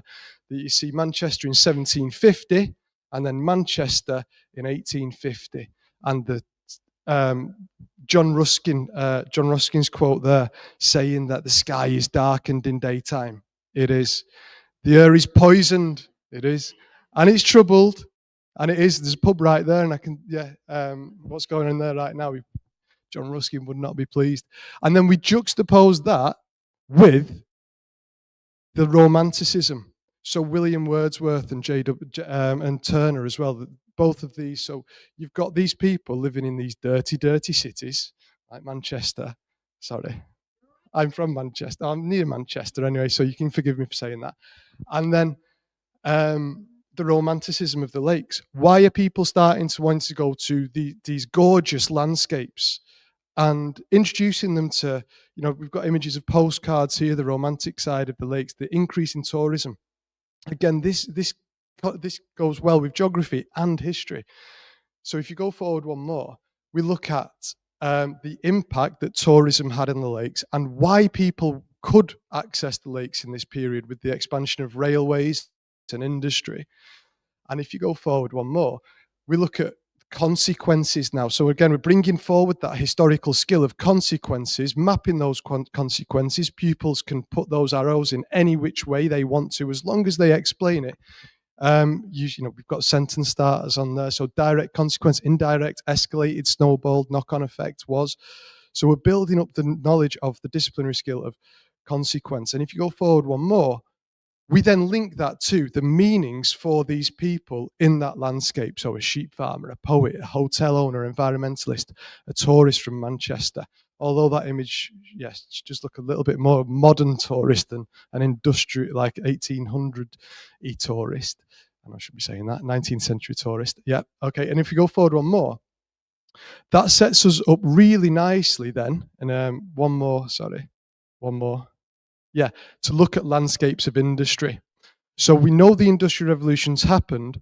So what has happened then to the industries within the Lake District? And if you go for a couple more, Yeah, Brill. We look at pre-industrial, industrial, post-industrial. We look at primary industries, secondary industries, tertiary industries. We're bringing forward those geographic concepts, and let's just keep going forward really fast. Keep going. With reading the landscape, key. Mentioned to you at the beginning, want my children to be able to read the landscape, want my pupils to be able to read the landscape. Can they read the landscape? What's going on in these images? What impact has the industry had on these images? And then we start to move into the modern period. We start to look at landscapes of conflict. And then we finish by talking about landscapes of hope. And that brings in the sustainability. Oh yeah, and in the second part of landscapes of conflict, we bring in the climate crisis. The impact on the Arctic char, for example. So if you go forward a couple of slides, yeah, the Arctic char, really tasty fish apparently, according to Windermere fishermen. They used to catch 40 a day. Now they only catch 2 a day due to climate change in Windermere. We look at the blue-green algae in Windermere, the changes to the lakes, the flooding, the devastation. What conflict has that caused? There's massive conflict between the sheep farmers and the environmentalists. We often think of environmentalists, being, really charming people, I would say, maybe more than that. But they're in massive conflict with the sheep farmers who do not want rewilding. And that's something that pupils really should be able to get to grips with. And yeah, finally, we talk about how is it being protected for future generations, landscapes of hope. And we look at the sustainability, what's going on now to protect these landscapes. And each one of these lessons is bespoke to the Lake District. However, you can transfer them to any one of your landscapes. And I hope you can see that now through landscapes of meaning, landscapes of conflict, landscapes of hope, landscapes of industry, landscapes of ancient memory, and landscapes of process. Okay, so thank you for that. I'm really sorry I didn't have PowerPoint, but I hope I got through the message. You've got the handouts if you want to speak after. Thank you. Thank you very much, Dan, there. Honestly, I'm just blown away by how much we can literally pick up and take away from today. And I know some of you in here are from like the Lake District and stuff, so you may well be looking to magpie that. So Sian, who has driven from Cumbria today, is going to speak to us about leading an effective department. And I think a lot of this is relevant, even if you're not a history teacher. I think a lot of it can be taken away in terms of geography and RE as well. So your 10 minutes of time starts now. Oh, thank you. That quite sort of seamlessly linked into the fact that I am Cumbrian. So I know that Dan mentioned having a thick Cumbrian accent. So if you've never heard a Cumbrian accent before, strap in. So here we are. So this session on the way down here today, like many teachers, I'll sit there and think, well, why am I doing this? Why am I putting myself through this? We all feel anxious about speaking in front of other people, or we all are quite self-depreciating. And is our stuff good enough? Or do we like doing certain things? Do we not like doing certain things? And starting with the why was the real big thing as I had my coffee at Tea Bay. I think that in terms of teaching and in terms of progression, we spend a heck of a long time looking at ITTs and ECTs. Rightly so, because we need to have development there. But in terms of leading a department, in terms of really allowing our teams to flourish and being new to role, I think there's a real sort of lottery in terms of the CPD that's available. And I think it very much depends on your geographical location. So being in Cumbria, I'm part of a very large trust, and a lot of our CPD is based in London, which is great if you want to network and things like that. But I do think that there's a real skill in leading a department, which is what I'm going to talk about today. So in terms of context, I am now assistant principal for teaching and learning in Cumbria. It's the same school I've been in for 4 years. I moved there as a head of department, a new head of department, just as we were coming out of the COVID bubble. So school groups were allowed to socialise within schools. We weren't having to do that thing where we were moving around from classroom to classroom and students were still stuck there. But it inherited problems as a department or issues that needed to be dealt with. So I had 3 non-specialists in my department that were mainly teaching Key Stage 3. We had placement A and placement B trainees, as well as the fact that I had 2 members of staff that were historians who were teaching a heck of a lot of GCSE. I'm not going to go through all of that, but if you look at where the department is as of last year, we've very much got a case of staff that have had ambition or they've had an opportunity to develop, and really have as much professional development from me and from other opportunities in the school to ensure that they can realise and achieve their ambitions, whatever avenue they want to be in. And I think it all starts with department vision. So every department meeting, that is the buy-in, that's what all staff are aiming for, that is our intent, and that's shared every single time that we meet, so that staff are clear on what is the end goal, what do you want to do. The implementation of that, which I'm going to go into in a little bit more detail, is underneath. How do we make sure, how do we quality assure every single aspect that we're meeting that intent? How do we make sure that students are being inspired? So we look at pupil voice. How do we look at making sure that we've got the process of change really nailed as classroom teachers? That's through my monitoring and so on and so forth. Now, this isn't made to teach people suck eggs. I don't feel myself as an expert, but I know that it's the things that we've implemented have worked as a department. And I think there's a real value, as daft as it sounds, of knowing your department. The first part of that is having daily check-ins with your team and making sure that your team are, getting everything that they need, that being present. There's so much opportunity. We're all different individuals when we teach. And I know that there's members of my department that maybe wouldn't necessarily approach me first thing in the morning, but if I approach them and have a conversation, they're more likely to say, oh, can I just catch you about something? Can I just ask you about this? And that starts those conversations quickly. Walk in your department, and if there's somebody that's struggling in your department or somebody that's new, walk your department with them. Take them with you and say, what can you see here that's good? What do we need to develop? What can you see that you can take away in your own practice? I always have a learning walk and a monitoring focus. Now, as a caveat, my learning walks in our school are not a full period of time. They're drop-ins, they're temperature checks to see where we're up to. And the things that I'm going to monitor are always shared with staff so that it's no surprises. I'm not going to try and catch them out. Accountability is making sure that people are doing what they need to be doing, but I think it's an open playing field. This is what I'm going to look at. This is what I need to see. And if it's not happening, that's where those discussions happen. Having an open door policy, my department know exactly where I am. We had one of my big key things I wanted to introduce as a department was having a department office, which sounds ridiculous, but having somewhere that they can work, they can meet, and they know where I am. And it makes staff approach me more, and I can have those important conversations about things like workload, in terms of where your classes are up to, in terms of where there's maybe been a misconception with an exam question. And that's where I can start to build that data in to look at how to develop my team further. I had to take a pause then. One of the things that I think if you're new to a role, so I'm at a point where I'm now line managing 2 new heads of department, is having systems in place that can really help you to run the department when you don't have time. We all know how hard it is as a teacher.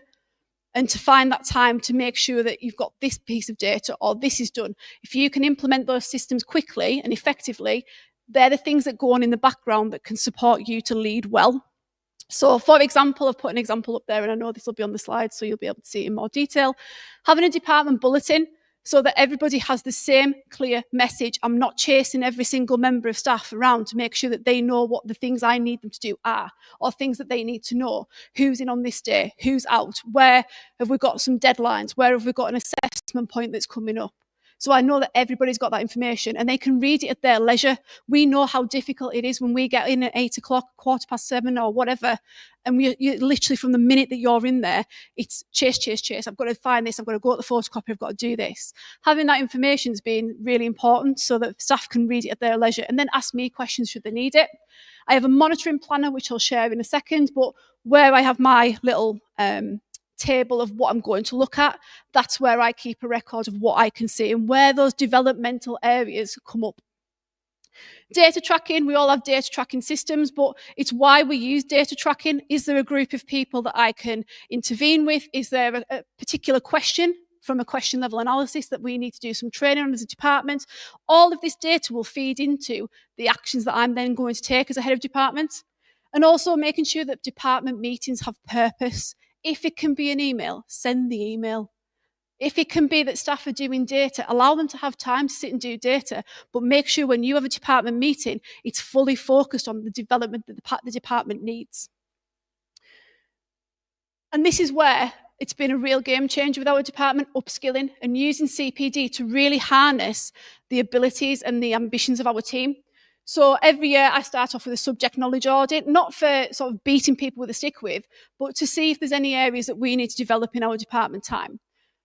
I also make sure that every department meeting we have is linked to our key priorities, which I'll show you how I do that in a second. We have clear planning of how the subject sessions will then feed into those priorities. So if it's getting ready for Ofsted, if it's using live marking, if it's marking and feedback sheets, if it's cold calling, if it's using mini whiteboards, it's very specific and very focused for a purpose. We have review check-in meetings, and these aren't traditionally sort of things like wrap meetings where you'll sit with a member of staff and say, these results are like this. These are check-ins of how's it going? What do you need from me? Is there anything that you want to discuss? Who are your key winnable students at the minute? Who are you proud of? And I think it's really good to factor in those times to reflect. We have a feedback system for monitoring, which I'll usually do in department meetings, and I'll talk about that in a second. And we also try to include a buddy system to develop best practice. So if I go back, that is my department planning. So I take our 4 priorities for the year and I plan those in based on where our needs are. So one of our big priorities at the moment is looking at embedding a new GCSE. We're moving from AQA to EdXL. So I know that my department needs time to collaboratively plan and get the head around exam questions. So we factored in a time that we could do that. But I also know there was other things that we needed to focus on, such as looking at marking and feedback, because we're a high marking workload subject. So looking at strategies to make sure we've got more live marking in there. Looking at new curriculum resources for our trust and how we can adapt them to meet the needs of our students. And there's some examples of where we've had department sessions that have tried to develop the skills gap. Is it going to work? Doesn't like me, Emily. This is something I'm really proud of in terms of creating layers of leadership. And as now an assistant principal, one of the things I've implemented is looking at how we develop layers of leadership and how we develop new middle leaders.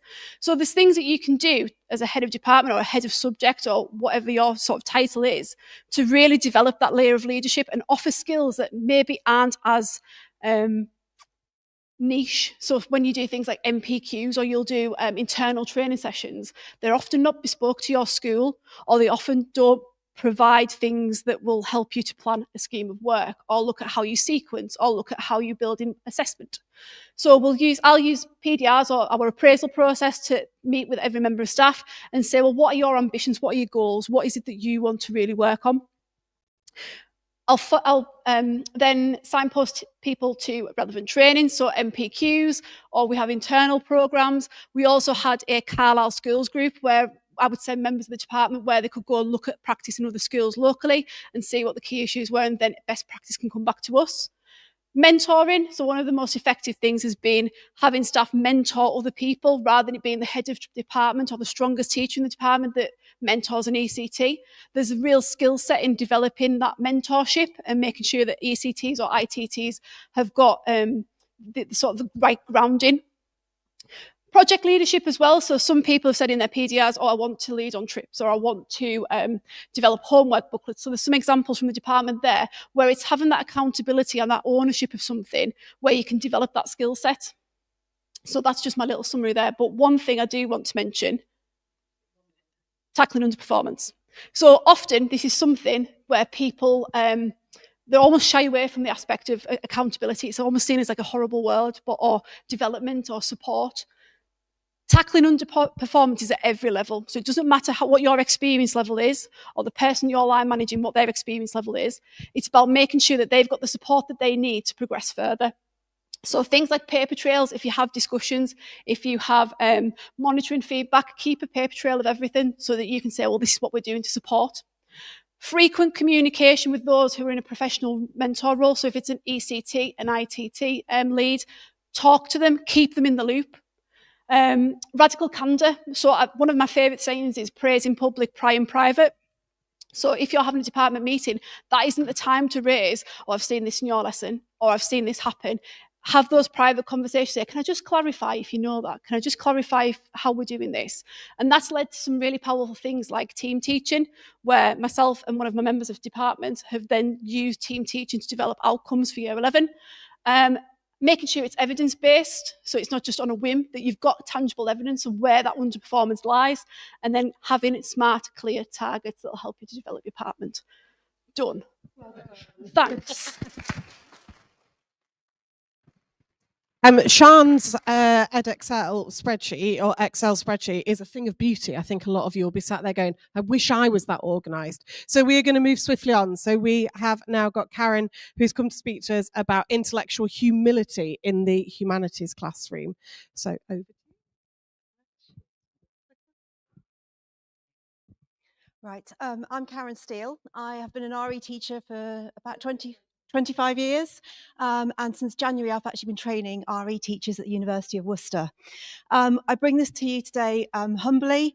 I am not claiming to be an expert in any way. I just want to share with you my experiences, what I've learned, and perhaps pose a few questions for you to think about in terms of your classroom and what it is you're trying to do with the young people that you teach. So, if I can get this working. How many of those words appear in your classroom? They certainly have done in mine. And as a young, enthusiastic RE teacher, I really believed that what I was doing was going into the classroom to really fire kids up and to get debate going and to get them stuck in and to work through all kinds of exciting and interesting issues. Over time, I have begun to question that, and I have begun to think about whether I've actually done the things that, is that okay? Yeah. Whether my approach was actually achieving what I wanted to achieve. So for example, at GCSE, religious studies, we study abortion. And I've found as time has progressed, that's become increasingly a difficult issue to teach in the classroom. And that children are coming to classrooms with quite entrenched ideas and perhaps less and less willing to listen to views that don't align with their own. And I think maybe it's me mellowing as I've got older, but also the world we're living in has changed quite significantly. So, you know, thinking about things like the current sort of discourse, social discourse, think about our politicians and the kind of role models that they present to our young people. Our whole political system is very adversarial. And when we talk about debate and so on, it really is about, you know, setting up binaries, setting up opposites and taking a position and having to argue that, you know, come what may. And increasingly, we've got concerns about social media, about sort of echo chambers, just, you know, the same messages from the same people being echoed over and over again. But also, there's been a renewed interest in intellectual humility from psychology and from the cognitive sciences and so on. And it was actually when I watched a video by the Templeton Foundation, I came across quite by accident, called "The Joy of Being Wrong," and this word "intellectual humility" kind of really landed for me. And I had a great opportunity with the Edge Hill University RE Summer School to do a little bit for a week to really get stuck into something. And I decided intellectual humility was something I really wanted to investigate a bit further. And I've put here, you know, a number of the reasons why that might be. And I think it fits very much with climate change. I think this is an issue where we do have real kind of dichotomous viewpoints and people perhaps aren't listening to each other and exhibiting intellectual humility. And also, I just wanted to add this in, we've increasingly got real skepticism and rejection of academic authority. And I think that's something really interesting and for us that we really should be thinking about in our classrooms when we're thinking about the scholarship and so on that we're sharing. So what is intellectual humility? If you actually start digging down as the academic writing about it, there's not agreement. There's lots of different models and ideas of what intellectual humility is. I think this gives you quite a good idea, but I would really recommend The Joy of Being Wrong from the Templeton Foundation as a good introduction to what intellectual humility might be. And I mentioned the insights from psychology and cognitive science. The reality is that we don't think very rationally, that actually we quite often hold really opposing, contradictory ideas. We all have blind spots. We all have biases. And you know, the research really does reinforce this. I think the Dunning-Kruger effect is something we've probably all experienced. Those who have the loudest voice are often the ones who have the least knowledge and skill. And I think that's something we see in our classrooms and we see more broadly in society as well. When I looked at my subject, I'm sure historians and geographers will be able to do this for theirs as well, I actually saw that there's a long history of intellectual humility. You know, we go back to Socrates, who said true wisdom is knowing that we don't know. And it didn't take me long to sort of look through our specifications and look through my schemes of work and identify people within my subject who exhibit intellectual humility. In terms of the characteristics of an intellectually humble person, I've sort of noted some down here, but I kind of look at that and I think this is something I want to be. You know, I want to be accurate. I don't want to be self-important. I want to be realistic in my outlook. So I think intellectual humility, perhaps when we're thinking about our pupils and what we want them to leave us looking like, I think this gives us a pretty good framework for what we might be striving for. I like the analogy that I came across in my reading of a palm tree, that a palm tree can bend, it can really bend, it can, you know, and then it can bounce back. And if we think about that's what we need our pupils to be able to do. We need their ideas, their preconceptions, their biases and so on to be challenged, but in a healthy, safe way that they can bounce back and move forward from the challenges that might present to them. I did a little bit of research on social media and I asked people to give me examples of people they thought were intellectually humble. And here were some of the, I don't know what you think, but some of the answers I got. Brian Cox is really interesting. I've got a couple of clips of him, you know, from the world of science, somebody who perhaps, you know, has a right to be quite confident in his own abilities. And yet he talks about how little we know, how little he knows, and how little confidence he has in what he knows. So I think it's a really powerful example. The research suggests, it's tentative, but the research suggests that there are lots of possible benefits of intellectual humility in terms of well-being, you know, on a personal level, in terms of mental health and so on, but also on a society level in terms of cooperation, collaboration, dialogue, these kinds of things. And I was also really interested in how intellectual humility might be a tool for learning, an alternative to perhaps the model that I started with early in my career, perhaps a different way of helping young people to learn. How long have I got? Okay. We also need to always question the given. And although, you know, it seems that there are potentially lots of positives, I think there are also potentially pitfalls here that we need to be mindful of. It can be quite difficult to have the foundations of what we believe being challenged, to be open to that. And I mean, I think about in RE, particularly young people who come from faith communities and so on, it can be, you know, quite unsettling. And I have experienced young people having a bit of an existential crisis in RE lessons when you're presenting them with new challenging ideas and, you know, you kind of see the foundations crumble. So we do need to be mindful of that in what we are doing. So I want to leave you with some questions. I don't have the answers, but just some thoughts. Do we want to encourage intellectual humility in the classroom? Is this something that is worth investing our energy in?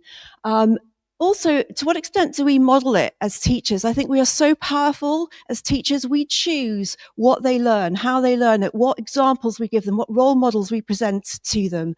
I think we need to think really carefully about that power and how we are using it.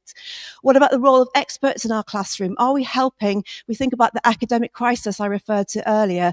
What are we doing in our classrooms to help young people understand what academia is and how research works and how scholarship works, and so on, so that they can make informed decisions about how they respond to it. What about our language? What about the role models we're presenting? I took some students to see Richard Dawkins debating Richard Swinburne a couple of years ago, two titans of RE, and we were all so disappointed because it was just two men kind of shouting at each other and not listening to one another, and yet they are there in every RE classroom. And yet there were two young female philosophers in that same panel who were saying, look, Richard and Richard, actually you do agree with each other. There's common ground here. Let's try and, but, you know, they didn't want to hear it. And I'm thinking, perhaps I need to think about who, you know, what voices I'm putting in my classroom and what role models I'm presenting. There's so much more I could say. I think the one I wanted to talk about is whether we should teach intellectual humility explicitly in our classroom. I tried it. I shared this with my pupils. I gave them the language. I think John said earlier, you know, if you've got the word, you can actually kind of operationalize it. You can put it into practice. So I gave them the concept of intellectual humility, and it was something that they really liked. They really took to, and they would talk about it. They would bring it up. They would challenge each other in terms of their intellectual humility. It encouraged them to think about, well, what are my biases? What are my blind spots? And how am I modeling the kind of person I want to be? So I hope that's just given you some questions at the end of a long day to go away and think about. Thank you. Thank you very much. That was just as fascinating as I thought it was going to be. So our final speaker of the day, and I hope you've all noticed that we are running ahead of time. So, you know, please make note of that. She's going to, I am sure, will bring us some energy in this last few minutes. So this is Amber Hardesty talking about making history fun. Not edutainment. Hi, I'm Amber Hardesty and I'm Emily's friend, and that is why I am here. So, let's make history fun. But guys, history is fun. It is. And RE is also fun, as is geography, as is politics, because I also teach that. PSHC as well. So, history is fun. But what if I told you, right, that history was just gossip? What if I just said, guys, do you ever hear about that guy Castro? You not heard about Castro? Oh my goodness. Yeah, so there's a year 11 called Jamie who really struggled with understanding anything with the Cold War, but boy, did Jamie love drama. And if you just make the whole thing dramatic, that woman bought into it. And yes, she did pour in Germany. And yes, she did pour in Anglo-Saxon. And yes, the woman still did pour in warfare. But by the time I cracked, she just loved drama. Yeah, no, Cold War was the paper for Jamie. But that's really because that's just what worked. And actually, when we think about it and we think about our subjects, they are really just fun. So I'm hopefully going to give you some ideas, or ideally spark a really fun conversation over a pint in a bit about all the ridiculously stupid ways we make our subjects fun, and not in an edutainment way. This is purely just to reinfuse chalk and talk. You know, maybe just throw a video out and do it yourself. I'll give you some ideas. Okay, so I work at a really beautiful school. It's 350 years old, and our head of faculty, he won't mind me saying this, Mick has been teaching a while. So our scheme of work for year 7 goes from 1066 to the Glorious Revolution through monarchs. Oh yeah. We did, we tried, here we are. So I do this, and I've taught at the school 9 years. I have done since the second year after doing it. With the first year, the way that we traditionally did it wasn't my style. So I do this through multiple different ways, but mainly through acting.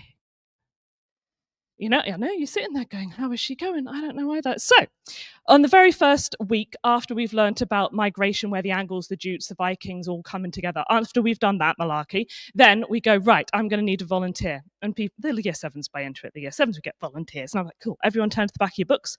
Subheading roles. Every single time I tell you you've got a role, you're going to write that role down. I know what you're thinking, this doesn't make sense. No, once you've done the whole damn story from 1066, every monarch, all the way through until the Glorious Revolution, these poor children have at the back of their book a long list of very famous historical figures they've played at some point in the lesson, whether they've just been Edward the Confessor, the poor lad, poor Oliver. He was Edward the Confessor this year. He came up, he put on a hat, and I went, now guys, he's going to die. And all he did all lesson, at every moment, I was like, Edward, up you come. You're going to be important again. Am I going to die? Yes. Stands at the front. And then, of course, Edward dies, falls on the floor. I was like, great job.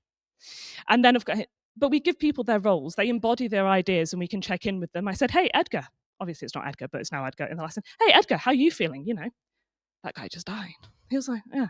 Sad? Why? Why are you sad? Why is Edgar sad? Because he's young? Yes, he's young. And if he's young, do we trust that he could be a good king then? We're doing contenders. Oh, no, because he's crying. Do you want someone that's crying to be in? Well, obviously, we're making this, and he's not clearly crying, but we're getting the key concepts going. I also teach a lot of low ability. I don't know if that's coming across. So we've got the idea. At the end of the academic year, when they say we teach to the end, we teach to the end, because in the very last lesson with my year 7s, we do the whole play from the beginning of 1066 to the Glorious Revolution. Everyone remembers their roles because they wrote it down in their book, and if we don't have a role, boy, is Mrs. Hardesty playing that role. So I'm also going to big up Emily here. She does a feudal system living diagram where some people get to stand on tables because the whole triangle, we know the triangle, beautiful thing, right? It's not a triangle in a book. No, you can stand in a tableau and act as a figure in that triangle. You can act it out and look sad and look powerful and look like you've got loads of money. Kids do really inappropriate things about money, but it's really exciting because they get that idea across. Anything exactly that. Anything I'm telling you, you might stand there going, oh, you must be spending hours over this. No, because what you're watching now is a woman who's panicked and nervous, but this is me in the classroom. I'm excited. And so they're excited. And we can do, and the longest I've spent on this, bar the one lesson I do the whole thing, it's about 15 minutes. Right. We all love a battle reenactment. We've all done a battle reenactment. Yes? If you've not, do a battle reenactment, guys. God damn it. Do a battle reenactment. We make swords and shields in our school as a project. We've done it for years. And so therefore we have large amounts of them. We keep throwing out the rubbish ones, but they keep coming. So we get the swords, we get the shields, we go outside, so we attack each other, get your health and safety going, get agreement with your head of faculty. Ideally have a head of faculty who came up with the idea. Shout out Mick. Peasants Revolt. Love a bit of English. You all said wonderful things about English. I'm inspired. I wrote a bunch of it down. When we do the Peasants Revolt, we get them to write speeches about how they themselves would be angry as peasants. Then we go outside and stand on hills and yell them because we're peasants. It makes them understand it. Now, obviously this works with year 7, but I'm telling you it's going to work with every year group. We're going to move on. So, Industrial Revolution, obviously that's exciting. Everyone loves it. Who doesn't love a spinning jenny in a canal? Yes! But at the very end of the topic, it's near Christmas. So it's the last week and we were told you must teach till the end. We teach till the end, but we have a factory fun game where throughout a whole lesson, we also try and get numeracy in as many lessons as possible. We all do that right now. Where's the mathematician gone? He's not here. Shout out if you do maths. Why are we doing this? Anyway, so we're getting numeracy in as many lessons as possible. So let's make a whole factory fun game surrounding you own a factory and you make different money depending on the day, and you can make stupid decisions like not have a fan in your cotton factory and therefore people get cotton lungs, so they go on strike, etc. But actually, through doing something a little bit balmy like that, they're summarizing the whole topic they've just spent a whole term learning, through also having arguments about why they didn't decide to be pottery rather than cotton, because pottery was clearly the best decision. It's not. Cotton always wins. Sometimes things aren't as easy to do. You know, you've got to choose the topic, definitely. Human trade triangle is quite a hard one to think about how you're doing. But if you move around, we get them to go out. Well, I get them to go outside. We stand in our triangle. We get different people to move around using sweets as a representation of sugar, wooden swords as a representation of weapons. And actually, by the end of it, you go, okay, well, where are all the sweets? All the sweets are with Britain. And I was like, and where are all the swords? Well, they're not in the continent of Africa. So who's actually benefiting from this? Just spending 5 minutes to act out the process gets them to understand it, in my opinion, better than a video. But I would challenge you to try it. We do the American Revolution as well in year 8, so there's nothing more fun than acting out guerrilla warfare. I'd really give it a go if I were you. Right, moving forward to year 9, World War I right through to the Cold War. And by year 9, they're a little bit moody, they're a little bit exciting. I'm good for a minute. So what I did last year was I trialed something new. I gave all the students in my class a country and they had to embody and represent that country for that year. I made them little signs. It got so enthusiastic that they all wanted a country, so I just gave them countries that I could brief, something about. I gave a kid called Dom Yugoslavia. Every lesson, Dom went, "Miss, am I relevant yet?" I'm like, "No, Dom, you're not. You're not relevant yet." Until that moment, that lad was relevant. And we got onto the slide I made specifically so Dom was relevant. He went, "Yes, well done, Dom, you're relevant." But once the stage, USSR came and totally liberated all of these wonderful countries from the Nazis, they no longer had to hold hands with Germany. They were holding hands with the USSR. It was amazing. We got to World War II ending. They're like, "Can we stop holding hands now, miss?" I'm like, "No." They're like, "What? I have to hold their hand?" "Yeah, because the USSR is not letting go." Honestly, just do something silly, because everyone's going to remember when Mrs. Hardesty, every time she says Mott and Bailey. I do it every time. You say, "Hey, Amber, name a kind of castle." I'll go, "Yeah." I look like an idiot, but by the time they're revising it in year 11, and I go, "Oh, do we all remember Mott and Bailey's?" They'll all go, "Yeah, we remember Mott and Bailey's." Thank you very much. I knew that when I said to Amber, hey, do you fancy doing something for me in 48 hours' time? I knew that she would come up good, and I very much miss working with her. But what I want to say is a massive thank you, essentially. So as we wrap up to Teachers Talk Humanities, I want to give a huge thank you to all of our inspiring speakers today, everybody who has stayed in this room until the bitter end, and those that left us. So all of those, and of course our sponsors: Time Travel, Jigsaw, Hachette, Carousel, and Classroom 42. We will share recordings, resources, and a feedback form, because who doesn't love some feedback? And if you want to speak to any of our speakers, then all of their information will be available on their PowerPoints as well. So please do that. And for those who couldn't be here, we'll share their presentations as well. A save the date, March the 14th is our Teachers Talk Connect event, which is a multi-subject event. If you are thinking, I am mad enough to stand up there and speak, then let us know. We would love to have you, so please do let us know. And finally, it is time for our prize draw. So, Tom, do you want to pick someone? They have to be here to win it, by the way. Amber. That was not a fix. There we go.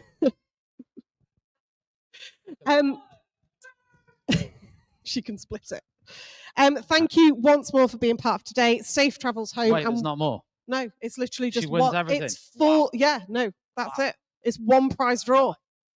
And then thank you once more for being part of today. Safe travels home, and we hope to see you back in March. Also, just to say, huge thanks to Emily, Amber, Claire, who really helped support the event. Guys, we've got some wine here for you. You can come and get it in a minute just to not slow everybody down. We're going to go to the pub over there now, Brotherhood of Pursuits, the bar, which is just on the left there. As you walk out, please join us for one drink if you can. If not, next March the 14th. Don't miss it. Teachers Talk Connect. Thanks, everyone.